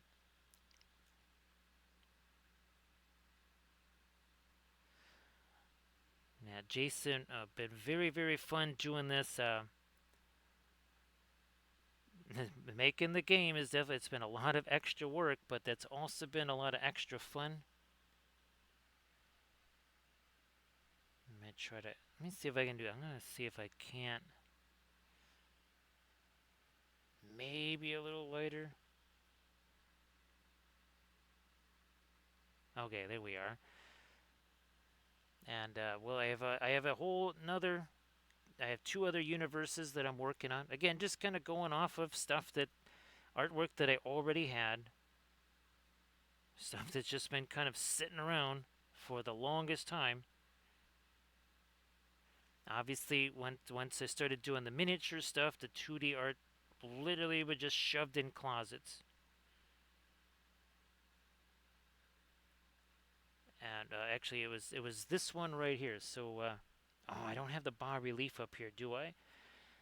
But remember those Celtic drums I had mentioned? Well, one of the people I painted it for, they had a house fire and the drum was destroyed, and they were desperately begging me to paint them another one. And I said, well, I can't get those drums anymore, so I can't really do that. Then they said, oh, what about a print? And at that time, I did not have the large format printer that I have now, so I couldn't do prints either. But I did say, well, wait a minute, what if I was to make like a bas relief of it or something? And they were very excited about that because they thought they could just have it sitting on their desk. Ooh, do I have that sitting here? No, I don't have that sitting here. That's downstairs. But I've got some really large bas reliefs now that I've printed out in FDM.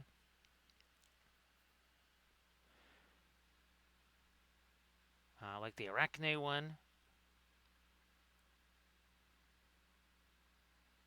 And again, the nice thing is, Jason, it's just all from my own stuff. So the concept art is already there. I don't have to try and just imagine it and create it out of nothing. It's already there.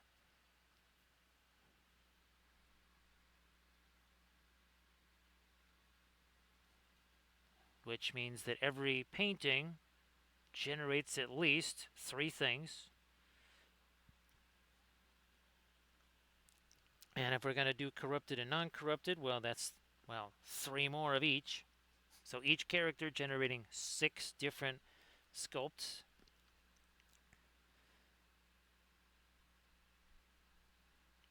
And of course, if you're also doing other universes like I am, well, now you have even more sculpts. There are several dozen in the works. There are dozens alone of the Cyber Arthurians, and then there are now dozens of other sculpts from other genres.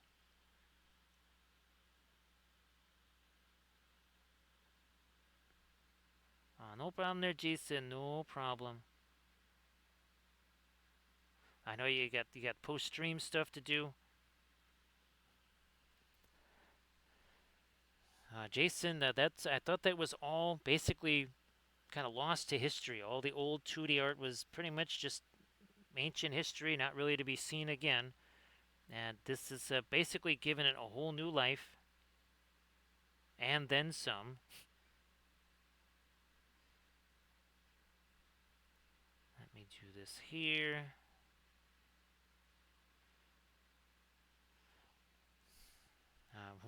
At some point this coming week, we'll be setting up that Cintiq for doing more of the sculpting stuff, because using a mouse is brutal for that.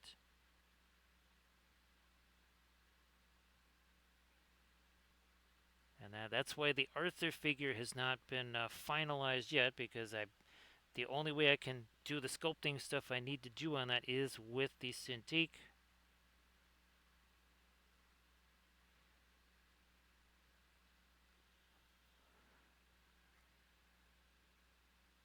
Okay, and now let's get there a little bit of light right on the top of that. There we go. Okay, so now some of those read as separate armor plates. That's what we want to see.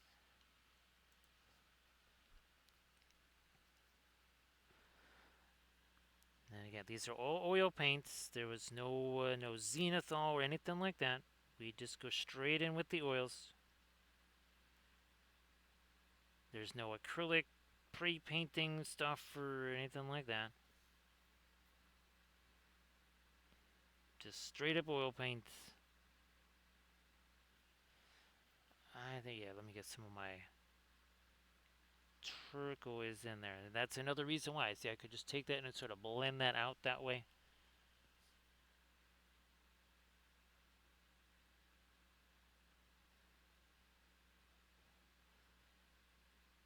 Nice. Take some more. Yeah, here, let's take away a little bit of the really, really, really light stuff there. That needs to be a touch lighter. Okay, we're good there. And then, let me switch out here. Let me get this brush over here. Get me something like this, because we need a little bit of light under here. But again, we're just going to take this brush. We're effectively doing what looks like a dry brush kind of a stroke there. However, you can see that brush is getting darker. Why? Because the paint that's underneath there, that is all wet. Again, it was 4 hours, 19 minutes ago. That's when we started putting some paint on this here. This was not from a previous stream or anything like that. I mean, unless there's some kind of weird funky thing that happens, anything that gets started on stream gets finished on stream. So no multi-session stuff or anything like that. The oils certainly do facilitate that, because again, you get all of the essentially blending for free. So like this right here, again, I could have spent 10-15 minutes layering that up. Hashtag no layers. No layers. Like here, I'm just going to sharpen up that edge a little bit more. There we go. I think that's another edge. Yeah, let's get that refined a bit more. I wonder, let me, I spy with my little eye something I should probably hit with the Prussian blue here. We're thinning that down, but that's not a glaze. With the oil paint, some of the colors are so translucent, like Indian yellow, manganese blue. You can effectively just dry brush over the surface and it looks like you've done this glaze.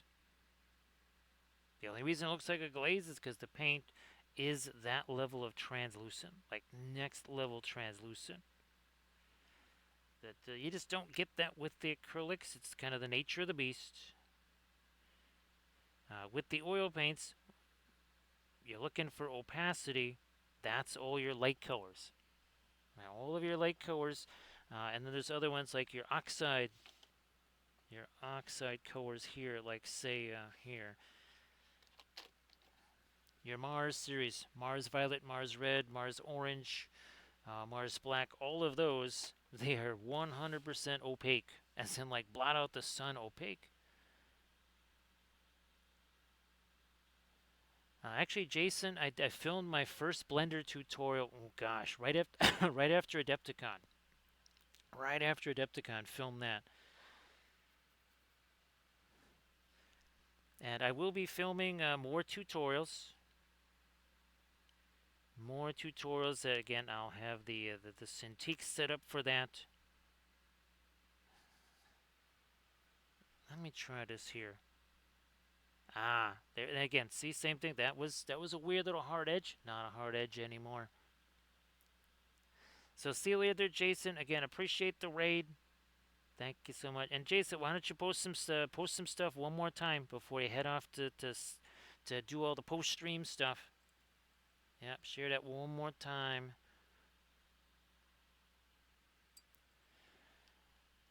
Camda, it's I know I was saying this, that maybe I was saying it to my sister, or I was saying it to a friend of mine, something like that. Maybe my sister. All of the advances made right up to Adepticon, I look back at those Camda, and they're almost like medieval. They're literally like the pre-cyber version of Arthurian stuff. That's how, when I look back at that stuff, I say, wow, that's very primitive.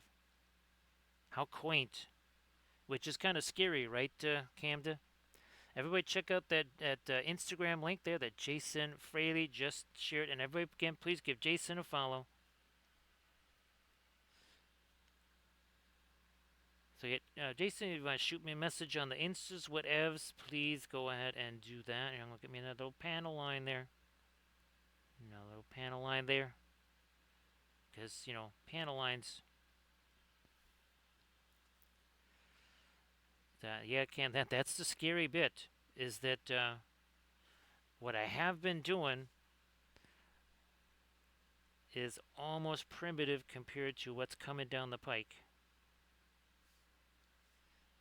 Because, every day that goes by, Cam, there has to be like a wholesale new invention and change, right? So thanks a bunch there, Jason. Appreciate that. Now, even the beard here, that's not white. There's a little bit of our Naples yellow in there. That gives it a tiny, tiny, tiny touch of some warmth to it. Little bit of warmth. That is very, very critical. Here, you know what we also need is a little bit, not too much there. It's like there's something on the other finger. I've got to do the same thing on these fingers here. It's like I knew I was missing something there. Gee whiz. There we go. So say we all. So say we all. Hey there, MTLs. I guess, hey, MTLs, let folks know what kind of stuff's happening at the Game Castle in Santa Clara this weekend. There's going to be fun times there.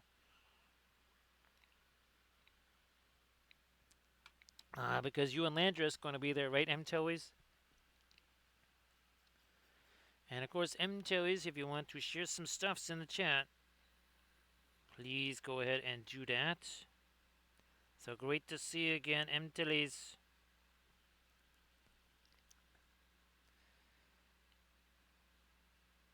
MTLs, I'll try to send you a. It will be a lot. It might be a whole bunch of pictures and messages there, MTLs. I got to get you up to speed on some of the stuffs. And like you just heard, all that stuff at Adepticon was again almost. It's like, wow, yeah, that's pretty primitive compared to what I'm doing now. That was like 4 weeks ago. Yeah, that was a month ago. That is just how much things have changed in just like a little less than 4 weeks.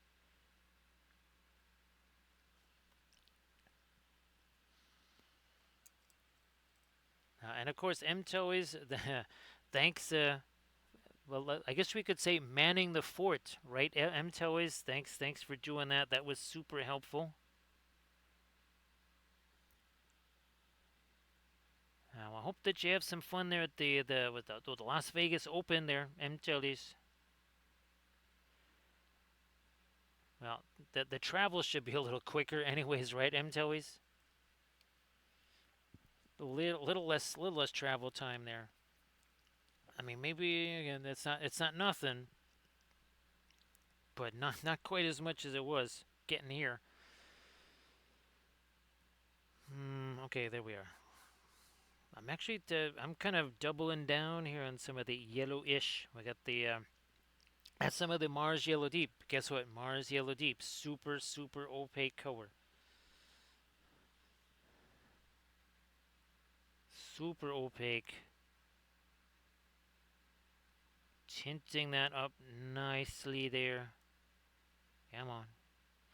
Because we wanted a dark that wasn't too, well, dark, right? I mean, it's supposed to be a white beard. No, you can see it again over there. Again, that's the original painting, and then you can see the Cyber Merlin next to it there.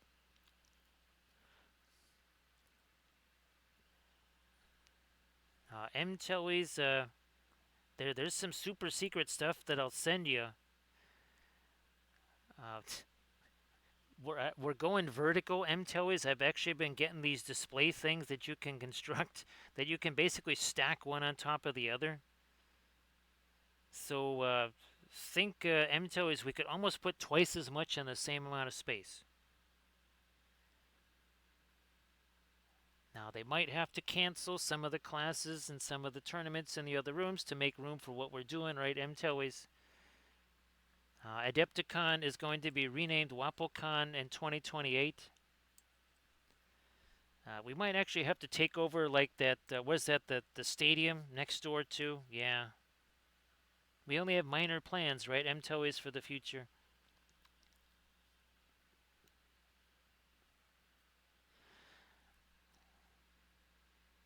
Actually, MTELWY's, all kidding aside, there was a little bit of I was thinking a little bit of a paperwork system of some kind where whether it's Mark or you or I or Ryan at the table there, it's basically kind of a universal thing that we would all understand. Because it was actually Brian is here. He's at Little Wars. Now, of course, I know we want to do a CathyCon in October. Maybe we need people in a Discord thing somewhere playing the Cyber 3 game. I'm just saying, maybe we need that.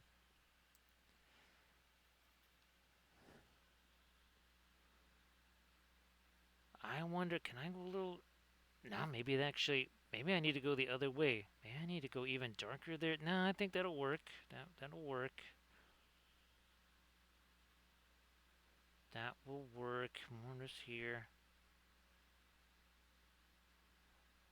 Come on. And now you too. Bam. Also, somehow we've skipped out on that. And then this is another little series of highlights. So see how this kind of goes light. It's the same deal. What's going on up there?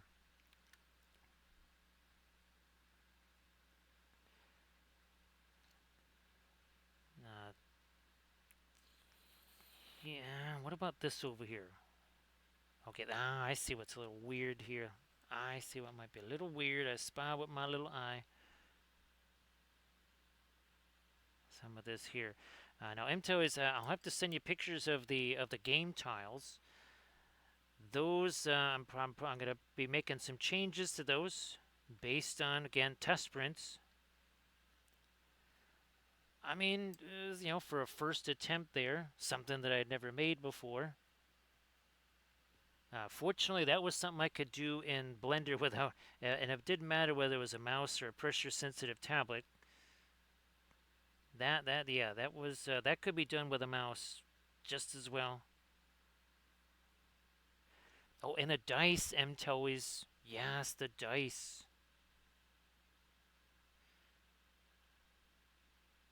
Because now there are dice.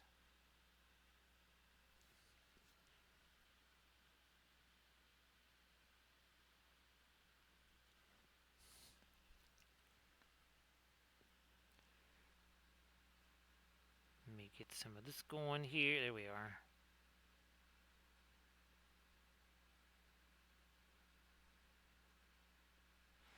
Again, a little cascade of some light coming down this way here.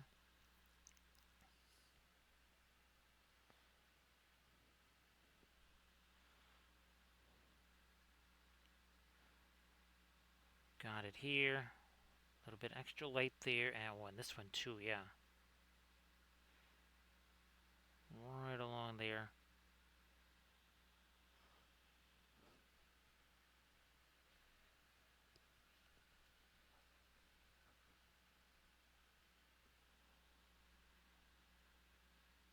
This way. Some extra light here.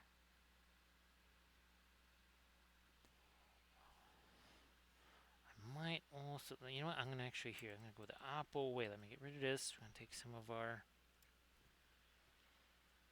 manganese blue here. Manganese blue, not going to use the cerulean. Let's stick with the manganese blue here, and that's going to again be somewhat of a dry brush over the top of some of these. Not all of them, just some of them, maybe even a little bit here. Tone that, yeah, that's got to be toned down a little. There we go, see, toned it down, easy enough.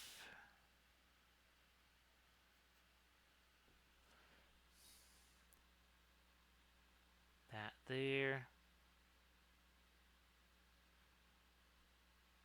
More right there too, yep, okay.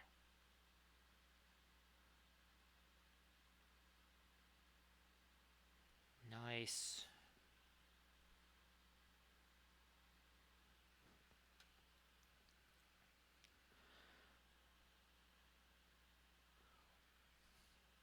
I think that is good for toning those down. Let me also here, come back to this here brush. I think, yep, that's the one. That edge. Never did get the top of that. Do we have it? Yep, we have another one on this side.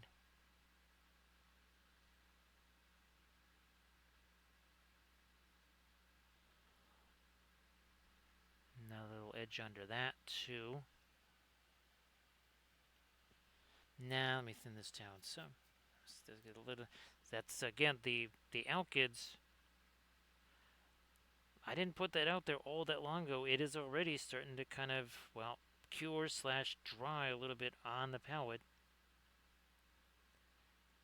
It with the alkyd doesn't necessarily take that long.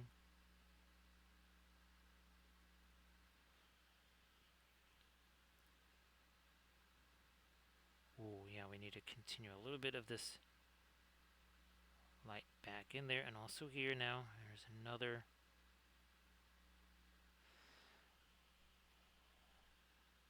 Yeah, I get all of this stuff. Trying to create that digital vibe, because none of these characters are actually corporeal. Arthurian legend says the once and future king shall return in the hour of greatest need. It says that. What it doesn't say is when or how. And, somebody showing up on a horse with a sword maybe didn't make a whole lot of sense today. But in cyberspace, it makes a whole lot of sense. So yes, it is an unseen conflict. The Grail Code restores. The Grail Code unites, and obviously Mordred does the opposite. Mordred multiplies the truth. He can't create anything, he can't destroy anything, but he can manipulate things, and again, he creates multiple truths, and that overloads the mainframe, which happens to be, well, your Lady of Shalott. Ah, that's what we need here.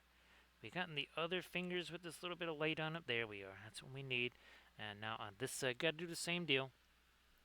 Same deal over here. Ah, there we go. And then some of that on the side of the arm over here. Now we need some light down in this area of glowy stuff right here. Well, that might be a little too much. Let's get rid of some of that. There we go. Poof, and now down here, same thing.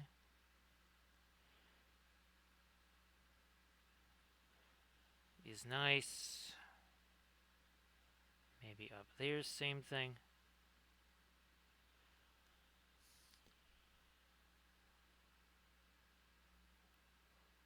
I wonder that this has to either. Let me maybe take the darker blue. Let's try that first. Oh, that was that. I think that worked. I think that worked okay.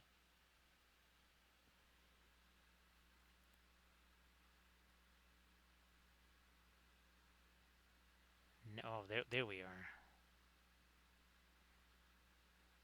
So we have the dark, we had the mid-tone, we just didn't have this lightest light. Okay. Now that we have that, I think we're getting somewheres. Another little bit of light there, so you can see kind of light bouncing around. Think of all of these as very shiny little cylinders, basically, reflecting off of each other.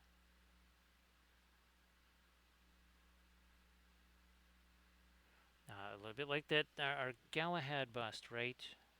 Where we have, you can see the wings, there you go, you can see the wings reflecting on the shoulder, and then the shoulder reflecting on the wings. That's why you have gold reflecting on the wings, because the gold is here. If all this stuff is shiny, how is it? Look at, see, some of the blue of the wings is on the gold now. You have to have that.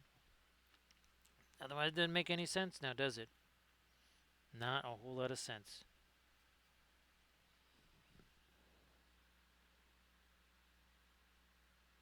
I'm going to try and sneak in a little bit more of this really light stuff here, and maybe even a little bit back in there. Smidge more in here.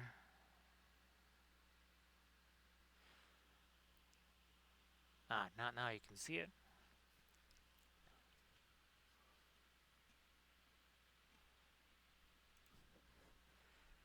Do I need any more light on the mustache? I don't think so. I think we'll take a pass on that for right now. Ah, this we a little cleanup up here. I wonder, maybe get some of the blue in that. Too light, I think.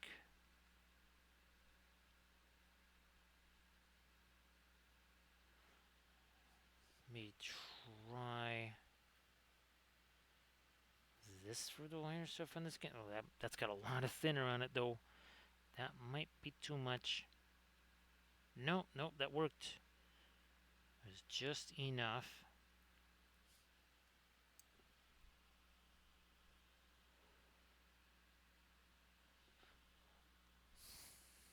You know what, on this fort, I'm going to go more with the cyber stuff, which means Merlin black. That's the dark green.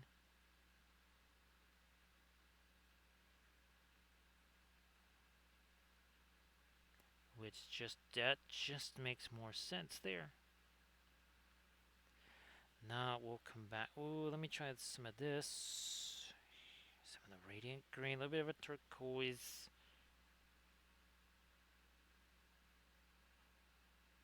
Little bit of that in there. Okay. Yeah, that's making more sense now. Makes more sense.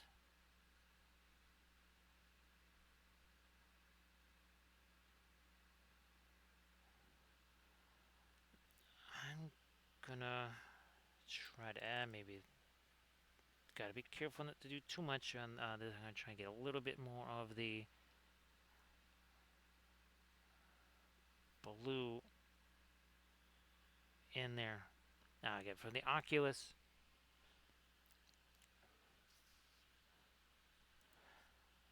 To get the in the game itself,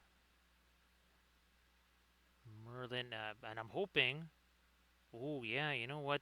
I think so. I think by the stream or our Friday stream, I should have the tokens. I mean, they should not take very long to print. First of all, they're like maybe the size of his hand. I don't even know if they're that big, and they're effectively tiny little bas reliefs. So I'm pretty sure, unless something goes horribly wrong with those, we should have those, or the new printing area, anyways. We should have the tokens to show. Plus, I don't think I'm going to have a new set of dice, but if anything, I need to make dice that have different facings on them instead of just, for all intents and purposes, a D6 with the same number of each face. I want to have some where it's kind of stacked, where there's more of this symbol, maybe no, a couple of blank areas. That became necessary once it was determined that if this is going to really be printable for folks, like entirely printable, things like action cards, event cards, that really can't be doing those because they obviously need to be double-sided.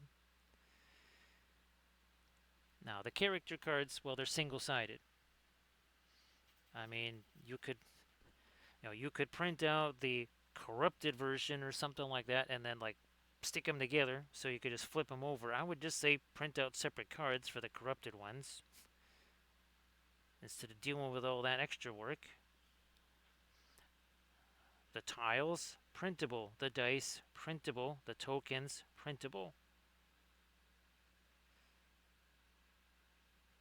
And obviously the figures here, they wouldn't be necessarily on the board.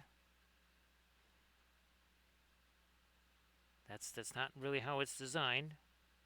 But you could print out the tiles. I mean, if you want to print them out gigantic on an FDM printer, and have figures walking around on them, I guess you could do that. I might try that at some point. Who knows? Now this is a little bit of that dark green. This is the Perline black, and we're just doing again a little bit of stippling with it here, trying to create more and more texture here, because reasons. It was fun doing that again on the full figure version. I don't think we're gonna do the weathering powder stuff though. I don't think we'll do that on the because well, yeah, that's not too close to the ground. Not really. Let me. Nope, that's still too much of that on there right here. Let me go back to some of the cerulean blue. Now we got it. All right, that's all it took. Try and get some more of that. And there's a little bit of a faint glow is happening up there. Also too on his arm here.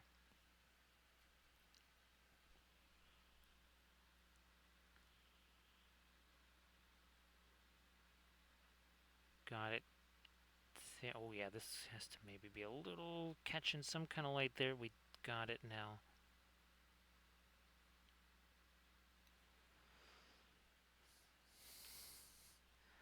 I'm tempted here. Let me see if this is going to work. I don't know if it will, but I'm going to give it a shot. So we got our cerulean blue here. Not quite light enough. I'm going to... Not quite the radiant turquoise. Let's go halvesies. Let's split the diff and let's see what. That might still be a little too late. Because if this gets too late, then some of our highlights here on our cannot work not really going to do very much, are they?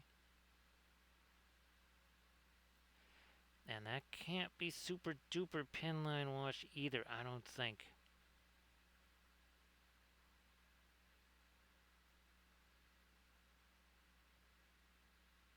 Something like that. Nah, not sold on that just yet. I mean, it'd be easy enough to reverse course. That wouldn't be a problem.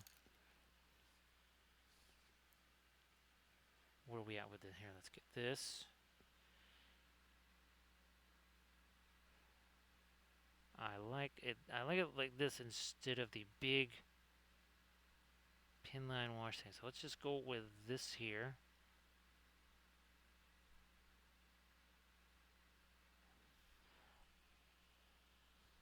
Kind of, again, a little bit of internal glow or something like that is happening here, maybe. Like what's going on there.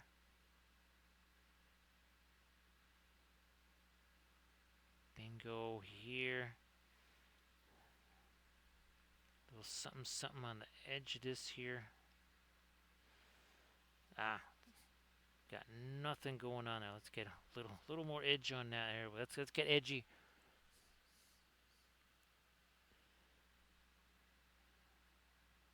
Couple little fill-ins here. Also some fill-ins there.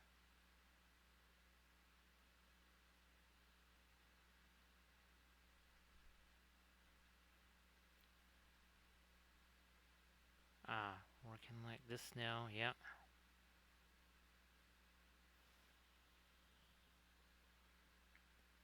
Ah, well, look at that. We have circumnavigated the the main plinth.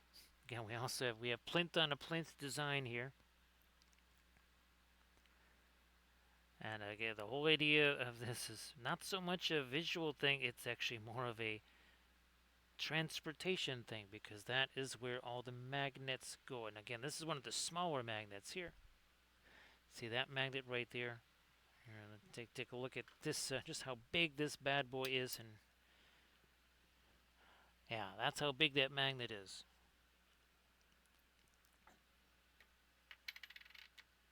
Yeah, so that's how big that magnet is. It is larger than Gandalf's base. I think it was an inch and an eighth or inch and a quarter. Something like that.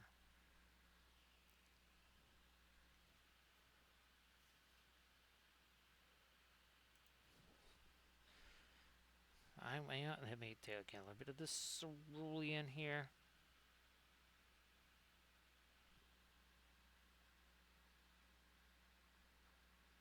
Really weird to be using cerulean, but talking about something that hadn't happened since 2020. Yeah, that's cerulean blue on the palette.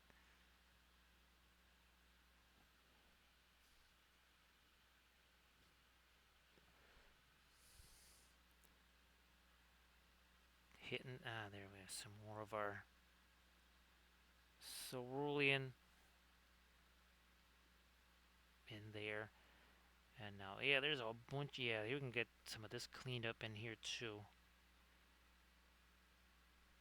That's a little bit too big of a blob right there. Let's take that down. Some of this, take it down. These guys get a little bit of cleanup going on there.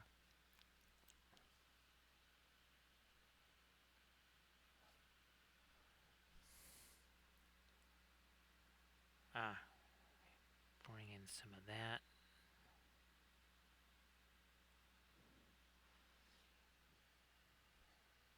Bit more there.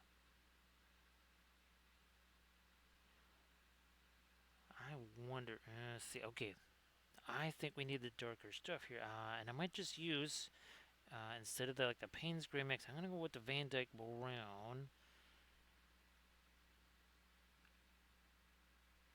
Because I think we need to go a little bit less on the cooler side with this dark here.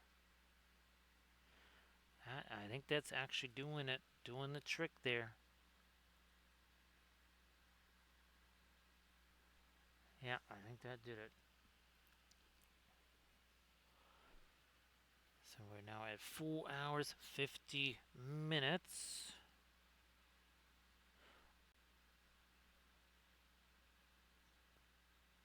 Couple of maybe I might actually go with actual black. So this is that Mars black we were talking about. I get all of the Mars colors, whether it's Mars red, Mars violet, Mars whatever. Those are very, very, very, very opaque. And I mean, the Alkyd versions are pretty darn opaque. Then I was using on the Nimue Lady of the Lake tutorial video. I'm using the actual regular oils. And oh my gosh, you think the Alkyd version has opacity? Try the regular oil paint version. It was just like it was. All kidding aside, blot out the sun level. It was nuts.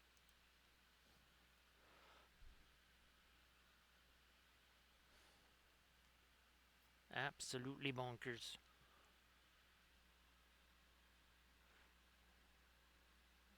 Again, here's just some of these little darker dots.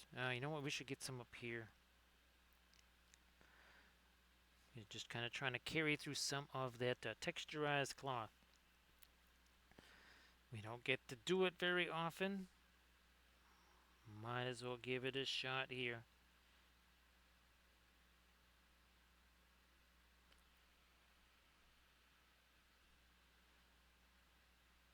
And if so, say like there, that's a little too sharp or something. We have all of these nifty little teensy brushes like so, and we're just gonna take this, look at this. So we got those there. We're just gonna a little tap, tap, tap here. You can see that it's still there, right? But it is not as noticeable. It's not quite so impactful anymore. But not wiped out either. And that's another really nifty thing that you can do with the oil paints. Also, too, they're just more mellow, just more chill. You're not rushing around like, oh my gosh, the paint's gonna dry, this gonna dry, whatever. Nah, you just kind of almost take your time by comparison. Not running around like crazy, trying to can't beat that. Oh gosh, if I don't do this right away, that's gonna be wet. Won't be wet on the figure anymore. Won't be able to wet blend. And what's fun is that even when the paint dries, you can practically almost simulate wet blending, even though the paint you're working on is dry. Because with the oils, since you can wipe the paint away because it's not dry, it's almost like you're kind of buffing away some of the paint. And therefore, you can have what looks like a wet blend, wet paint over completely dry paint. There is no wet blending happen. It looks like there is. That's not too shabby.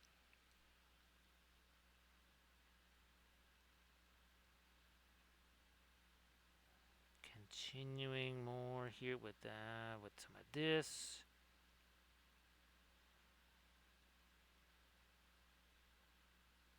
Also some of that there.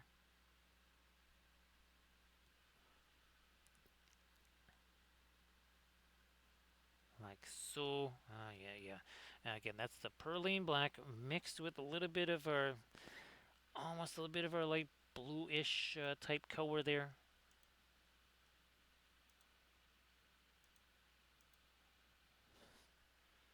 More of it here. So again, the Perlene black. Maybe some of the whiteness. Again, that's going to give me this super subtle kind of greenish gray.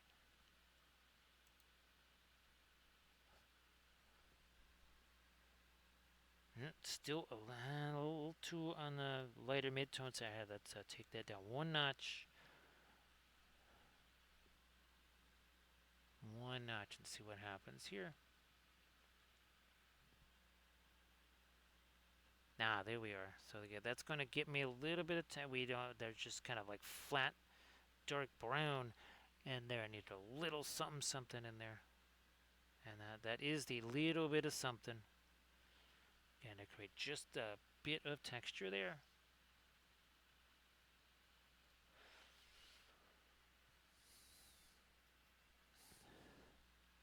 Now up on the hood there. And again, that is essentially a green, a kind of a cool greenish gray that's going up there.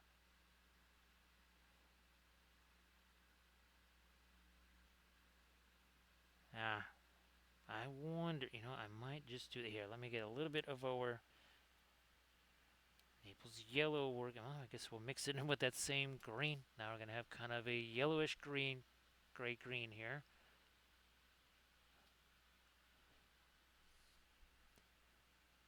But on the lighter side up here, these couple of folds right here need a little more something on them. Looking a little peaked right here.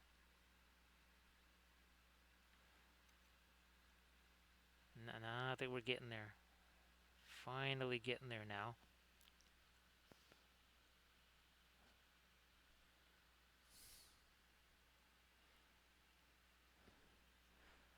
Gonna try a bit more. That was a little bit more than we wanted. Well, looky here. It's gone. Was I just saying not too long ago about just being able to buff the paint off of there if you want to do that? Basically, wet blending, wet paint into dry paint. You do something just like that. You put your new paint on there, and you can essentially kind of wipe away some of it like that, or all of it. Well, not all of it, but most of it. It leaves behind something that looks mysteriously like a wet blend, even though that is not what it is. More texturizing going to happen over here.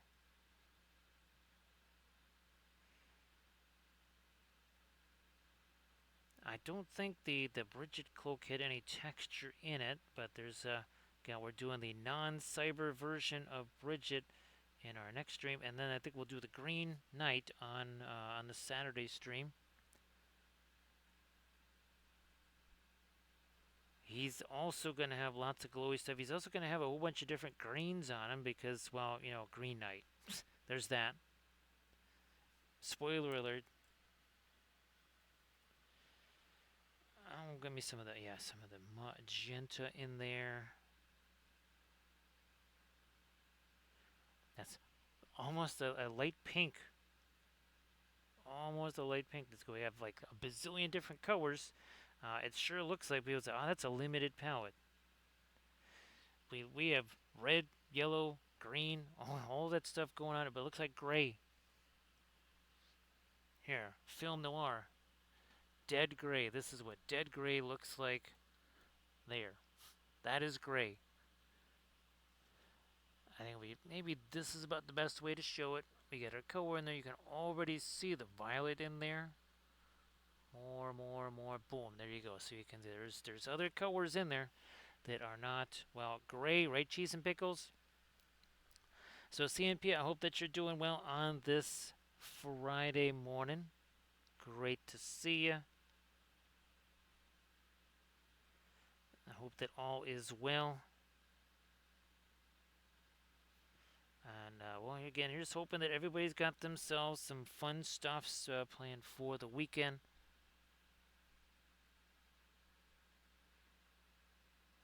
Now, I do not have pig. I do have fromage. I have fromage. Oh, yeah, I think we're gonna, maybe we'll roast some of, maybe we'll saute up some of the scallions with our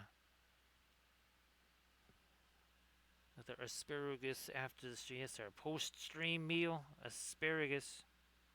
Or these days, sweet tater with scallions picked from the garden. Yeah. Which originally came from Minnesota. Yeah, Yes, scallions shipped in the mail. My Kathy's mom ended up here. I stuck him after like a week and 2 weeks or something. I stuck him in the front garden, and holy smokes, they might just take over the front garden, which I would not mind. They could take over the whole front yard. I would have my own scallion farm. I would be a rapscallion then, because I would advertise my farm with music.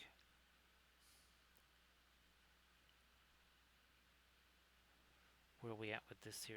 More of the kind of yellowish stuff here.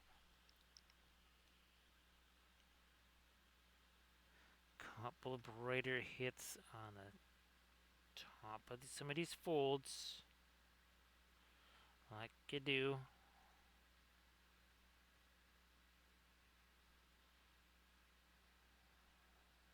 Like that. There we are.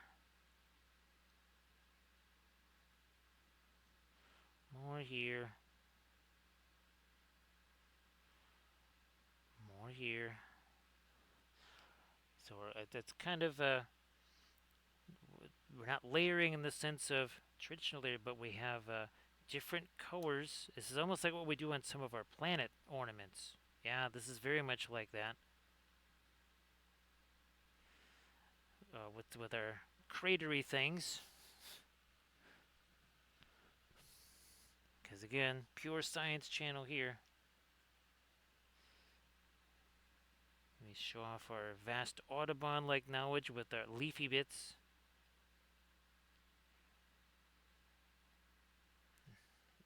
I'm going to try this again. I guess that's just about as light as I can make that. Alright, fine.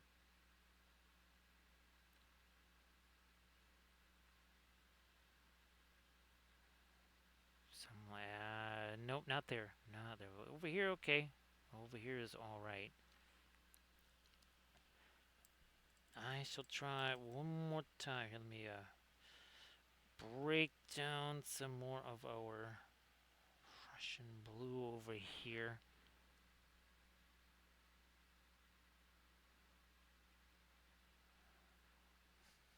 There's a couple of wandering edges here, like this gets a little there. Yeah, that's a little more solidified. Also up here, try that. Okay, and then up here we're gonna darken you down a little more.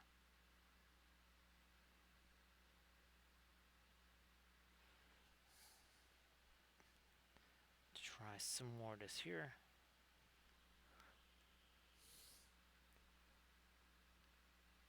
Like that.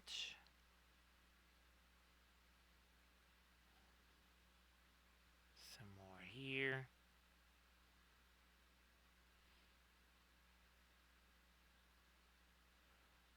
I think I've already gone as light as I can go in there. I don't think I can do much later.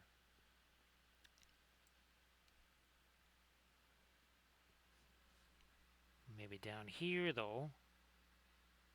I can't. Yeah, yep.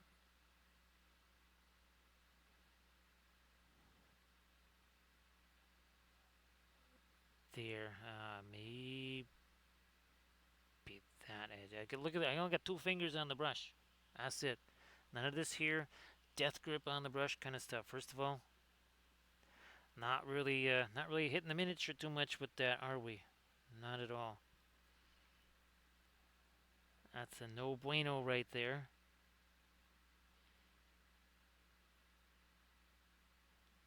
Couple little extra lights on the edge of that.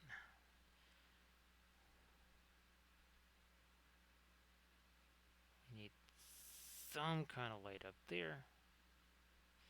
Not too much. I think we did these other ones. Well, maybe not as much as I thought.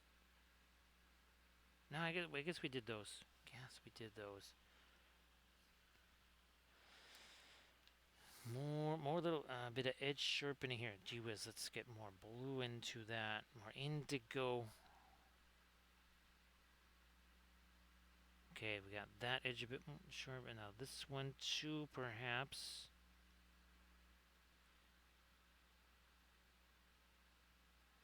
Same deal with that.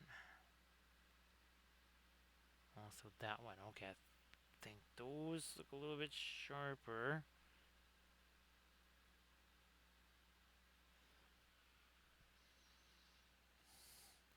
I'm gonna do a little bit of a cheaty thing here on the oculus up here.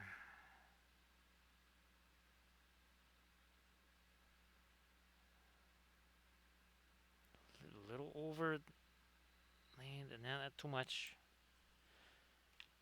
Not a problem. We get this.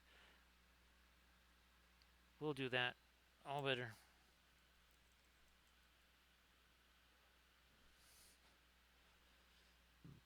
I don't think we'll. We might. Oh, that's what we need. That's maybe the a little red shot, and then our turquoise here. We have either really, really dark stuff or really light. We don't have the in between in some of these.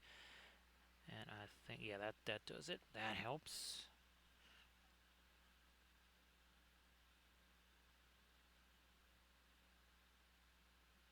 Maybe a little more of this cerulean over on this side as well.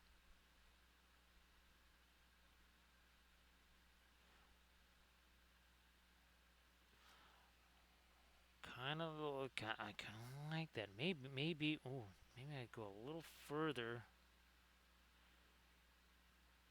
with that over here. Yeah, that's almost hints at some kind of off-camera light source of some kind. All right, is nice.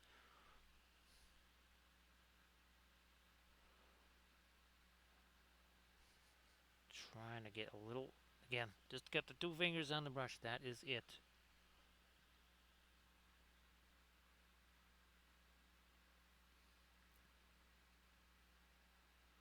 Some of that light down, and maybe a further here with that light. Yeah, okay, so that is now reflecting on this here. I think so. Yeah, now it is. Now we got some reflections.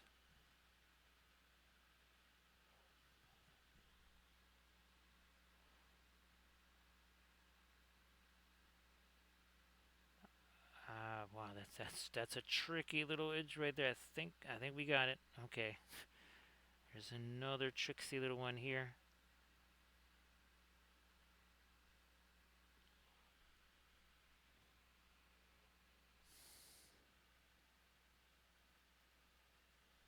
Bring it up some more there. Okay.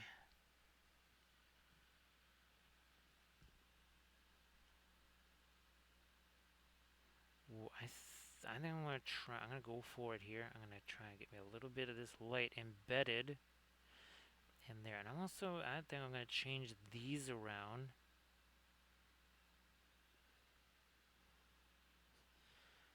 To maybe onward light blue. Maybe you don't like that, but I'm gonna start out with it. Oh, gee whiz. Let's cut that down. This big old clump of paint on there.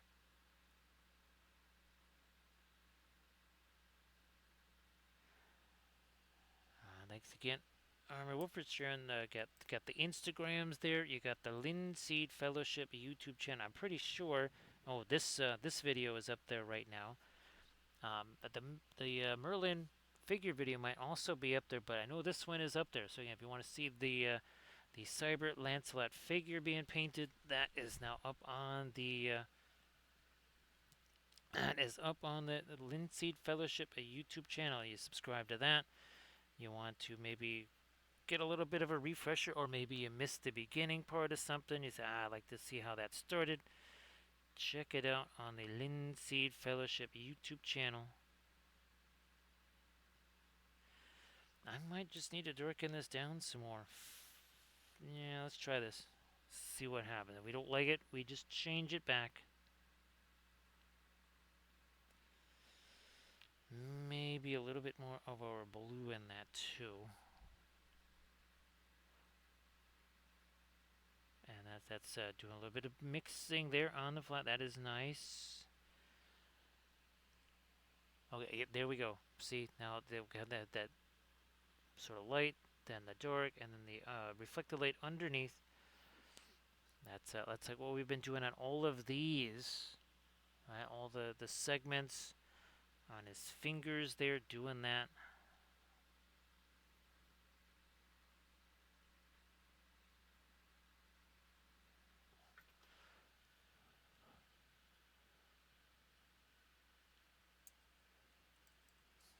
Anything on the skin? I was tempted to try and put a little bit more greenish gray in the skin there, but I think we want to leave. Oh, I never did use any of the Windsor yellow. Look at that. That is virtually untouched there.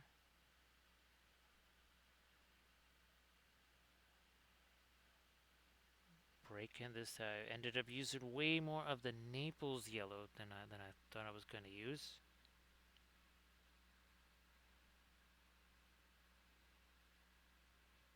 Try to lighten up the top couple of these, and then that mustache up there a little bit lighter there too. Not so much on the hair there. That is in shadow. This stuff out here is not.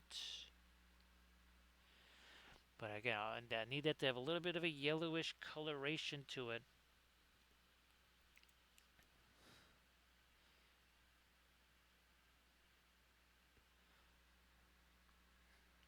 That also is here then? Yeah, that's since we went to the trouble of making that dark behind it, let's get this light too.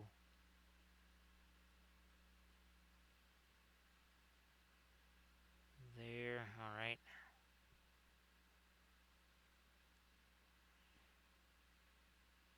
Around the edge of that.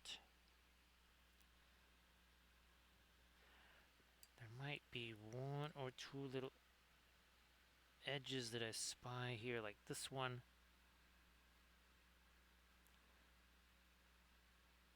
Now we're getting there, okay. Plus that.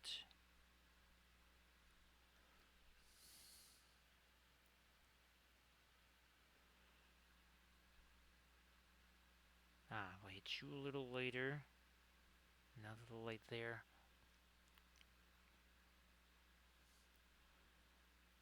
I think this is one more place where I could maybe sneak in. Yeah, a little bit of light along that edge now.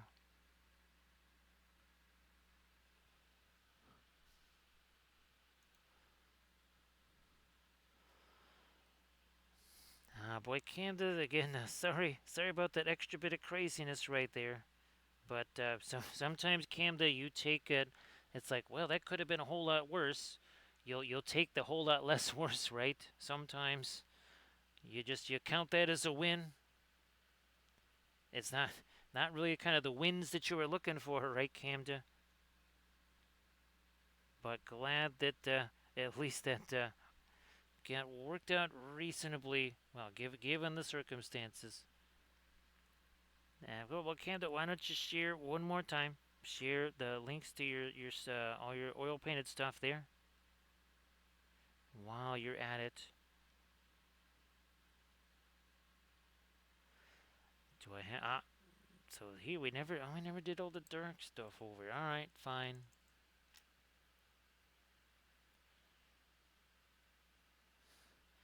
All right, here we go. Like that. Doing that here. And there. Okay, and then then we get our light stuff on the very top of it here. Maybe something like this. So yeah, very glad about that, Camda. That's just not a hassle that you're looking for right now, or ever. Yeah, pretty sure when you're at the hassle store, you're gonna skip by that shelf. And I'm just gonna buy me a different hassle. Who knew there was a giant superstore of hassles there, Camda?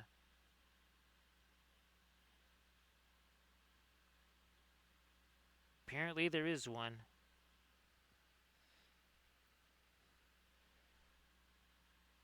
I think it's called Hassle Mart. I'm not sure if to, I'm not so sure we need a sticker of Hasselmart, but that actually sounds kind of hilarious.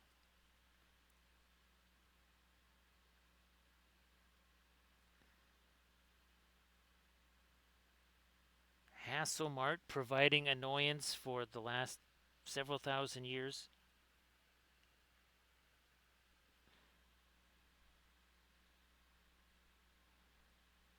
Let me do this here. What's interesting, Camda, that at Hasselmart, when you're going around with your shopping cart, it keeps like tipping over and flipping over and lands on top of you.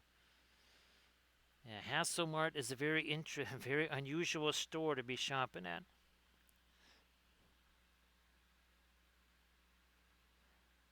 Not okay. Be careful there. But this is the same. See how we got the light, dark, or mid-tone, light, all that kind of stuff. We're trying to do the same deal here on the fingers. Same deal there.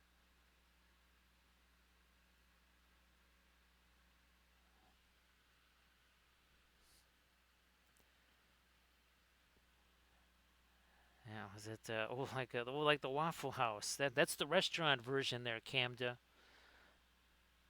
That's the restaurant version. So instead of the Waffle House, it's the Hassel House. So you have Hasselmart, the store, and then you have Hassel House, the restaurant. And of course, at Hassel House, the food never shows up. It's the wrong order. It's burned. It's raw.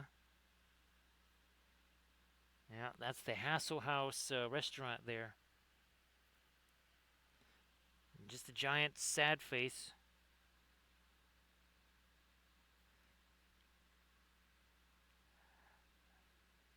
Do that. Okay, there we go.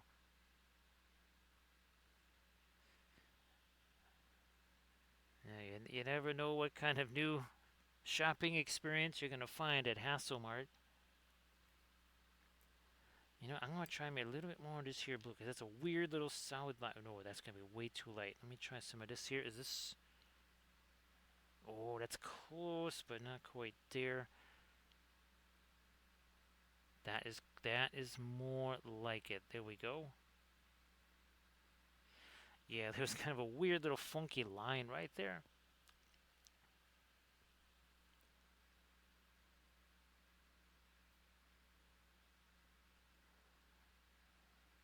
Another little extra line right there.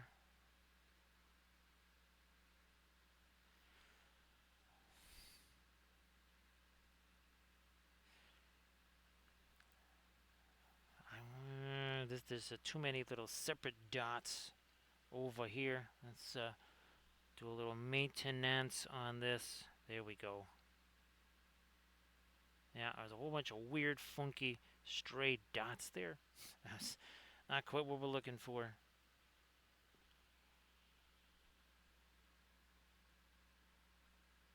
No, there, okay. Nah, that's still a little too much. Shall take some away. Like that. Okay, and now I will go in here with this really dark indigo. One by one here. Yeah, I think we got it now.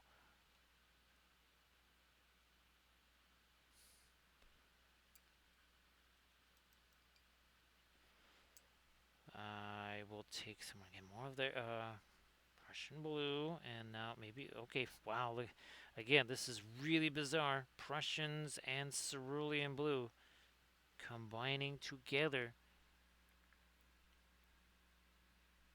That is very sus. That is very sus. Who knows what kind of what they might be planning together. Former bitter enemies, now in cahoots together. People wonder what in the world does that mean? Well, early on, back in 2020, when I was the real paints that I had was, say, the Winsor Newton paints there.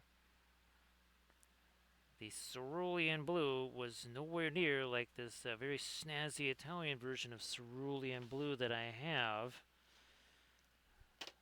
Oh, wrong container. That's down here. Where are you hiding? So this, definitely not the Winsor Newton version of the cerulean blue. And cerulean blue is one of my favorite watercolors, but cerulean blue had a lot of sedimentation to it. It's kind of grainy. It's almost like painting with tile grout, which will work great with watercolors. With oils, not so much. Especially oils on miniatures, even less so much. So yeah, that was not really ideal. But this particular cerulean blue looking a little more shiny there, a little bit, again, not quite so grainy. Therefore, does some nifty stuff with the oils.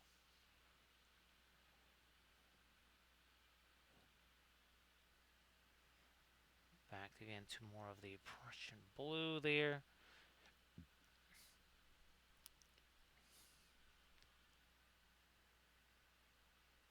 A bit more here.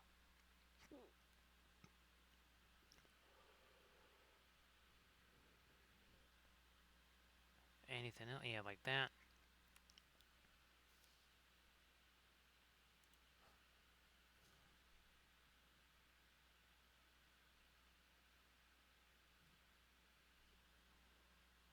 Getting here a bit more of my.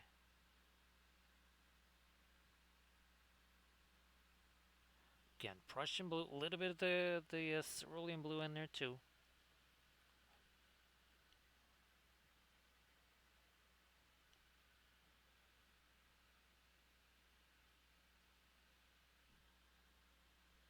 You can see we're kind of trying to do a little separation in here, right, with some of the circuitry, like you do.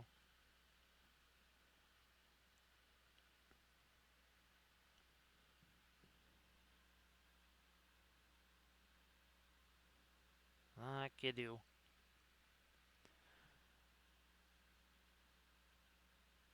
And again, for the stream later today, we have the non-cyber version of Bridget here.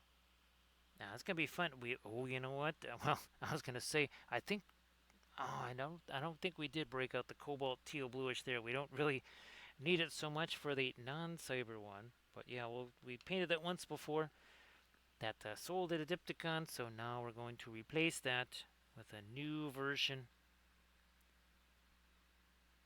on our next stream. But I do think at this one, now that it's almost 5 a.m. in the morning here, and we've been doing this, well, 5.5 hours, I want to thank Armored Wolf for doing all the moderations. I want to say thanks for all the bits and the subs and the follows and the tiers and also the raids. We had several raids, so those are appreciated.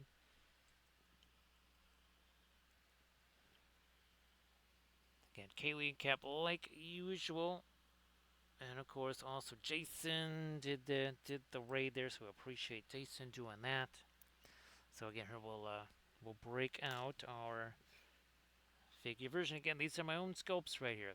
And you get really spoiled painting your own stuff. Let me tell you, it does not take long before you get real used to that.